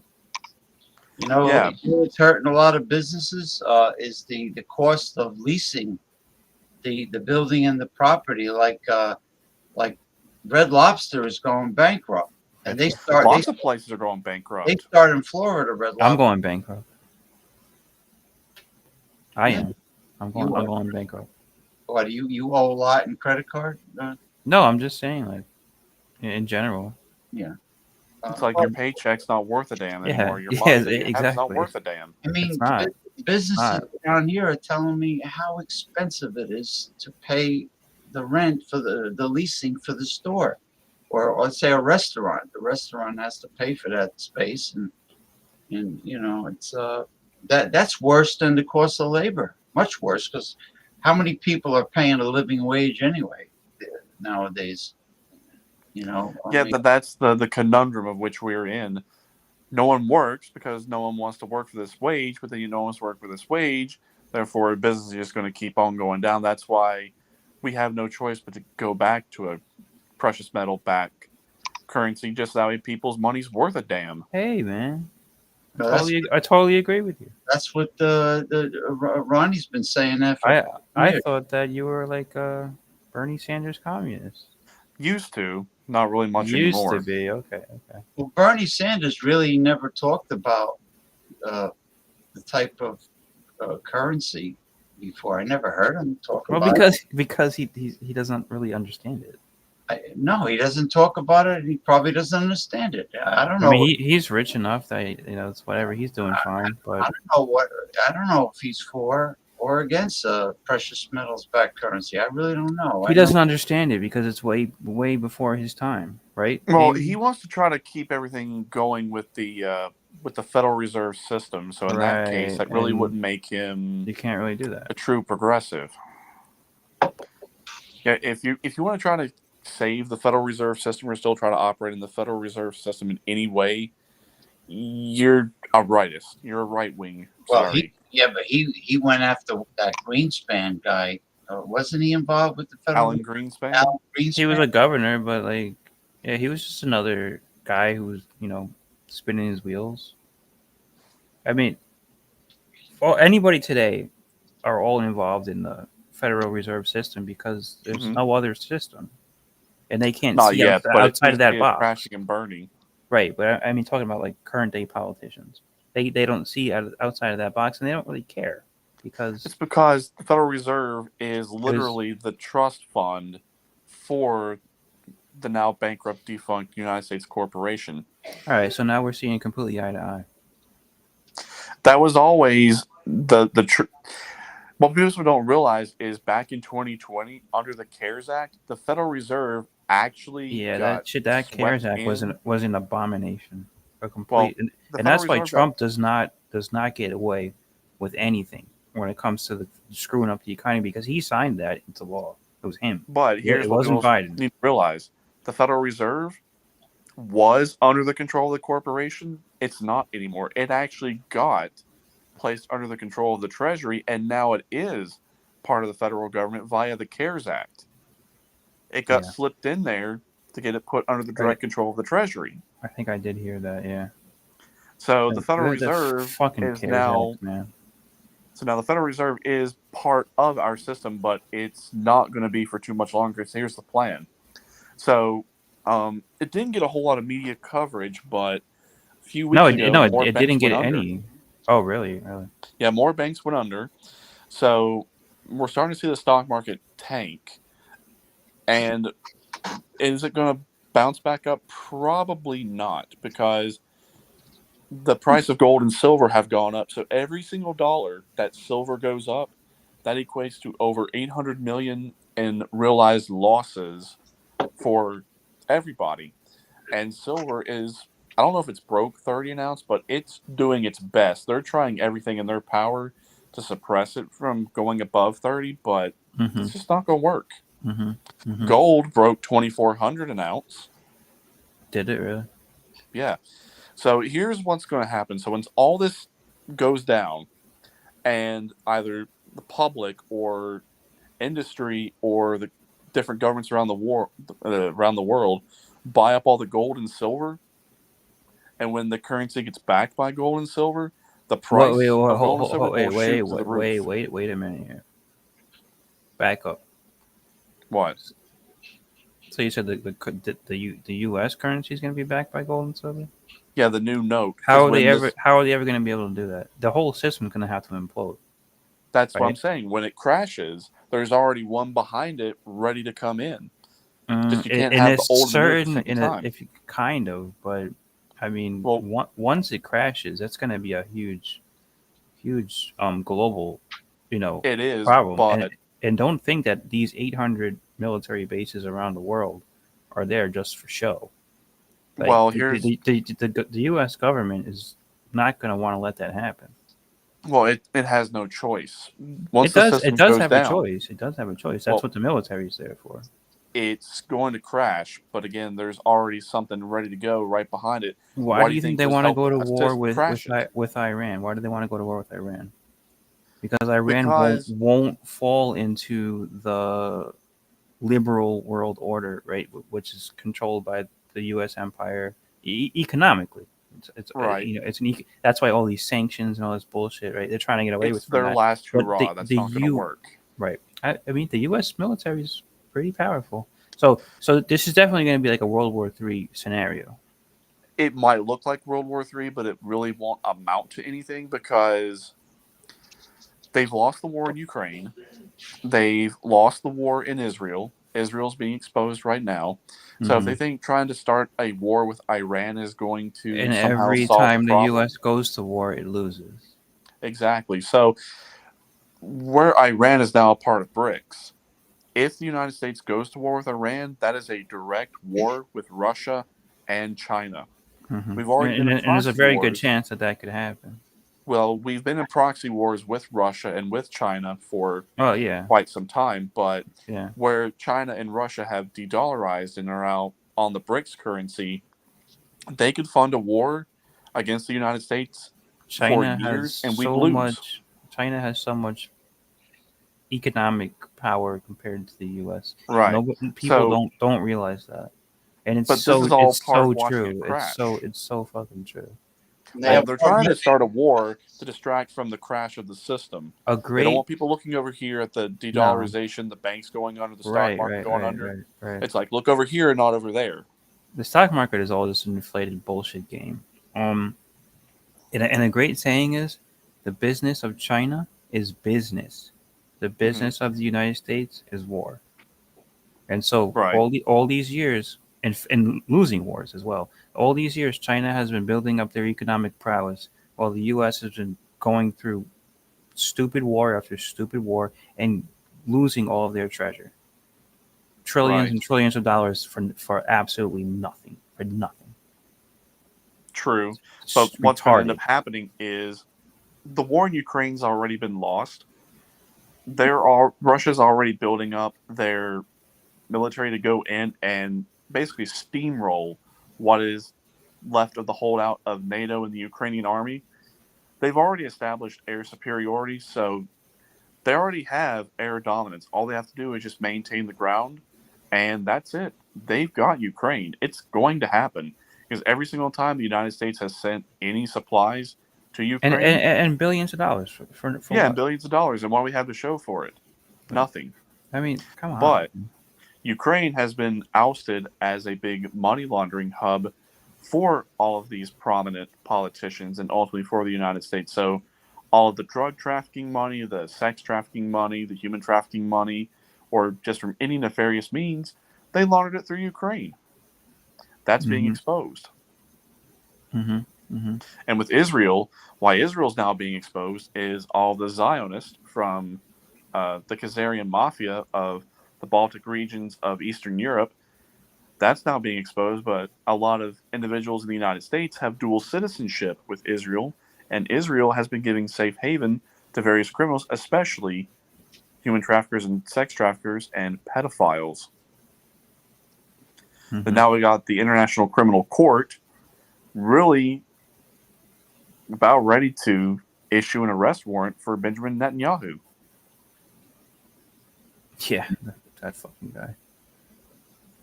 And you're making a whole hell of a lot of sense. Way more than you were talking like 2-3 years ago.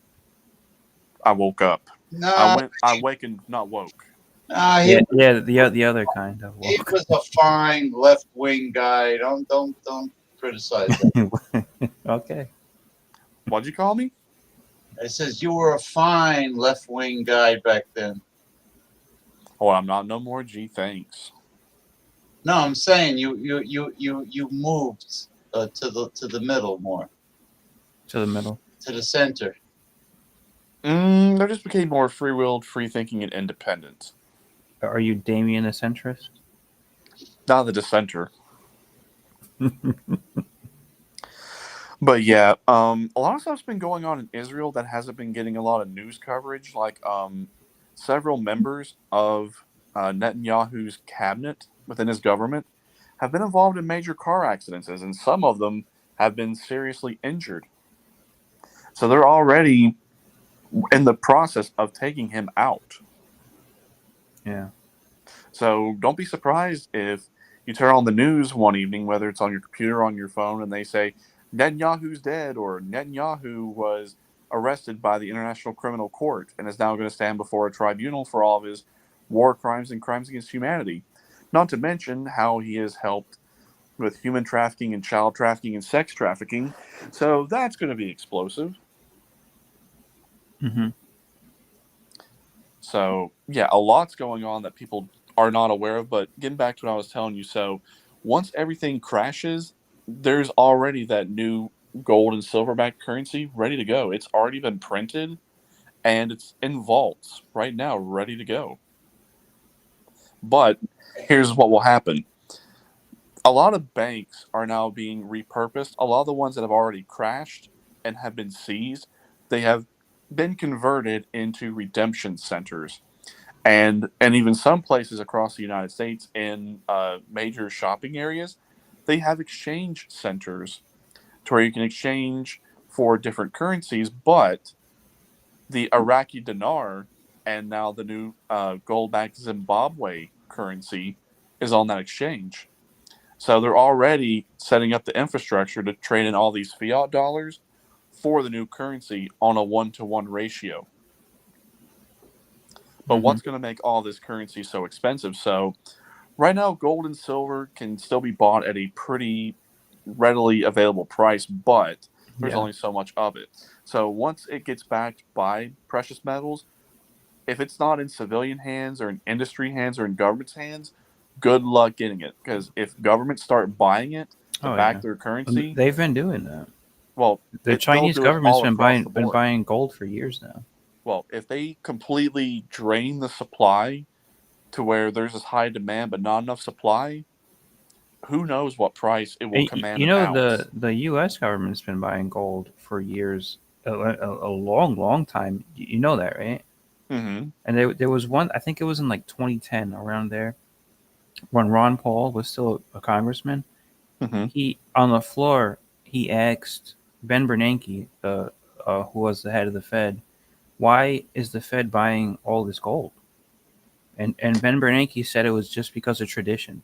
He didn't have an answer. He said it was tradition. That's what they do. Early on, the early Federal Reserve notes actually were backed by gold and silver. Oh, yeah, I know that. Yeah. But that all changed in the 30s with FDR. Yeah, so if you get a Federal Reserve note from 1914 until 1933, it's a gold and silver certificate. But if you it was somewhat still backed until 71 when Nixon completely closed it out. So yeah, throughout the 40s, the 50s, and the 60s, it was still backed by silver. But again, that was when the paper currency was a silver certificate and the coins were precious metals. But that was when they were phasing in having both systems at the same time, the fiat plus backed by silver. That's why it was only operating at 50% capacity. Mm-hmm. And then once it was then you had the Bretton Woods system. You had the Bretton Woods system after World War II that lasted for like 20 years. And do you know the story? Like France was trying to like redeem their dollars for gold, mm-hmm. and finally Nixon was like, no, you can't do that. Like we're not gonna give it to you because we don't have it. We don't have the gold to give you, so mm-hmm. we're just gonna renege on it. And so Nixon closed the gold window. That's what it was called that he did, and said, because it was France for some reason. It was France that was trying to say we don't trust what you guys are doing because they were blowing money on the Vietnam War and on Johnson's Great Society programs, mm-hmm. and so France was like, I know you guys like don't have all the gold to back up all this spending that you're doing. So give us the gold that we don't want these dollars. And Nixon said, no, we're not going to do that. We're going to cut it off. And it was called like protecting the U.S. dollar or whatever. But what he basically did was renege on the Bretton Woods agreement, which makes, it was a criminal move. Honestly, it was criminal to do that. They reneged on their agreement to pay if some country or some government is going to hand in their US dollars they want to get paid gold in return, that was a legal agreement to do that, and they said no, we're not going to do it anymore. I mean, mm-hmm. this was 1971. We're talking 50 plus years ago now, and it's only gotten off the rails since then. We're living in a fantasy world now.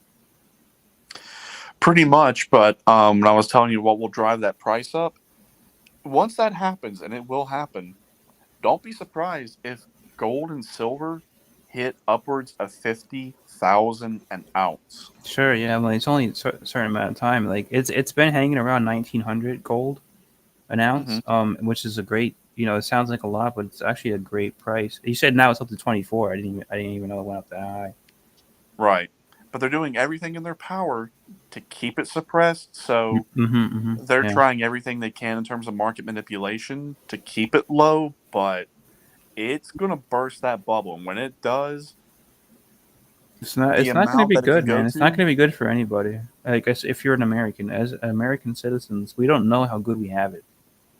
Well, it's going to happen one way or another because there's really no way for the Fed to cut rates or to try to do this or do that to make some manipulation because, believe it or not, for the first time, I think it was in 2022 or 2023 that the Fed had trillions of realized and unrealized losses. So if the Fed has already lost trillions, who knows how much has already been lost. Well, But when you said the that, Fed has never been audited.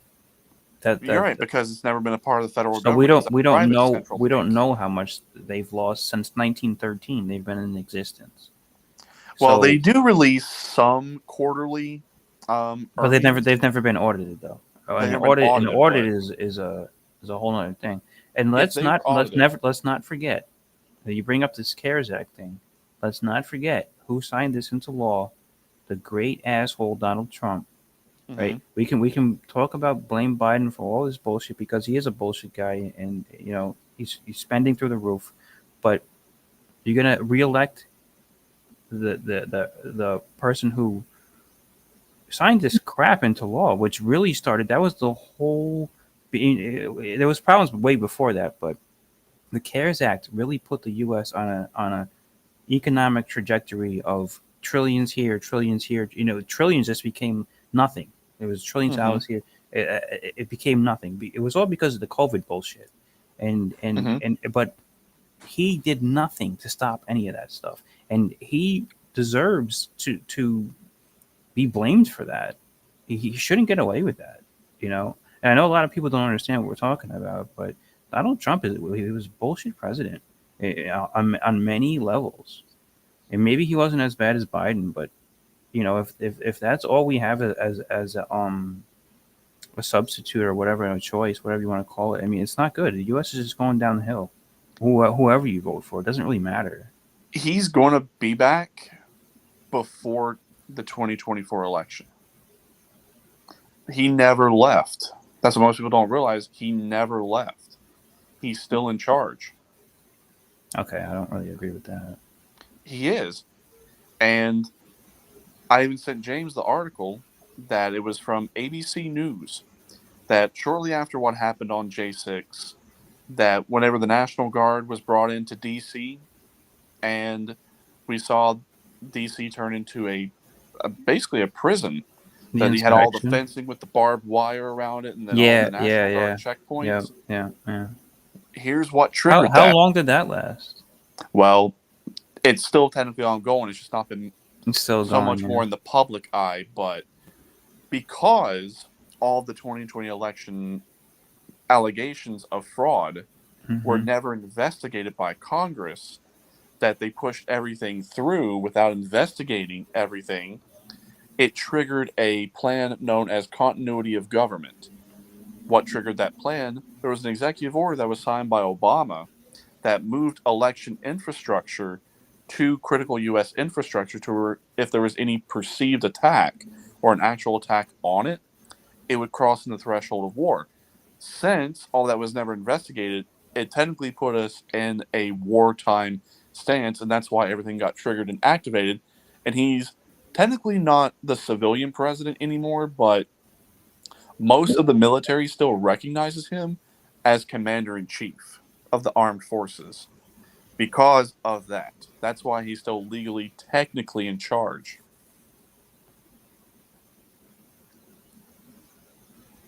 Okay.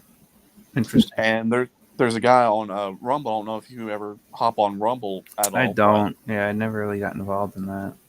Well, that's where a lot of people went after. Yeah, I know. Everything I happened just, and just got tired of the censorship. I just never. I think I have an account, but I just never really got involved in it. There's a I guy still on there watch by the name of YouTube. Derek Johnson. So Derek Johnson is former military. So he broke down all the United States Code and gave all the legal documents that showed devolution, continuity of government, and how Donald Trump still legally is still in charge, and he provided all the evidence. Mm-hmm. So people ask, okay, so who's this Biden guy? Well, what you are witnessing Would you is call him an illegitimate president? Yeah, he is illegitimate. The whole entire thing is fraudulent. Mm-hmm. So does that mean the military has the results of the 2020 election? They do. But why have we not seen any of the results publicly? Well, since the military had to step in and the military monitored all of the elections, that is why it is still The technically military classified. monitored all of the elections? Yeah, they did. General Paul Nakasone put out a tweet on election night stating that the U.S. military is monitoring the elections. And then we saw what happened not too long after November 3rd, even on the night of November 3rd into November 4th, when all the shenanigans with the Dominion machines where they were deleting votes, flipping votes, then all the ballots started getting scanning through multiple times. What the fuck was all that? That's how much they had to do to pull this off. Mm-hmm. He did not get 81 million legitimate votes. He just didn't. He maybe got, on the most best of estimates, 30 million votes. That is the most he got. But if you look how he got 81 million and how everything came down to just 6 counties in America, now you begin to focus your attention as to where to look for all this fraud. So we know about all the stuff with the machines and with the ballots, and then where they stuffed the ballot boxes where it was like 100-0 for Biden, 150-0 to Biden, 200-0 for Biden. Like, come on, that is such a sorry, lazy, half-assed steal of an election I've ever seen. You got to do better than that. Like, that just was so obvious. And not only that, how do you go from being the most popular president with the most amount of votes to the worst president of all time, and his first term's not even over? That's the kind of shit that happens with stolen elections. Just blame it on COVID. Dictatorships. It's called COVID, man. I thought it was Trump that was the worst of all time. Yeah, that's no. Biden is going to go down the Biden, I should say, because you just look at photos. It's not him. It's obvious it's not him. Heard he got a lot of things passed though. But it's all going to be nullified because again, he passed the Inflation Reduction Act, right? I mean that really reduced the inflation to like nothing, right? Did a great job there. The Inflation Reduction Act. But that was good. That was really good. Good stuff there. But here's what you need to look out for. Watch what comes out of the Supreme Court here in the near future. There's going to be 2 cases you're going to want to focus on. You're going to want to focus on the Brunson case and the Mike Lindell case. Here's why. So the Brunson case brings up the actual constitutionality of the results. It doesn't actually challenge the results for the count. It takes a much broader scope of, well, since Congress never investigated any of this stuff and there is questionability about their oaths of office, that technically it's a fraudulent, illegitimate presidency based upon that it was pushed through via fraud and they have no oaths of office. That's on this side with the Brunson case. Now, the Lindell case, why do you think they tried to attack Mike Lindell and nothing happened? Because Lindell has been playing both sides. Who's Lindell? Mike Lindell, the My Pillow guy? The My Pillow guy. Oh, okay. So Mike Lindell, he's been playing both sides. He's been helping the civilian side, and he's been helping the military. When he says that he spent all this money out of his own pocket to hire all these private investigators to get all of the 2020 election evidence, no, he didn't. That's a front. The military had it all along. They just have to be very Mike particular as to how Lindell they said release this that? evidence publicly. Do what? Mike Lindell said that he paid money personally?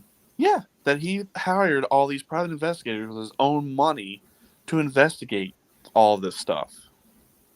Why? Again, like I said, it's a front. He never really forked out Why any would money. he do that anyway? I thought he went belly up. So they say. He never really went belly up. In fact, if anything, it made him more popular. Who is he then? Like, besides the pillow stuff, like what is his like? So real thing? he has the My Pillow business, but he also expanded upon that. Like, he actually does have a lot of money, but the whole front of a civilian hiring private investigators out of their own pocket to release evidence on this side, because if the military just came in and said that we're taking over because the election was stolen, here's the evidence, and then they just storm government buildings and take out all these officials, the public would riot. So they have to be very particular as to how they release all this evidence to not cause a public uprising. Because when the public finds out that, wait a minute, he's been in charge all along, he's commander-in-chief, Biden never really took power? This was all like a also, psyop all to right. wake So at the people same up? time, so you're saying Donald Trump's technically in charge as commander in chief. Does Donald Trump know that? Yes, of course Donald Trump knows that, and even the military Okay, so knows is he going to take responsibility then for the last 4 years of that is where of bullshit foreign policy? If he's that if is he's the where commander in chief, that is where things are going to get extremely interesting, because, and I've heard this before, but the whole entire reason why they allow, and I put allowed quotation marks up there, for the Biden to take over was to wake people up, to show everyone where we were going and what was going to happen. Well, it technically did happen. You got to live it. You got to experience it to where you were shown the truth. But now I think that's going to come out and backfire, because another reason why they said they did it this way was to avoid a civil war. But who did it? Who did it this way? What does they mean?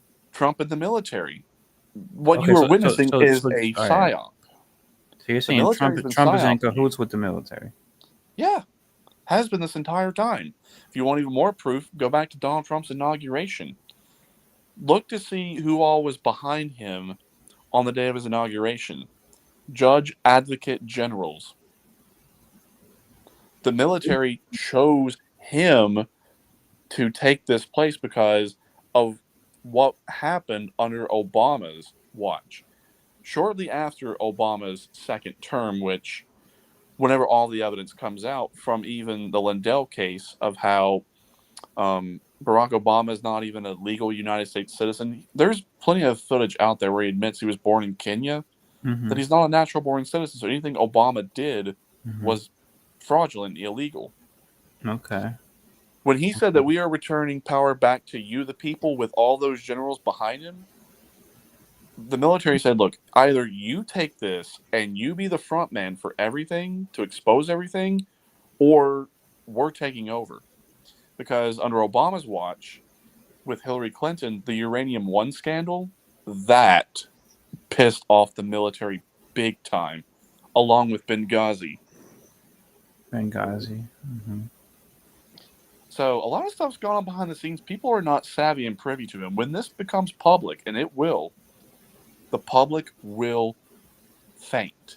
They might even have heart attacks. They might have Fred Sanford moments because of how much comes out and how much truth they are exposed to. But to answer the question, experiencing these last 4 years of all this bullshit, I understand that this had to be done to wake people up and show people the truth, but to the extent of which they have done it, where it has caused so much physiological mental harm as well as economic harm, that's going to come back and backfire on him big time. So yeah, I understand the method of the madness, but they went way too far and way too extreme with it.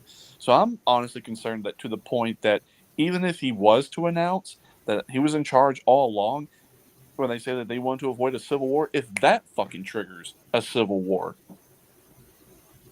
Yeah, yeah, we're on the brink of either a civil war or WW3. Either or both, or both. I know people say what you're saying sounds crazy. I'm like, I wish what I was saying is true, but sometimes truth is stranger than fiction. Because sometimes you can't even make this shit up, even if you are the most logical and creative of individuals that know how to write a movie or write a script or write a story. You can't even write something that good or that clever. This would be a blockbuster film. It would. It honestly would be. But you see, here's the funny part. We've all partaken and been a part of it. We've lived it. We've experienced it. Like almost like we've been actors in a movie or in a show this entire time. Yeah, there was some post that I put on the New Age Mysticism page about how it mentioned a lot of what you said about we're moving into the fifth dimension, and it's mentioned the Matrix, and reality is not necessarily reality. A lot of the things that you said, that it's being shared with other people involved in mysticism. But one last point to drive everything home is, like I said, I understand the method to the madness, but they went way too far and way too extreme. But at the same time, it woke people up, but it didn't wake people up for the right reasons. And what was it? It was a different woke, right? Well, all it's done is it's made people more bitter, more angry, and more resentful. Yeah. To where, Yeah. honestly, like I was telling you, even if the military announces all this, which I think eventually they will have to, because if all that shit escalates to a potential World War III scenario, they can't keep this stuff in the background anymore. They will have no choice but to step in. But there's been a lot of subliminal hints all along that have made this clear as to what I'm saying is true. So that ABC article where one of the generals of the DC National Guard said that we are transitioning, and he clearly said it plain as day at the end of the video, a peaceful transition to military power. Said it plain as day, right there on ABC to that news anchor. See, So, what I told Damien off the air, I said, well, I didn't even know there was a DC National Guard. How come they didn't join the Capitol Police? There is, because DC is considered like its own state. Yeah, but like, how come they didn't join the Capitol Police on that January 6th? I remember we had went into a lot of detail about that, how J6 was a huge intelligence sting, that both sides were involved because they knew a lot of stuff was going to go down that day. Yeah. So when all this... And stupid ass Donald Trump, he was just there hanging out like, the guy is a doofus. Here's he what gets happened. Taken advantage of all the time. Right. So here's why I say both sides were involved, because both sides knew what was going to happen. So, But not by sides. What do you mean? So I'm talking about the Trump side of things, But the not MAGA Donald side. Trump. Not Donald Trump himself. He wasn't. Well, to a point, and I'll explain. And then the other side with Mike Pence and Nancy Pelosi and Joe Biden, as well as Kamala Harris. So they knew that a lot of stuff. Nobody cares about her. Well, she's a fucking on that day, horrible. They knew a lot of stuff was going to happen. They knew that America was very upset. They knew that this was a very highly contested election, that this could really make or break our country. And if you had a serious guy up there, which Donald Trump is not, maybe he would have saw it coming, but he doesn't even see it coming. You had people extremely divided on both sides. You had people that were so hardline in their positions. Yeah, I mean, it's pretty bad. Saying that the election was not stolen versus those that said it was stolen. Yeah. They knew that both sides were going to be there that day. So whenever it came time for whenever all of the state's electors were called for verification, there was going to be a special session of the House and the Senate separately, and then a joint session to investigate all of the electors, and then to investigate all the allegations of what had happened. And it was going to be a 10-day investigation, so it would have gone from J6 So to this whole January thing 16th. deflected from that. Yes. So right. They knew there was going to be an investigation. They knew that once all this was investigated, that all this stuff was going to be found out, and they could not be found But then out. this insurrection deflected from that whole thing that was supposed to happen. Whenever the insurrection happened, both sides went in and caused chaos. But while all this stuff was going on the outside, what people don't realize is there was already people on the inside long before the crowd ever showed up. Because on the Trump side, they had special operatives go into the Capitol, and you can even go back and watch mainstream footage on this, just if you want to fact check me. There were people on the Senate floor going through senators' desks, taking photos of paperwork to see what all was going on. Remember, AOC said she was hiding under her desk? Well, this was before the insurrection actually happened. She wasn't even there.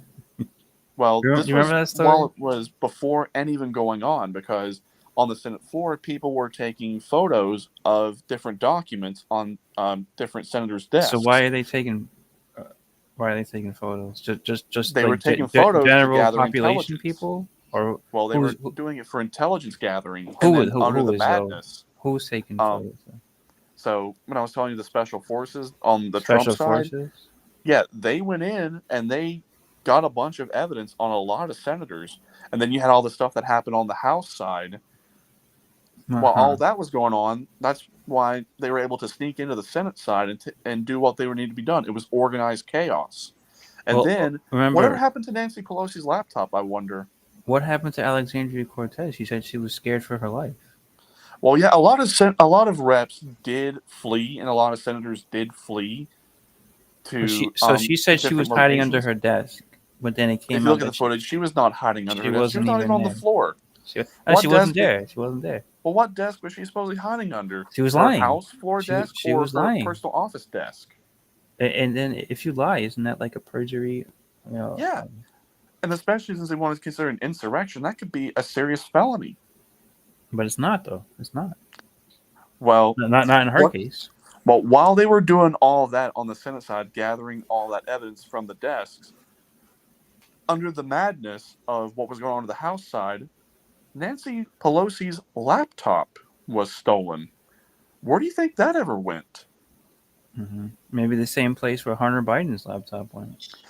Well, they stole that laptop because on that laptop was how they planned the J6 insurrection. So they needed evidence to literally catch them in the act. Well, whenever they caught that laptop, and then when the National Guard was brought in, and when Trump said that people need to go home, that everything was done, and that they dispelled and got all of the intruders of the Capitol out, that day, a lot of reps and senators got arrested.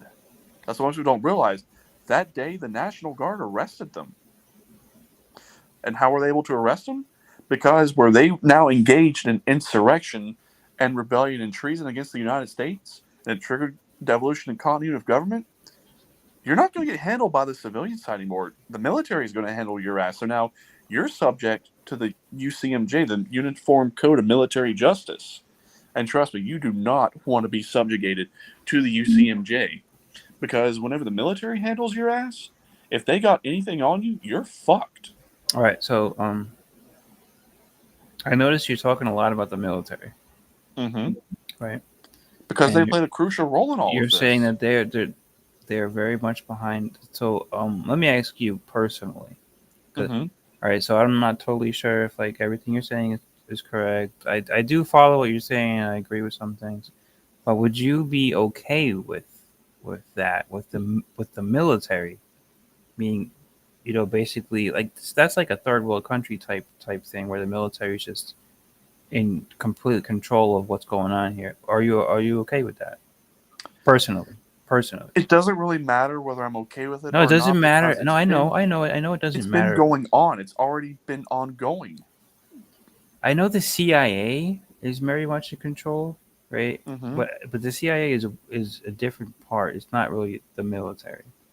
The military is a different thing, right? So obviously, like the CIA killed like JFK, and the U.S. has been under like a national security state since post World War II, right? That's what the U.S. is. It's a national security state, and that's why there's so much military spending and so much, nonsense and bullshit like that, basically.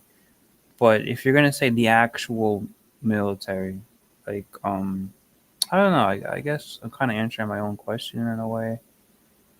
I understand why they had to do things this way. That trying to do this through the corrupt civilian process, nothing would have happened. But at the same time, we technically don't have a civilian government because on that day, any civilian government that we had was considered infiltrated and compromised. So technically, we don't have a civilian government. We've had this illusion we've had it since J6 of 2021, but well, would you say it's maybe not really been there. you could even say since World War II we haven't had a civilian government? Maybe that Well, might be more truthful.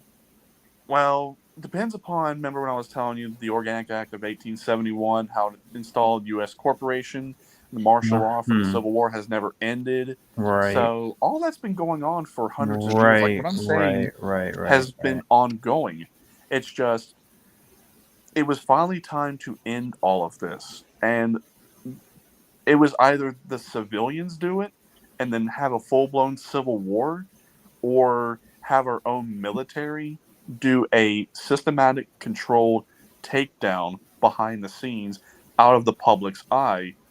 But like I said, I understand the method of the madness, but I think they've lost complete control, and that now, if they were to reveal it as true, which we know at this point now it is true, all the evidence is now pointing towards it.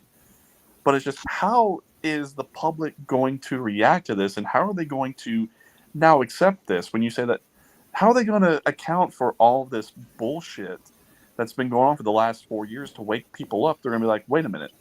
So it kind of did happen, but kind of did not happen. Like we were psyoped.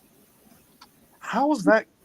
How is that going to really set well with people? And the answer is, if it was going to set well with people early on, they should have done it back in 2022, 2023 at the latest. At this point, if it has any chance of success, it's a slim one. And I do mean a slim one. It stands a better chance of falling flat on its face, and we go into civil war or something else happens as compared to what they want to happen. But at the same time, there was no other way it could have been done. Which is maybe why they're trying to foment a civil war with all the culture war stuff with abortion and the gays and all that shit. Well, we know the game plan because they tried all that stuff with George Floyd back over the summer of 2020, and it worked. And it worked. I mean, a lot of people are fooled by this shit. Well, it worked, but now at this point, it's going to get out of hand. And let me point out, it worked in the 2022 elections, where they brought up the women's right to choose was a big fucking thing, right? And it wasn't about all the crime that's going on, all that, the economy's falling to shit. They just said, oh, we have this, you can have an abortion now, so that's a big deal. And a lot of Democrats fell for that shit, especially like soccer moms and, people like that they're trying to go for. It worked, and it seems like they're going for the same cohort this time And around. they pander to all these lobbying groups, the feminists. They Yeah, and it works. It does work. you know. The women's right to choose, man, that's a big thing. I mean, So with all these choose to kill. protests that are going on at the moment, so we see that it's a 2.0 version of George Floyd. Like all of their stuff that they Yeah, do. not really. Yeah.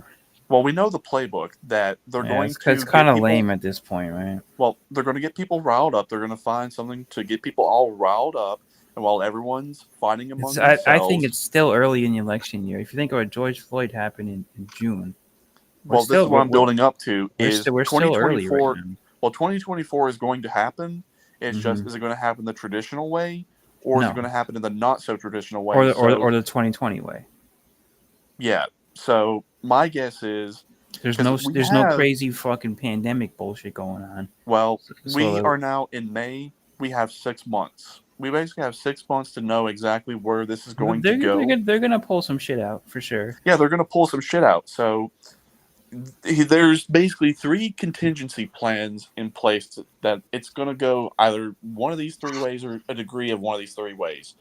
So with all of the shit that is going on, people are going to get so riled up, so frustrated that there's going to be lots of civil emergencies declared. And when things get so far out of whack with the economy crashing, with hyperinflation getting out of control, with everything coming into this big whirlwind, that when they get pissed off at the left and at Biden and they try to overthrow him, that what loyal forces he does have, which some people in the military do recognize Biden as legitimate, and even some people in law enforcement do recognize Biden as legitimate, we'll see them come out into the public eye and defend him and fight against American people. Or he will try to find some other way to declare some civil emergency or national emergency and cancel the elections that way through some sort of war powers resolution. The second option is that finally, before the Supreme Court recesses in June, we finally get to see all of the election results and whatever happens with that happens. Or the third way, which is probably more than likely going to happen, is things are going to have to get so far out of hand that anyone that's still asleep gets jolted awake and people are awakened fully. And when that World War III scenario just about goes hot, that Trump and the military step in and say, hey, enough's enough. We've been in charge all along. We had to do this to wake you people up. So now that you're awake and aware, let's finally do the shit that needs to be done. It can go any number of ways, but those are the 3 things that are coming to my mind as to how this is going to go down between now and the next 6 months. There's no other way. Now, what about RFK Jr.? What does he play in this? RFK Jr. It's very interesting that the Kennedys are all of a sudden very prominent and popular again. And I've been doing my investigations into all of this, and so have other people, is that when it comes to JFK Jr. RFK Jr. Well, it gets ties in because it's the whole Kennedy clan. So JFK Jr. supposedly, and I put supposedly in quotation marks, that he died in that plane crash back in 99 to 2000 and Hillary Clinton was behind it. Plot twist, they got the wrong guy.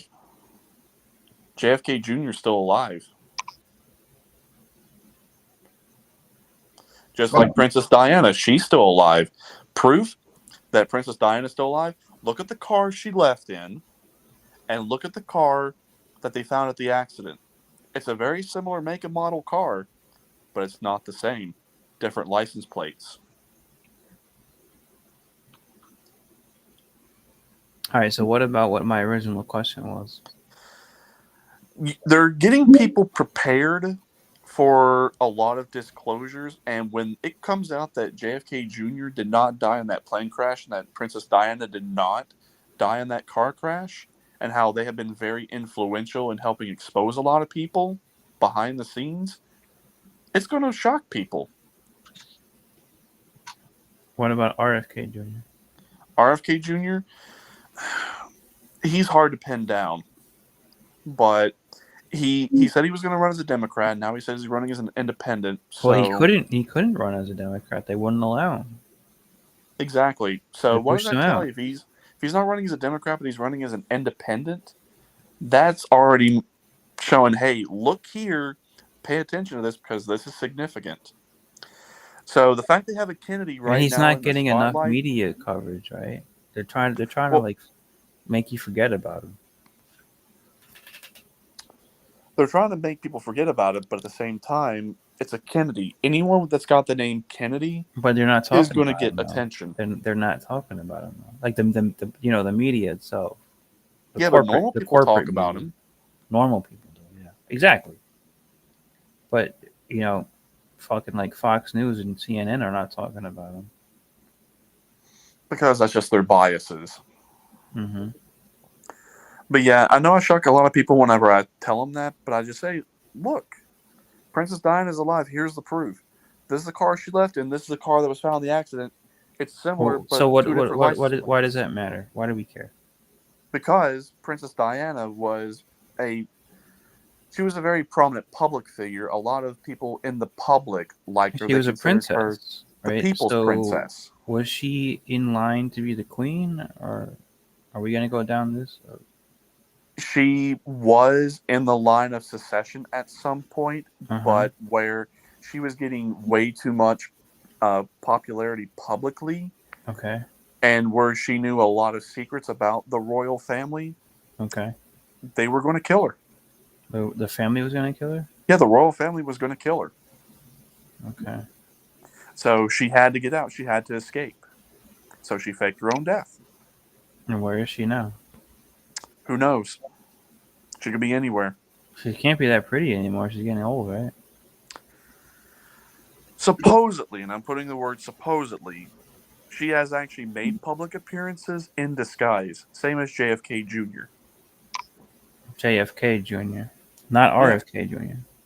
Yes. Supposedly, they have made public appearances in disguise. But again, this is the conundrum is, okay, so if someone fakes their death, and you find out that they are truly alive, they didn't do a good job of faking their own death. No. Tupac faked his own death. Tupac. I was going to ask you about Tupac, but then I was like, nah, I'm not going to say that. But no, Tupac faked his own death. Look back at his reference lyrics when he I don't really Machiavelli. care. I don't care. Well, Tupac the is Tupac alive. shit, it's been going on for like how many years? Well, the reason why it's significant is he has done a major job of helping expose a lot of people in the rap industry and also in he Hollywood. had some good songs. He had a lot of good themes. Why do you think P. Diddy all of a sudden got exposed? Because he had a indirect hand in the supposed assassination of Tupac. A lot of people in the industry. Well, are they going to say that? Are they just going to say that P. Diddy is like? What are they saying? That he's a homo? Well, they're saying that he's a pedophile and that he was involved in all this sex trafficking. And he's a homo too, right? And he's doing like gay sex and shit. Maybe, maybe not. But P. Diddy and Obama behind they were the saying scenes, that P. Diddy, James, this is actually interesting. P. Diddy and Vince McMahon were accused of like doing the same thing, like of underage. No, it's not underage. That they wanted to see women get raped by other Vince guys, McMahon's but they wanted to watch it. They just wanted to watch it. They were voyeurs. They had voyeurism. Yeah. voyeurism. They had a fetish. Yeah. It's the same thing. Vince McMahon and P. Diddy were both accused of doing that same weird shit. Interesting. So yeah, they got a lot of dirt on P. Diddy, and their leverage they used to get all this dirt on him to get them, and by them I mean all of these very evil and corrupt politicians and very evil, corrupt celebrities. Mm-hmm. They got all this dirt on him by saying, look, we know you had a hand in Tupac's supposed assassination. And since they had all this dirt, they said, okay, here's what you're going to do. You're going to do our bidding. You're going to do our work. And if you don't, we're going to expose you. And then once you're exposed, you're going to be killed. Biden should pull in Obama and make sure to keep U.S. out of war. Okay, Mike. He won't, because all this has to Wait, happen. hold on here, though. This is completely a false statement. It's Because Obama never kept the U.S. out of war. Yeah, in fact, he perpetuated, but it has to happen and has to look this way for optics. But one thing I forgot to mention is this is quite a silly comment, honestly. It is, but look back at some of the very cryptic comments that Trump has made from 2021 until now. Why is it you didn't really hear a whole lot of stuff out of Trump until about late 2021? That basically from January until I think it was about like October, November, like those months, you didn't hear anything out of him. There was a very specific reason for that. Hold on, just one sec. My son's coming in here.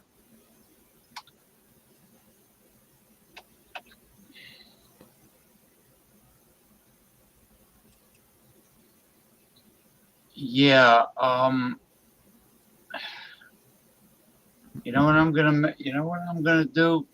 I think the show's ready to be closed. I'm gonna make a nice hot corned beef sandwich. Right. With Dave's Killer Bread.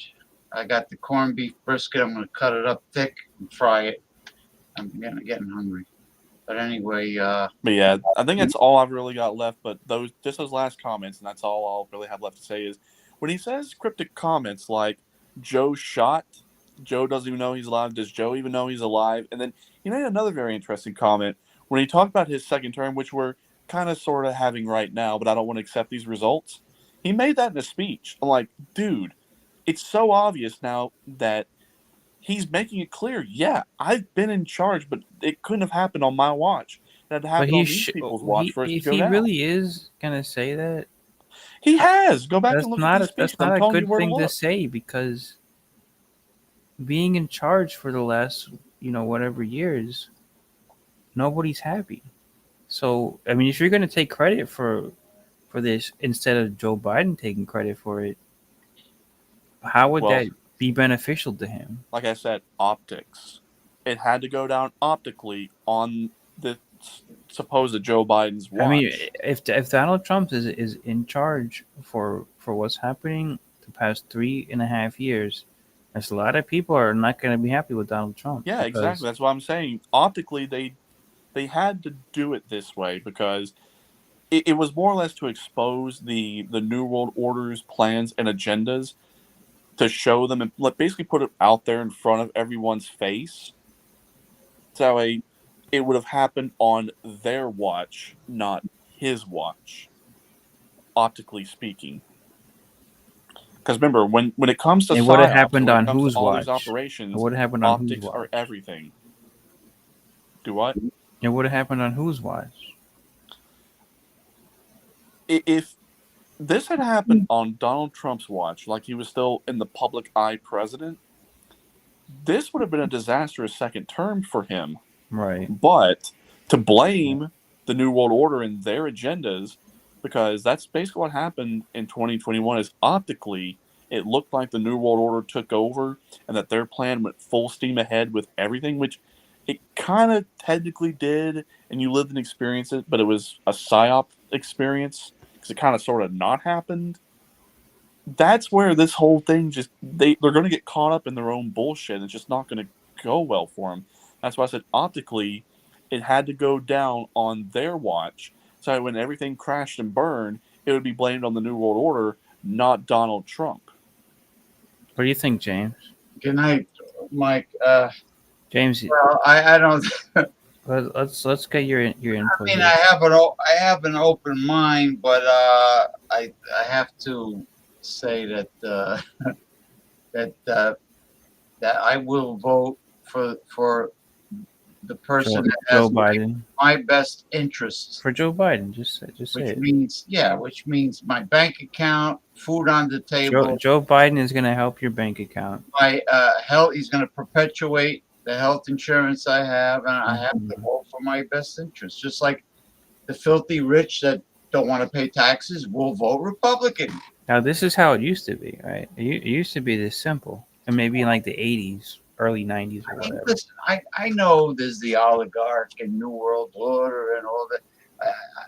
I know there's a lot of things that American people don't know about. We're kept in the dark. Yet we're paying their salaries with our tax dollars. It's funny how that works. I know all that. I know about the evil and the demonic influences and all this stuff. But you know what? It's out of our hands. The best we can do is discuss and inform people that happen to wander on the show to listen. And you know,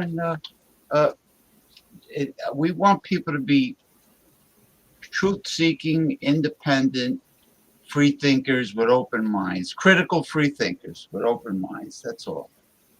Right. You know, Well, I guess my final comment is, I know what I'm saying sounds crazy and out there, but again, that's just how it is. Only sounds crazy. Even in my most creative and logical mind, there is no way I could come up with this shit for a story, for a show, for a movie. This is even beyond my level of creativity. I have a recommendation. I don't know if you take it, but Damien, maybe you can send. You know, I'm sure you have things to back this up. These things you're saying. You have certain links we can go to, check them out, right? Some stuff that we can do our own research, right, on the web. Well, I already told you the ABC article to go ahead and so look at that one. Maybe you could get a little list of things together, and then send them to James. And James, you can put them in the description of the video. And then people can actually go take a look. You know, instead of just thinking, oh, he's just talking, you know, craziness, and actually say, okay, all right, let's click on this and we'll see what it says, right? They also referenced Derek Johnson. That's where I got a lot of my stuff. Derek Johnson. But now, okay, I know you're saying all these things, but would you be willing to make maybe a list of like 5 things that you can send James? And he can put them on the description here, and then people can go and check it out. You put that'll be my homework for between now and then. I can put them on as a screen share. I'm not a screen share. Put the links inside the description of the video, and then I can definitely do that. People can click on that. You know me, whenever I bring evidence, I bring evidence. So it's going to be more than just 5 things. Oh, that's great. That's great. What I'm talking about, this took years of research and experience to figure this out. So do you want to take the time to actually send all those links to James? I mean, we're not talking about 100 links. If you no, can, I'm not going to post 100. I'm saying if you can condense it to something. What I'll do is I'll send some links to videos and to articles, and then I'll also provide other documents as well, along with United States codes that Derek Johnson has also referenced, that I've also referenced. That's great. Well, the documents, I would have to put them on Progressive Discussions Facebook page. The links I can put in the description. That I can do, because at least if somebody is doubting, they can just go to the links and decide for themselves. That's all. What else can you do? You know, I mean, I don't think. I mean, even the best screenplay writers, I don't think they can do this good. Exactly. That's why I'm telling you it's a military psyop, because this is something that a military would do as irregular warfare for like an intelligence information warfare. Well, the military has been in control, not necessarily the regular military, but the military industrial complex, which James knows a lot about, right? has been in control since FDR. The military industrial complex has been bankrupt for a long time. They have been outed and exposed for years to the point to where... How are they bankrupt? Well, there was a series of Northrop executive orders. Grumman and Raytheon, their stocks are going through the roof. That's not bankrupt. Well, are their stocks really going How up, about or does it only look like they're going up? Lockheed Martin. Yep. Lockheed Martin, yeah. So okay, all so these they're companies- they're taking part in the stock market, which we said is already, it's overly inflated, bullshit numbers, and that's why Mhm. gold is gonna eventually, shine, right? But at the moment, Lockheed Martin looks pretty good, right? As far as like this whole corrupt system, yeah, I understand that. appears, not that it is, appears. Yeah, it appears, but everything appears, right? It And- appears that it appears that I can go to IHOP and buy, a meal for $15, and I can at the moment. I mean, I still can. you got to look at When is that going to change? It you can gotta change look at tomorrow. you got to look at the source of the information. Now, if it's coming from a right-wing No, publication, no. then it's propaganda from the right wing. No, I mean, yeah, so maybe, but that's not really what we're saying here. I think you understand what I'm saying, Damien, Yeah. right? Right. I can go to IHOP tomorrow morning and buy pancakes for $15. Yeah, ridiculous. What? $15? Yeah, those are the prices you pay at IHOP for pancakes now, thanks to all this crashflation bullshit. Pancakes are that price. You know how cheap flour is to make noodles and pasta and pancakes and I mean, they got to be out of their minds. You know what? Boycott. Hell, Don't go even to going to McDonald's for hash browns for breakfast, their breakfast hash browns are over like $8 in some areas. Go to White Castle is dirt cheap. Hash browns, go to Aldi's and you get a whole big pack of frozen hash browns for a few bucks. $8 to go to toxic McDonald's and get their hash browns? Yeah, that is how ridiculously overpriced and this whole entire crashflation bullshit is now.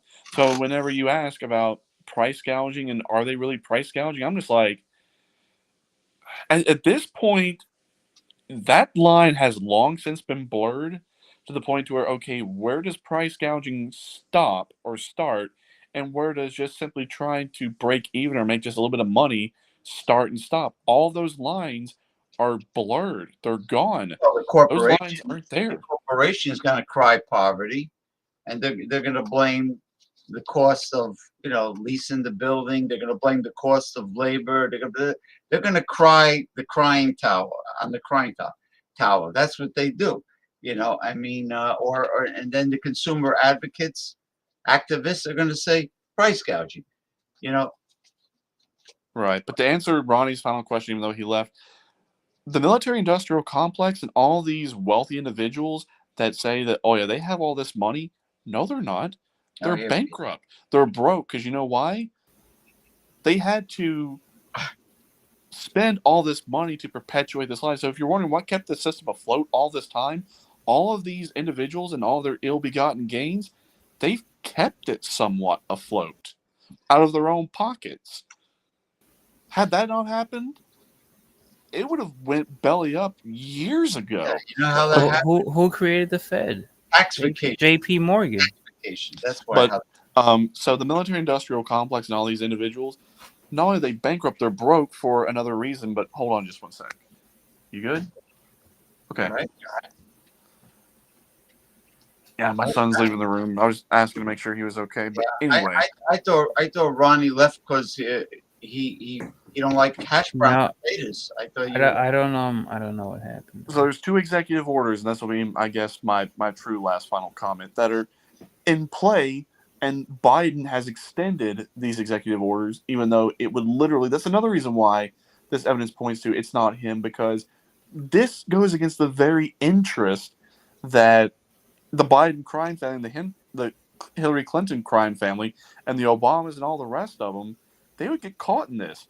13818 and 13848, where it seizes the assets Anybody who rubs elbows with crime families, so to speak, it's got to be Trump.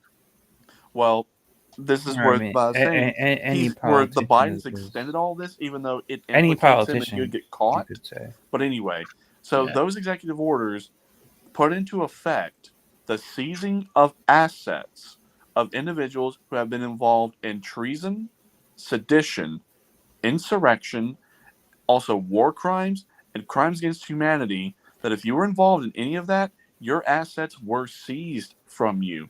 So all these assets that were taken from the military-industrial complex, from the Royals, from the Rothschilds, the Rockefellers, the royal family, just throw a dart, and it's bound to hit something. They're broke. All their So assets were taken by who's those broke? The executive orders. Rothschilds? You saying? Yeah, and speaking of the Rothschilds, Jacob D. Rothschild, where they said that he just died here recently, no, he died years ago. Same thing with the Queen, where they said the Queen died in 2022. No, she died years before that. All right. You're getting a little off track. Yeah, I mean, Rothschilds are worth like trillion. Why are they saying that the Queen died in 22 when she didn't? What's the point of that? So what was the funeral? It was they had a dummy, a mannequin in the casket. Well, this is what is so interesting around the Queen's funeral. So when they said that she was not really feeling all that well, but then yet she met with the incoming prime minister 12 hours prior to her death. Yeah, they That did say that. is just so suspicious and does not add up. They did say that. You're, yeah, that's weird. And there was a lot of things going on with the prime minister, right? With like, there was a lady who came in for only like a little while. Yeah, and she was then only she in got there for like ousted. maybe 45, 60 days, and then she resigned. What She the got fuck ousted. was that all Yeah, about? that was kind of weird. Yeah. But prior to her funeral, okay, so this prime minister comes in and then meets with her 12 hours before her death, and 12 hours later she's dead. But then in all these public appearances, and I put public appearances in quotation marks, there really was no public appearance for the Queen for the longest time. And even if it was like some sort of hologram projection of a younger version of herself. So it's like, you had to scratch your head and go, okay, where's the Queen? And all of a sudden she pops up out of nowhere, and then 12 hours later she's dead after meeting this prime minister. Just this shit just doesn't add up. The math ain't mathin', man. It's not. He's like the Wizard of Oz. There, he took off in the balloon, a hot air balloon. Anyway, I'm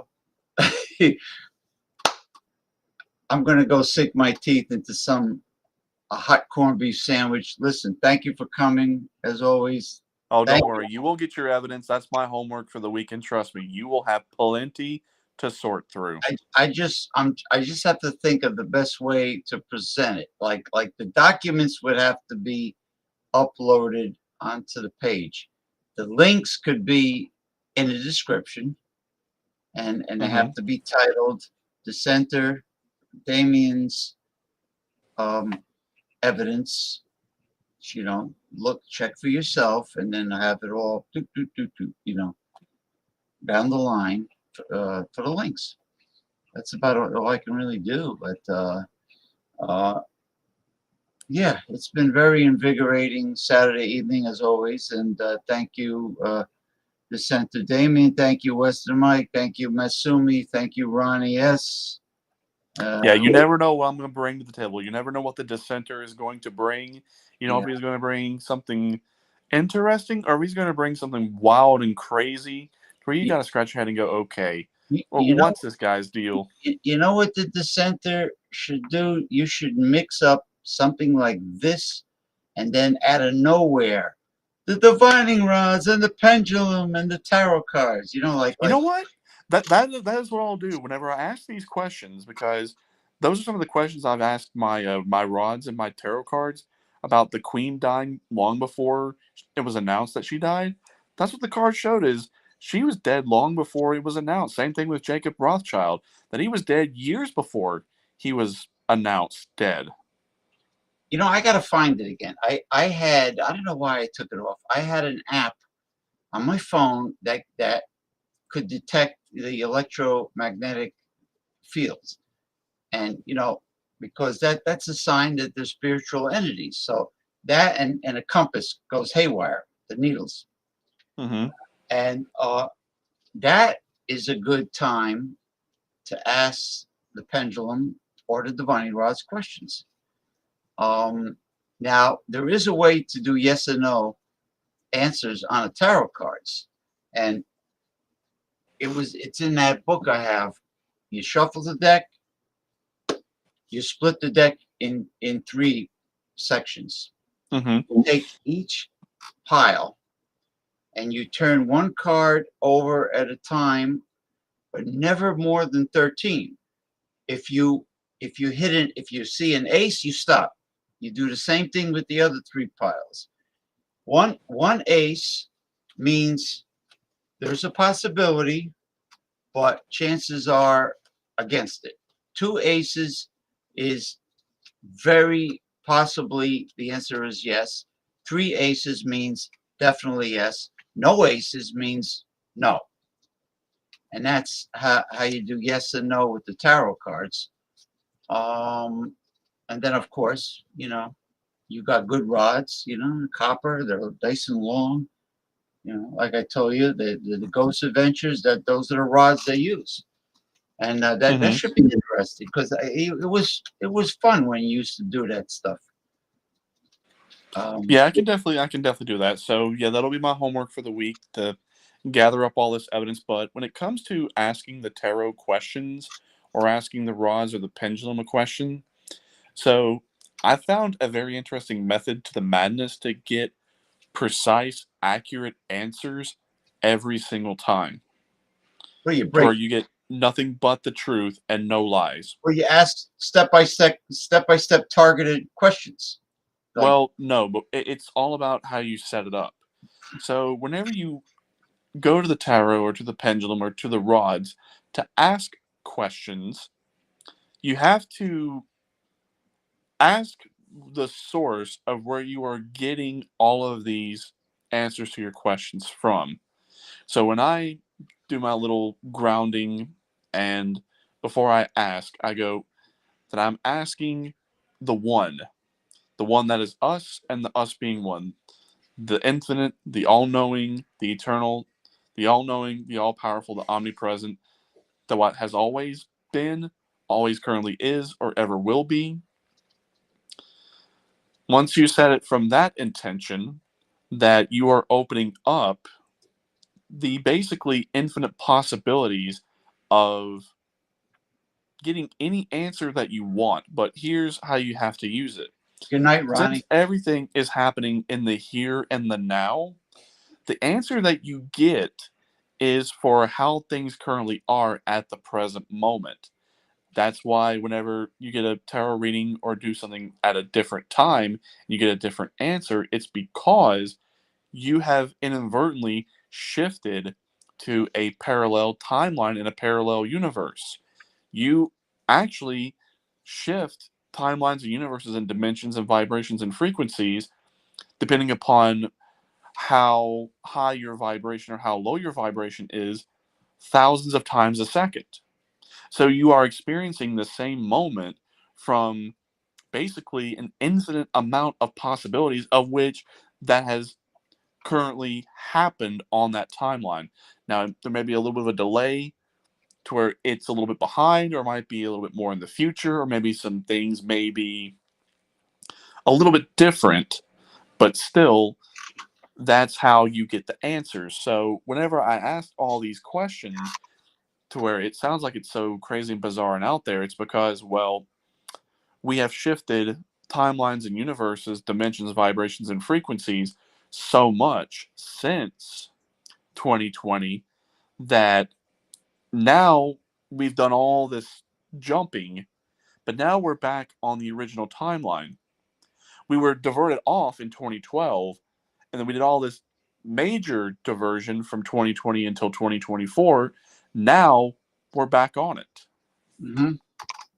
That's why now it feels like everything's come forward, is because, well, we had a huge branching off, but now everything's coming back together. It's like everything branched off many different directions, and those that happened to where we basically went extinct by our own destruction, those timelines never made it back around. But on the ones where we didn't go extinct and it's time for us to keep going, all those timelines, universes, dimensions, and vibrations and frequencies, they've now converged onto this super timeline, this super universe.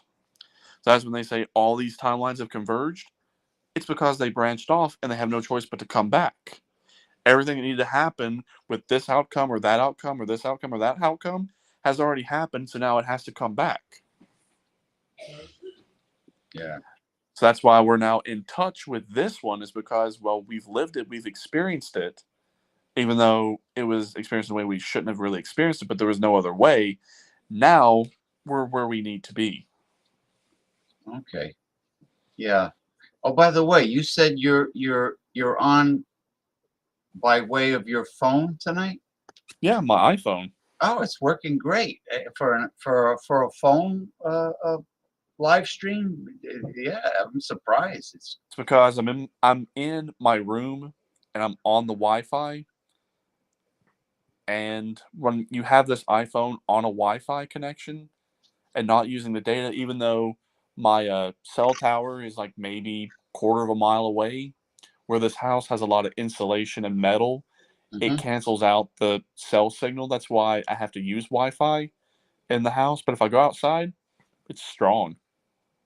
no, I could see. I could see. It's you're not blurry and pixely at all. You're crystal clear, high definition. Mm-hmm. And the audio's great. I mean, knock on wood, of course. All right. I'll talk to you soon. All right. I'll reach you later. Bye-bye. Yeah, I'm gonna go eat too. So bye.